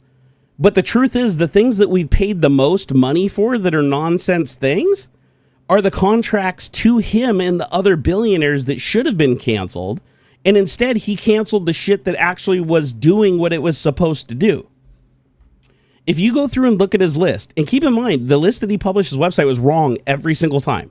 Every single time it was investigated, the numbers were looked at, and it was completely wrong. So James Janus, nothing Doge did was good. Not a single thing they did was good. All they did was target groups. Now, granted, there's always excessive spending, like that can be individually looked at. Keep in mind, he didn't look into the individual spending and try to cancel it. He destroyed these entire organizations. Wiped them out. Like, U.S. aid was really, really important to how we looked on the world stage, and it helped our farmers, and it helped our own people, and it fed starving children. Meals on Wheels he canceled. It was only $3 million a year and fed lots and lots of veterans and older people. He canceled these things completely without going in and looking at each individual one and figuring out where there could be waste. He just killed the entire programs. Across the board, marched into the buildings, kicked everybody out, and just fucking downloaded the machines, changed the code, kicked everybody out, said, fuck it. Keep in mind, he only targeted organizations that were actively investigating people for transparency for us. All of his contracts stayed in play. All of Trump's other contracts to grease his buddies, they all stayed intact too. Elon still got to keep the $3 billion for the human launch system that he never delivered. Like, he was allowed to give himself more contracts. So yeah, it doesn't work. What Doge did was absolutely wrong. Its approach was completely wrong, and all it did was massive damage that in the end actually costs us more money. James said it literally came out. The government paid $1 billion for a survey. Those literally just if you went to a national park, did you like it? Yes or no, with no goal or survey. No, that's bullshit. Show me where you heard that. And I'll show you where that's being completely fucking over-exaggerated, and it isn't at all what the description is. Yeah, $1 billion for what was literally a survey, a monkey survey, whatever they call it. No, that did not happen. $1 billion for a fucking yes or no survey? If that happened, then cancel that survey. Don't kill the entire organization that's also doing good things. There's no single organization that spent all of its money on a single survey. So kill the thing that created the survey if it cost $1 billion, which I don't believe that for a second, honestly. But kill that aspect. Don't kill the entire thing. Don't throw the baby out with the bathwater. And that's what he did. Remember, Elon Musk also said that we fucking spent like $20 million on condoms for terrorists, which never happened. Elon Musk also said, I mean, every single thing he published to the website ended up being wrong. All of it. So yeah, it's super fucked up, dude.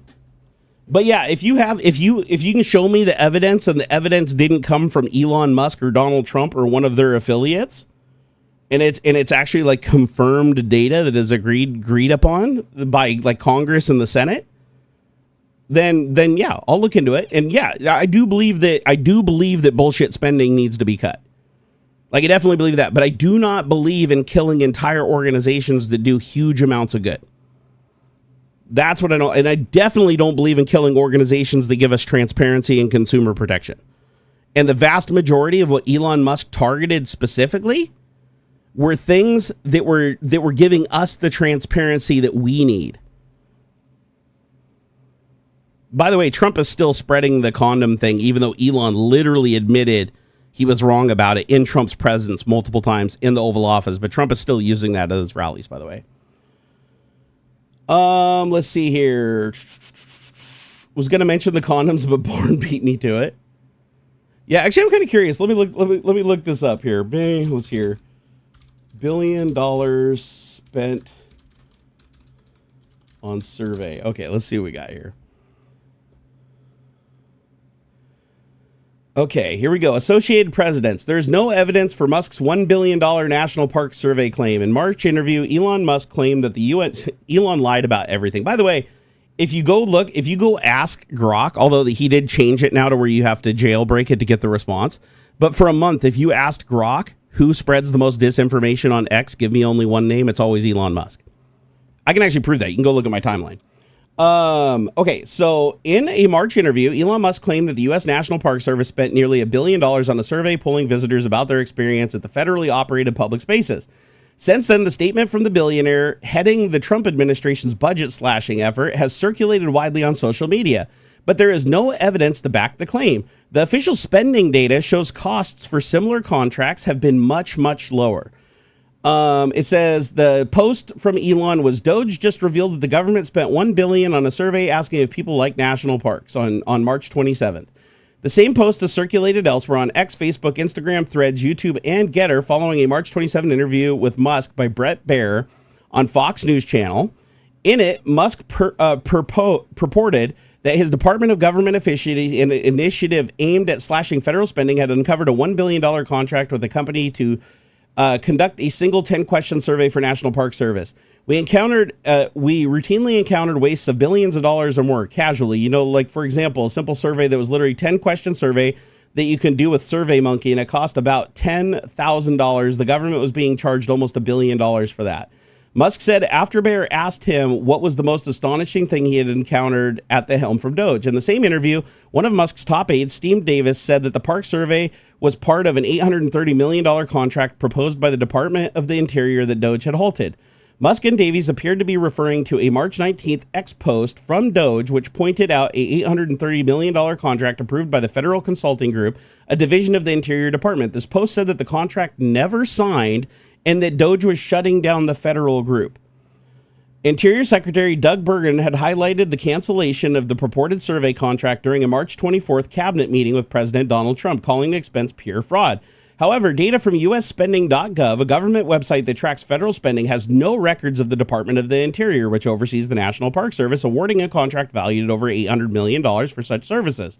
A large contract was awarded to an agency for which the site has records from 2022 agreement to provide legal aid to unaccompanied refugee children through the Health and Human Services Department. It had a potential value of $896.1 million. The same database shows that the Federal Consulting Group had awarded $87 million in contracts since 2010. AFP searched past expenses made by the Federal Consulting Group and found the largest tender it was awarded was about $3 million, about 270 times smaller than the purported $830 million contract. CBS News and the New York Times previously reported on the same data. The Doge website, which lists contracts the group has terminated, is being criticized for sharing inaccurate, duplicate information and does not show the saved expense for either $1 billion or $830 million relating to the Department of the Interior and the customer survey archived here. In a document submitted as a part of the 2023 federal approval process outlining how the National Park Service would create and gather data from the public surveys, the agency estimated the research aimed at the incoming Park Service would cost just over $2 million annually. This estimate included about $28,000 to employ a program manager, $600,000 to support the contracted researchers and investigators, another $1.4 million for other expenses such as survey design and administration. So yeah, total bullshit. 100% shot down, total bullshit. Just like when Elon claimed that people over the age of, like, tons of people over the age of 150 were receiving Social Security when they absolutely were not. See, James Janus, this is the problem. This is the problem. Is, see, you believe this. You believe this, and don't feel bad about it. A lot of people do. That's the problem. This is why Trump and Elon are so successful at enriching themselves and fucking over the government, is because they make you try to believe that this shit is real when it absolutely is not. They say it's true, but then never actually provide the tangible evidence. They just tell you one thing. It's like they figured out that when they said that the people over 150 years old were receiving Social Security checks, they absolutely were not. The reason those people were in the database is because we don't have a death certificate for them. We don't know where they are. They disappeared. Therefore, we don't have a death certificate. Therefore, as far as the computer is concerned, they are alive. But unless they actually apply for Social Security and meet the requirement, they do not get a check. Therefore, none of those people in the database over 100 years old or whatever, except for the few that actually do exist that are over 100 years old, which is very rare, have received a check. And if you look at the actual data during the investigation that came after, nobody got a check. Nobody did. Like, nobody, like, there was no 110, 120, 130-year-olds getting checks when Elon's like, oh, we're paying out billions of dollars on that shit. But so many people believed it when it was absolute bullshit. And this is why Trump and Elon just spread disinformation to try to get people to ignore the bad things that they're doing and think they're actually doing good, when in reality, all they're doing is self-serving bullshit. He said also the Department of Education thing, where it's just a bunch of propaganda and bullshit, et cetera, and riots, et cetera, and other shit happening. I know experienced it in college. Colleges are privately funded. They do get some federal dollars, but most of our federal dollars go to the public school system. K through 9, junior high and high school, the most important education there is. If you think, dude, don't even get, boy, that'll piss me off, get me started on that shit. No, killing the Department of Education is absolute bullshit. You know who else did that? Adolf Hitler. When he took absolute power, he killed the Department of Education, and he pushed a purely Christian curriculum that taught Nazi ideals, indoctrinating people into Nazism and making children look up to the Fuhrer as their leader. I shit you not. And luckily, Trump is just like, oh, we'll just pull federal funding if you don't teach my bullshit white nationalist curriculum and participate with my ICE bullshit. Like, at least he's just like, I'll pull federal funding. Hitler was like, I'm going to fucking put an armed guard there to make sure that you're teaching that shit, or your teacher's going to get disappeared.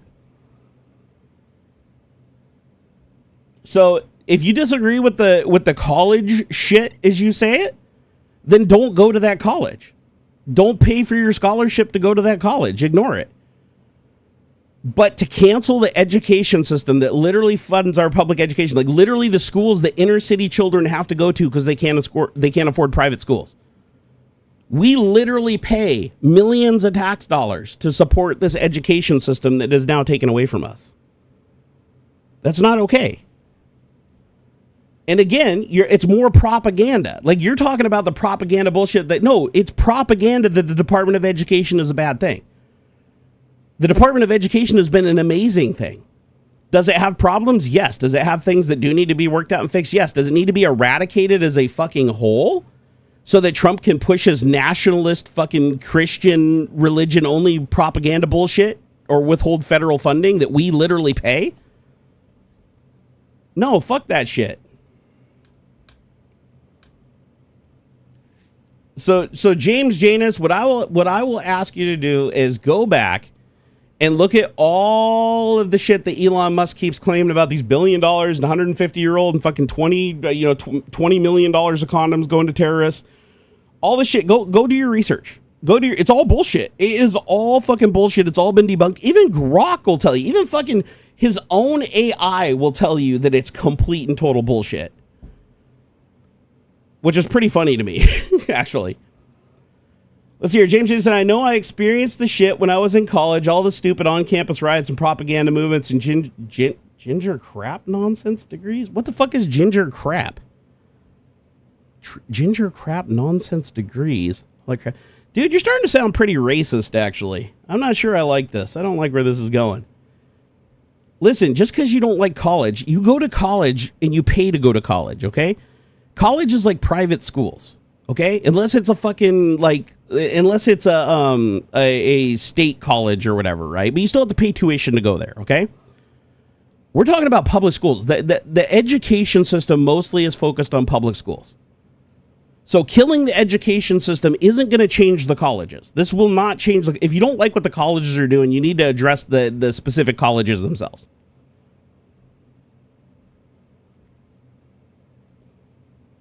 You know, if you don't like the college, don't go there. Go to a different college. But don't be fucking taken away from the education system. Most of the money spent by the Department of Education is on student aid local schools. Much of what the funding comes from the state.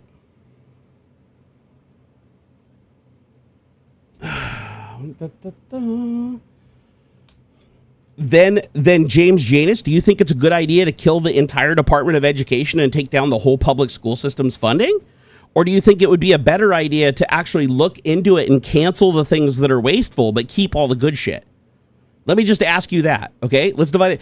Is it better to just wipe everything out and fuck everybody and fuck all the kids that go to public school and fuck all the people that pay so their kids have a public school to go to? Is it better to fuck everything over so that Trump gets what he wants and he can force everybody to go to private schools and promote his own fucking private agenda if anybody wants any kind of federal funding, and then take care of the college shit separately, or just eradicate fucking the entire education system? Also, keep in mind that Trump himself literally was found guilty of running a scam university. Okay, let's also include that. But here, let's see.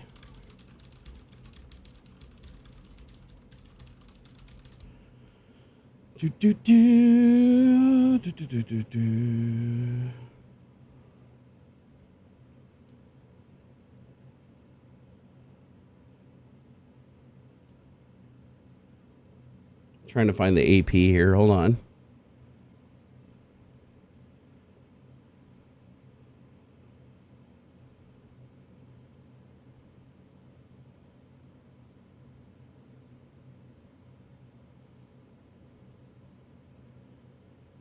Okay, most of the department's education work involves distributing grants and loans to institutions and individuals. It provides grants to help local public K-12 schools educate disadvantaged and disabled students, assist low and middle income college students, which is great, and funds work-study programs, rehabilitative services, school improvement efforts, education research, and much more. The department also is the largest source of loans for college students. Okay, I'll give you that one. And enforces civil rights and equal laws involving education. Equal access laws involving education. That's a good thing. As of last September, 4,209 people worked there, according to the Office of Personnel Management. That equated to about 0.2% of the overall federal employment last year, so very, very tiny part of the federal workforce. The Education Department has the fewest employees of any cabinet-level agency in our government. The department workforce has fluctuated over the years, peaking at 4,930 in 2000, but the ups and downs have been small overall. In fact, the department employed almost exactly as many people in September 2024 as it did 15 years earlier. All right, how much does Education Department spend each year? That depends on how you measure it, and it varies considerably from year to year. That's partially because much of the department's gross costs are offset by student loan repayment and other earned revenue. And because accounting rules require the departments to re-estimate the overall cost of its district loan program each year. In fiscal 2022, for instance, the department reported costs rose sharply following the Biden administration's expansion of student loan forgiveness programs. After courts struck many of those expansions, the department reported costs fell just sharply. In fiscal 2024, the net cost of the department's operation was $218.4 billion. Net outlay, a related metric that incorporates certain accounting adjustments totaled $267.9 billion for that year. The later figure is about 3.9% of the total federal outlay, according to the archive data from the Office of Management and Budget. What sorts of grants does the Education Department give out? In fiscal 2024, the department grants spent a total of $150.3 billion, according to its annual fiscal report. At the elementary and secondary levels, the department provides grants to schools, districts, agencies, and other institutions rather than to individuals. In fiscal 2024, its major grant programs included $18.8 billion for schools with large numbers of poor, neglected, delinquent, and other educationally disadvantaged students, $15.5 billion for special education programs for students with disabilities, that would be my son, $5.5 billion for a wide variety of school improvement efforts, such as making teachers more effective, funding high-quality after-school programs, and making better use of classroom technology. That's fantastic. $3.8 billion for adult rehabilitation services, $2.2 billion for career, technical, and adult education. It also spent billions of dollars to help schools and students recover from the COVID-19 pandemic. In fiscal 2024, the department provided $55 billion in COVID-19 grants to pre-K programs, elementary and secondary schools. Since fiscal 2020, it has granted $186 billion in such aid. The money has funded, among other things, tutoring, after-school programs, summer programs aimed at redressing pandemic-era learning losses, extra training for teachers, efforts to bring back students who dropped out during the pandemic, recruitment of new teachers, and mental health and counseling services for students. The department also granted $260 million in fiscal 2024 through its research arm, the Institute of Education Sciences. The Trump administration recently canceled $900 million in IES contracts, some of which covered multiple years.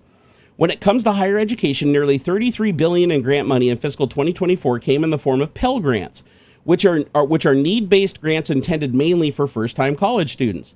Other grants available for college include supplemental educational opportunity grants, which are awarded through schools' financial aid offices, teacher education assistance for, now keep in mind, this is a very small portion of the overall budget. This is only $33 billion out of the whole thing. This is a very small portion. It's mostly for the K through 9 and secondary. Teacher's education assistant for college and higher education grants, which are available to students who agree to teach math, science, or other specialized subjects in high poverty school for at least 4 years after graduating from college. That's actually cool. I didn't even know that was a thing, and that's amazing. How big is the federal role in funding local public K-12 schools? Nationally, the federal government provided about 13.6% of total funding for public elementary and secondary schools in fiscal 2022. According to the most recent available Census Bureau data, that figure includes some non-educational department programs such as school breakfasts and lunches. That's fantastic, actually, which are managed by the U.S. Department of Agriculture. Which states and cities rely most on federal funding for local K-12 schools? Federal funding for local schools varies considerably from place to place. Mississippi schools, for example, collectively get 23.3% of their funding from the federal sources, while just 7.2% of the school funding in New York State is federal. So it mostly goes to Republican districts because they apparently need more money for education. Nearly half of Detroit's school funding, 50%, comes from the federal government. That is by far the highest share among the nation's 100 largest school systems. Shelby County, Tennessee, which includes Memphis, is second at 28.5%. The affluent district of Loudoun County, Virginia, located outside of Washington, D.C., receives the smallest share at only 5% of the funding from the federal government. So among the 100 largest school systems by enrollment, it's Detroit, Shelby County, Tennessee, Guilford County, NC, Cumberland County, NC, Pasadena, Texas, Mobile County, ALA, Aldine, Texas, Fort Worth, Texas, Philadelphia, PA, and Houston, Texas. Those are the largest school systems, and from taking the most to the least. And let's see here. Yeah, so this is this money is actually mostly going to good use. So anybody that said it's all going to the colleges and it's all for like fucking gender programs and to allow trans people to play volleyball is a fucking liar, is what they are. Local schools like your inner city, whatever high schools or whatever, very little is funded by the government. Most federal funding for school is college. I actually just proved that that's wrong. That here you can go look yourself. Here's actually the research link.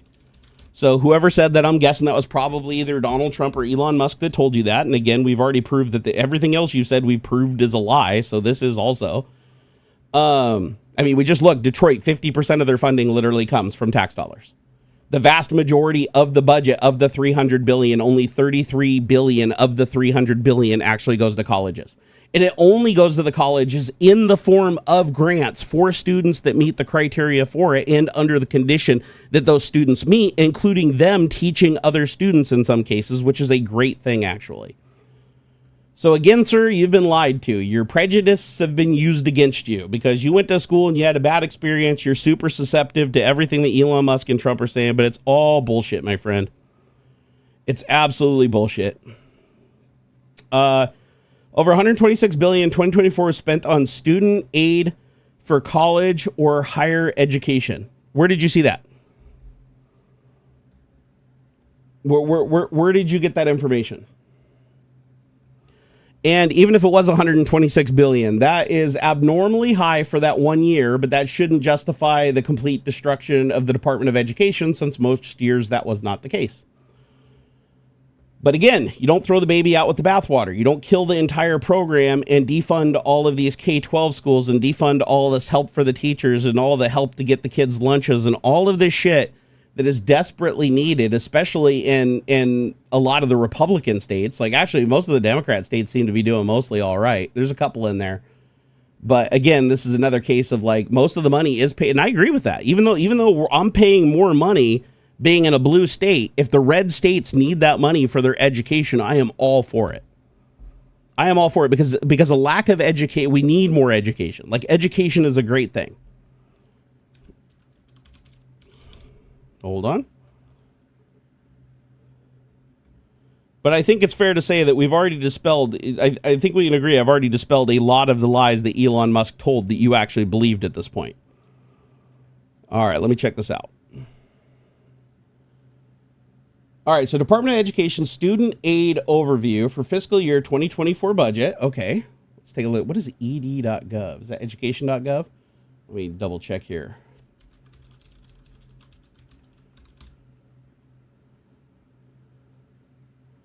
Okay, let me look here. Okay, Pell Grants from 2023 to 2024 went from 22 million to 24 million. That's not huge. Federal supplemental education, total grants and work study, loan subsidies. Okay, 24 budget proposal. Okay, the federal student aid program provides grants, loan, work study assistance to help students afford a prospectory education, find employment in today's workforce, and realize the lifelong benefits of a higher education as part of the administration's priority to ensure all students have an accessible and affordable path to a certificate or a degree. The budget set the max Pell Award to $8,000 for the 2024-25 year or award year as significant step in the president's commitment to double the Pell Grant. The fiscal year 2024 proposal makes available $126 billion in new federal funding aid in fiscal year 2024. No, that's $126 billion, like, period, across the board, including more than $38 billion in Pell Grants. So only $38 billion is Pell Grants and $86 billion in student loans. The resources proposed would help more than 8.7 million students in their efforts to complete post-secondary education. I think that's a good thing. Why is that not a good thing? The overview discussed the administration proposed package initiative reforms will not only better target aid to students, but will improve the students' success. Current student aid programs are described detailed under the student financial assistance. Now here, let's see, where's the K-12 stuff? Let me find the K-12 stuff. Hold on. Okay, so student program output measures. Okay, this is still Pell Grants. Program performance information. Oh, is this only showing college? This isn't showing the K-12 information. This is just college. Hold on here.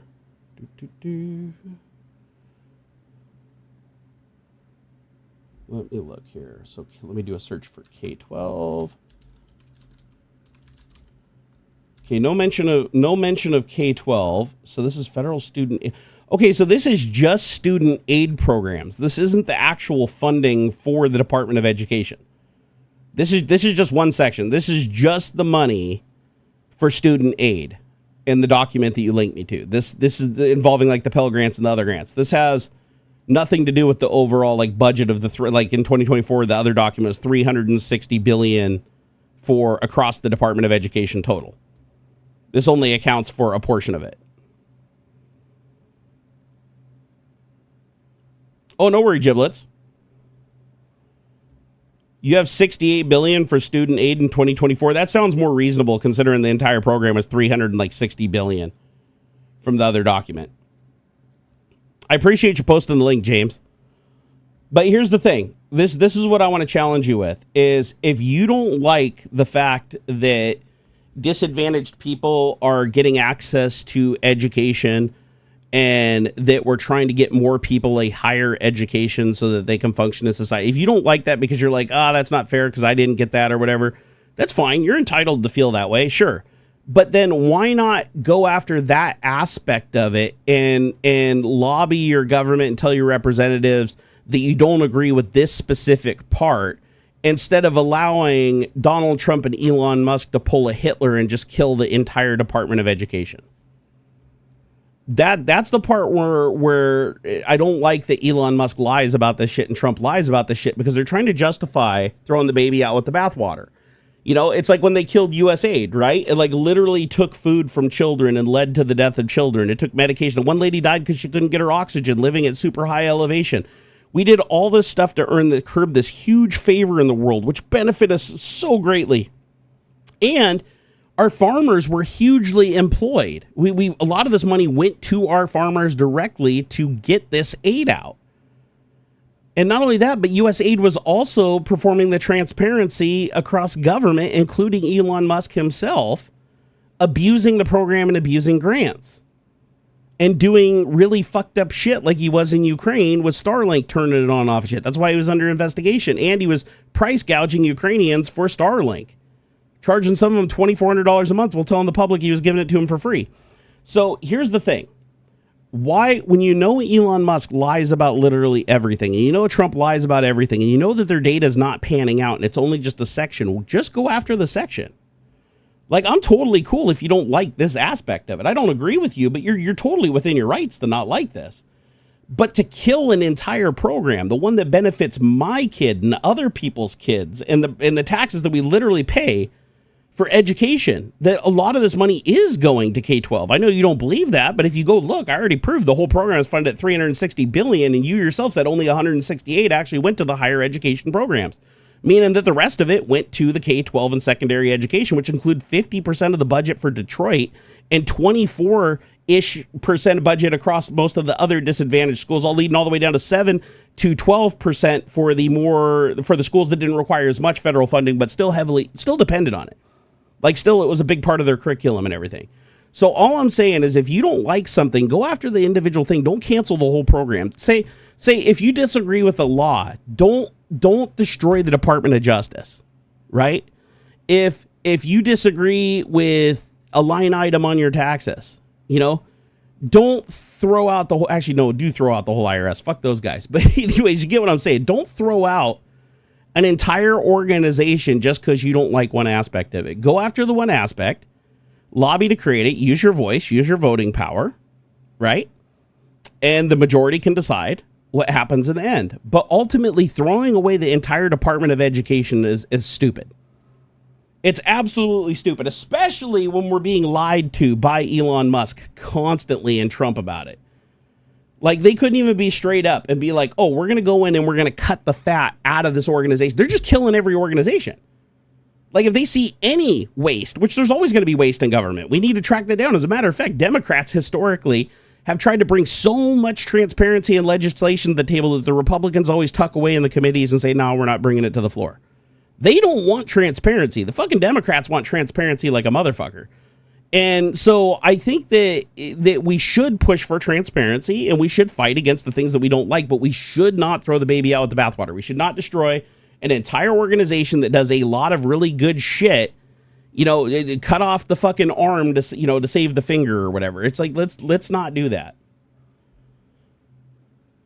Let's see here. Paying for higher education does not mean you learn to make use of it. What are you making use with a gender studies degree or ancient Egyptian polka dressmaking? Dude, you're listening to way too much of Elon's propaganda, dude. Honestly, I'm not sure if I've already showed you he lied to you about so many other things. Why do you just keep believing that? I mean, listen to how stupid that sounds.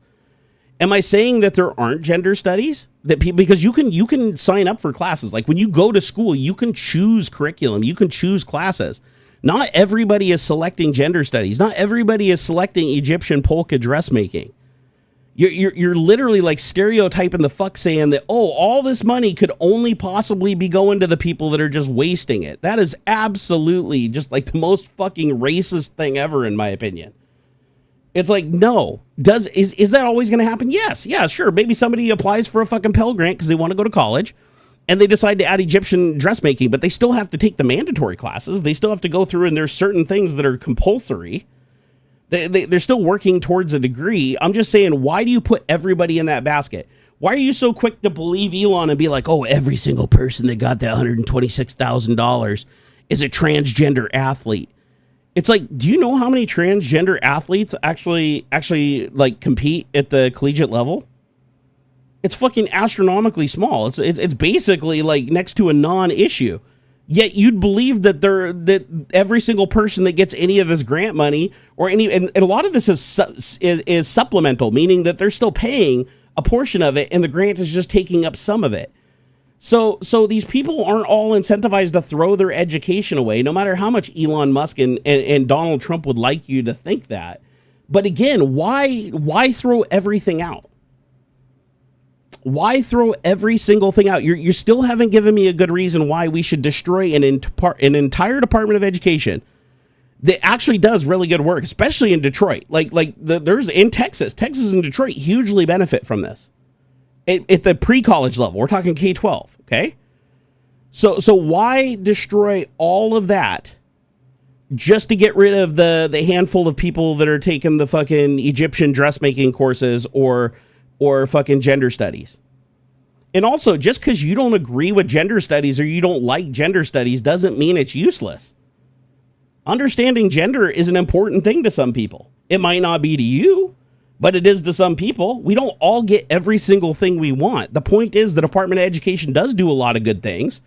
You're completely ignoring those and only focusing on this like minority thing that you think that everybody is taking fucking Egyptian dressmaking things. It's like, come on, dude. I think I've already proven to you without a doubt that Elon Musk lies his ass off to you and has told you a lot of misinformation. So you probably shouldn't believe it when he's saying everybody's taking fucking these dressmaking classes. Until you can prove to me that like every single person that got this grant went in there and fucking took Egyptian dressmaking and never used their degree in any way, shape, or form to acquire any kind of employment or to educate anybody else, then I'll say, yeah, let's cut that shit. Let's get rid of it. Fine.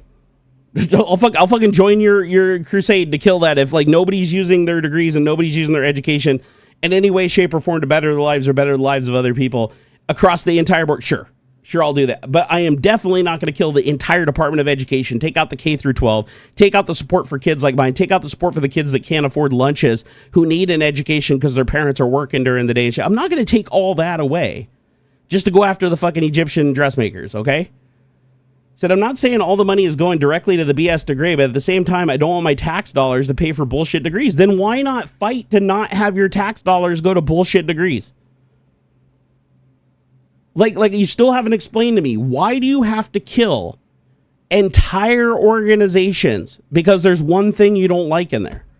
Why not go after the thing that you don't like? I'm sure that there's not a single department. Like, are you 100% in agreement with Elon getting paid $3.2 billion to produce a human launch system that he didn't ever deliver? Do you think he should have to give that $3.2 billion back? Like $3.2 billion we wasted on that. Do you think he should have to give that back because it was a massive 100% confirmed waste of money? Or do you think we should continue to give him money like we are right now at the rate of about $8 million a day with very little return? But here's the thing, is if I don't like that, I'll go against the thing that is wrong. And I'm not going to say kill SpaceX. I'm not going to say we should completely throw out SpaceX anymore. I'm not going to say we completely throw away Tesla. I'm not going to throw away an entire thing because of one bad action. Exactly. Giblets gets it. Use a scalpel, not a sledgehammer.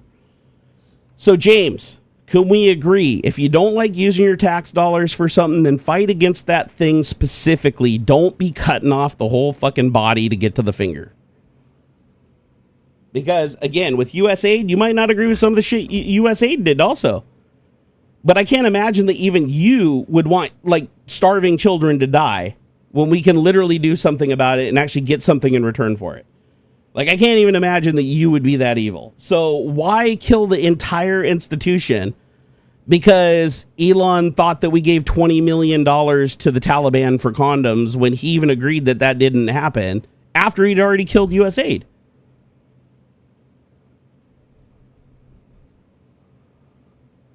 So James Janus, I'll leave you with this before I take off because I got to get going. I really hope that you focus more on using your voting power to go after the specific things that you consider a waste, but please don't throw out the good things that we as a society gain good value from as a society, right? Don't be so fucking selfish that you're willing to just destroy the lives of tons and tons of people that really have a shot at something and need that shot at something just because you don't believe in trans or you don't believe in genders or your Christianity says that gay people can't be married or wieners can't go in buttholes or whatever it is. I'm not saying that's what you believe in. I fucking don't know at this point. But all I'm saying is I've proven to you that Elon Musk and Trump are fucking liars. Every single thing you've put forth has been largely misinformation. The Department of Education absolutely, even this document talks about just the loans. It doesn't talk about the entire program. I also dispelled the fucking survey that was $1 billion. Elon Musk lies about all this shit. Yet you took it as fact. It's like, listen, dude, like go after the things you don't like. Okay? Don't take out everything to get to it, okay? It's like if somebody you don't like is on the 4th floor of a building, don't drop a fucking nuke on it. Send somebody in there to go up to the 4th floor and surgically remove them. Okay?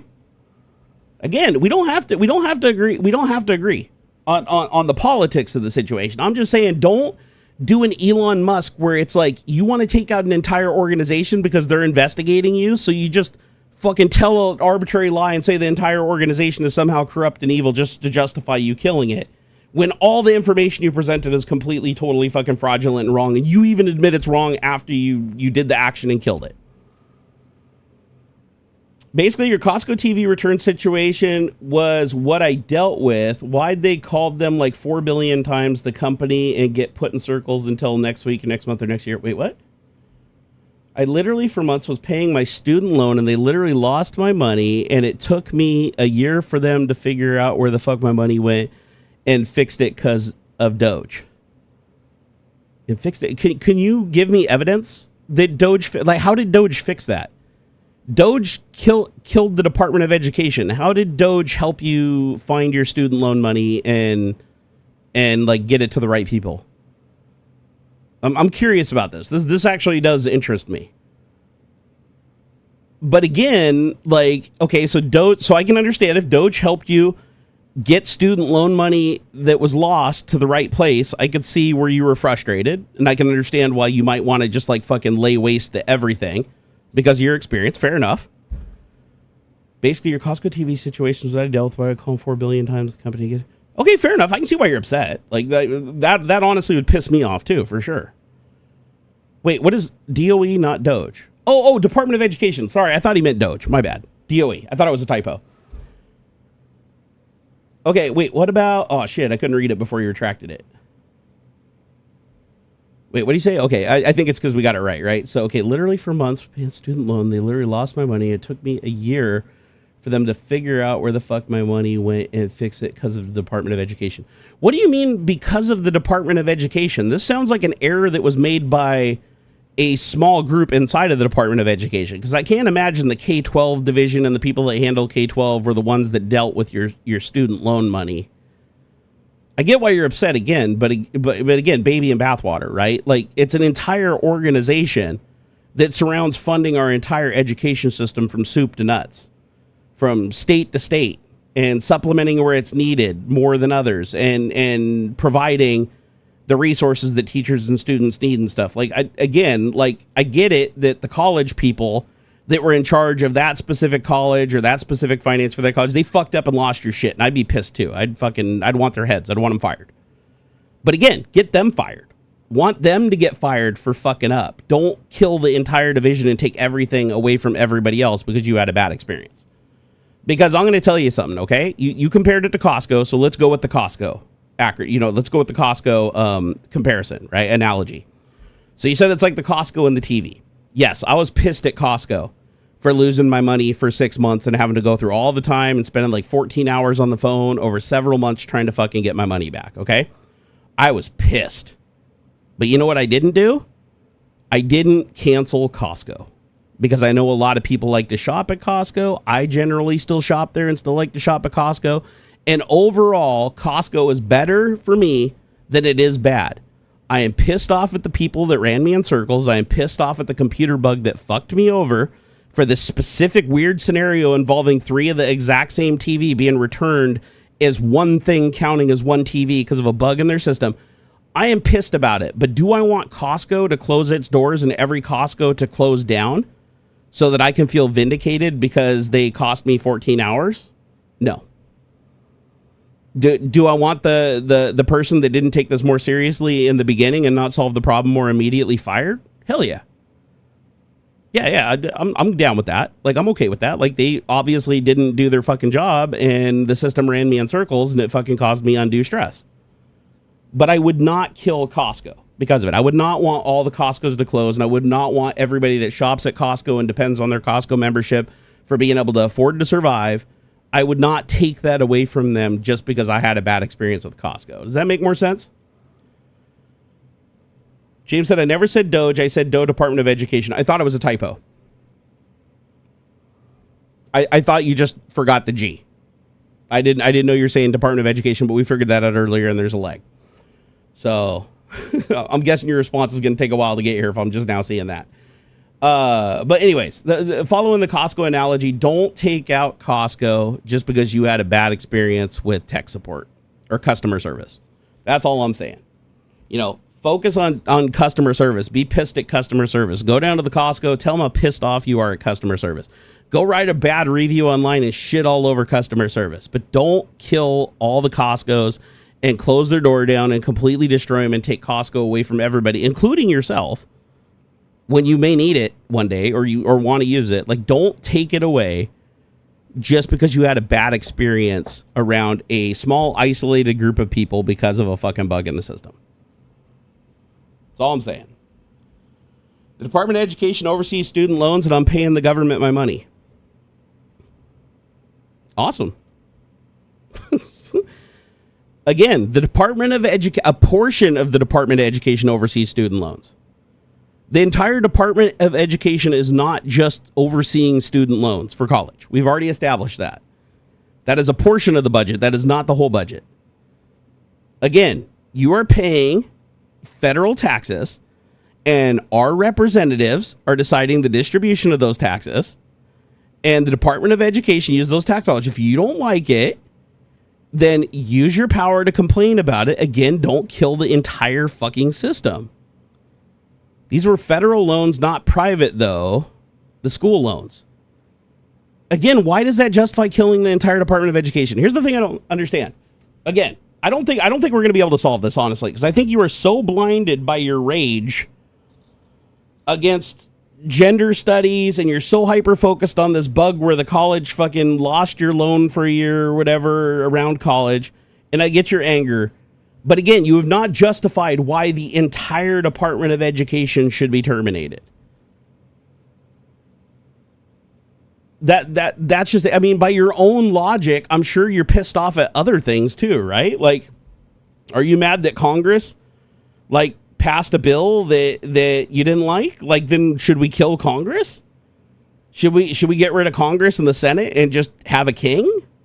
What if that king decides something we don't like? What about the trade war that's increasing our cost of living dramatically? Should we get rid of the entire should we just get rid of the whole government? I mean, if you know how to do that, fucking sure, let's do that. But then when we get rid of the government, who's to stop total anarchy and the big guy with the bigger guns coming and taking all of our shit? like that's kind of a step backwards. Anyways, I've spent more time on this than I care. But James Janus, it's clear you're pissed off. And you know what? I'd be too in your situation. So I get it. I don't agree with your stance of killing an entire Department of Education because of an error that was made.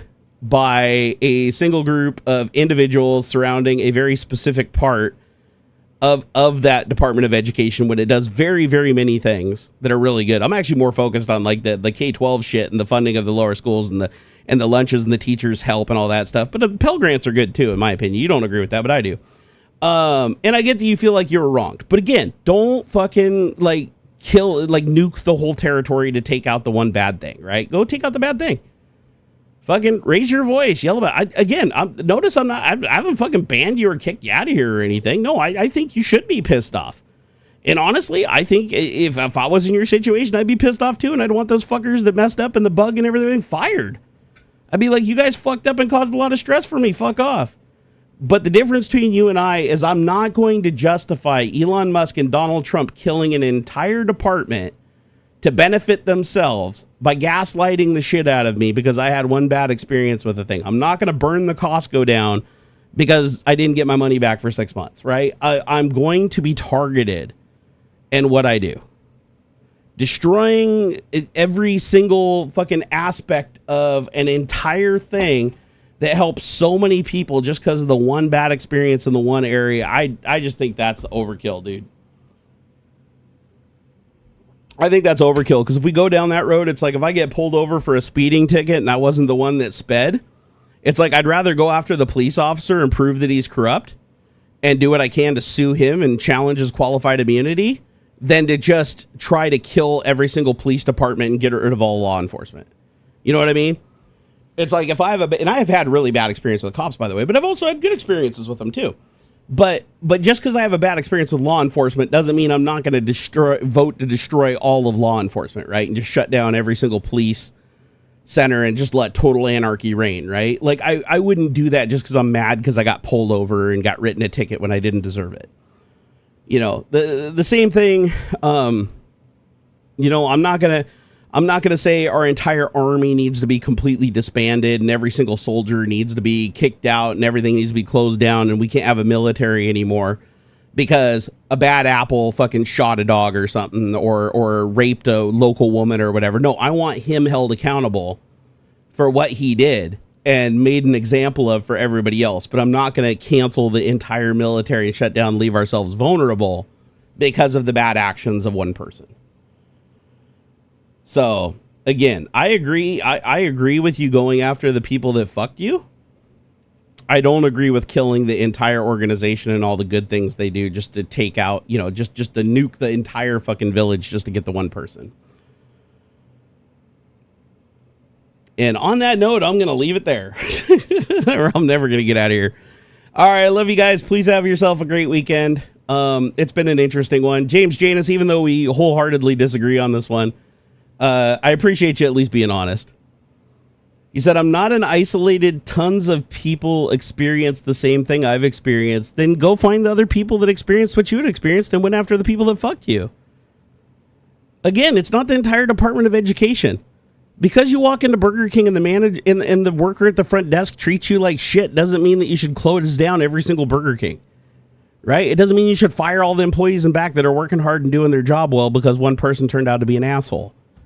I'm not even saying it's one person. It could be an entire group of people. But remember, there's 4,000 people that work there spanning across so many different things that the Department of Education does. And you're hyper-focused on the one thing they fucked up and want to destroy everybody else and take everything else down, including the part that benefits me and my family and my son from the tax dollars I pay. And I just don't think that's cool, dude. All right, and on that note, I'll see you guys hopefully on Tech Talk tomorrow. Or sorry, see you over on Twitch tomorrow. If not, you'll definitely see me Monday. And I'm planning to stream most of next week on Twitch, and then we should be back for Tech Talk again next week. I think Aux said he's going to be around, but I'll double check with him just to make sure in advance. So hopefully we don't have to quit the day of again. Oh, don't close Burger King, close McDonald's. The ice cream machine never works. Yeah, if the ice cream machine doesn't work, then then call McDonald's and cancel the ice cream machine. Fucking get them to buy a new ice cream machine that isn't always broken. Fire the employees that lie about it being broken when it isn't, right? Just don't take out all of McDonald's. Oh, all right. Well, if anything, James Janus, even though we disagree on this one, hopefully I proved to you that the other misinformation that you believe that Elon pushed down to you was absolute and total garbage and bullshit. And I hope it inspires you to go look up a lot more of the shit that he says. Hell, even use Grok. Grok's actually been fairly good at outing Elon Musk lately, although he did recently add some prompts to make it shy away from, straight up calling him out. But it still does a pretty decent job of confirming that he lied about shit. He literally is out of every account on X, Grok has confirmed that he literally to this day is still spreads more disinformation than any other person on the platform. It's absolutely wild. All right, I'll catch you guys later. Peace out. Thank you for all the support. Oh God, I forgot. Hold on here. I want to make sure that everybody. Oh yeah, let me refresh this. I think I missed a couple of people's super chats while I was going back and forth with James Janus. Hey, if nothing else, even if I disagree with James Janus, I think it's a good conversation to have publicly, because I think it's good to tell people that we shouldn't destroy the good. We shouldn't throw the baby out with the bathwater. That is actually a really good political stance that I think Trump has really gaslit people against. And they're like, no, if one thing goes wrong or one thing is bad, you have to throw out everything. And that's how Elon wants people to believe. But if that's true, we would have taken all Elon's grants away and we would have asked for a refund because he didn't deliver the HLS system that we paid him the money for. And we didn't get anywhere near the value that we actually paid for and we're still paying for. It's like, but I don't want to throw away SpaceX and the good things that they do just because Elon Musk is a fuck, That's all I'm saying. But anyways, go after the people that do the bad thing. Don't go after the people that do the good thing also. Christos Carolus, thank you for the $6.54 super chat. Super appreciate it. Awesome. There, I think I got everybody.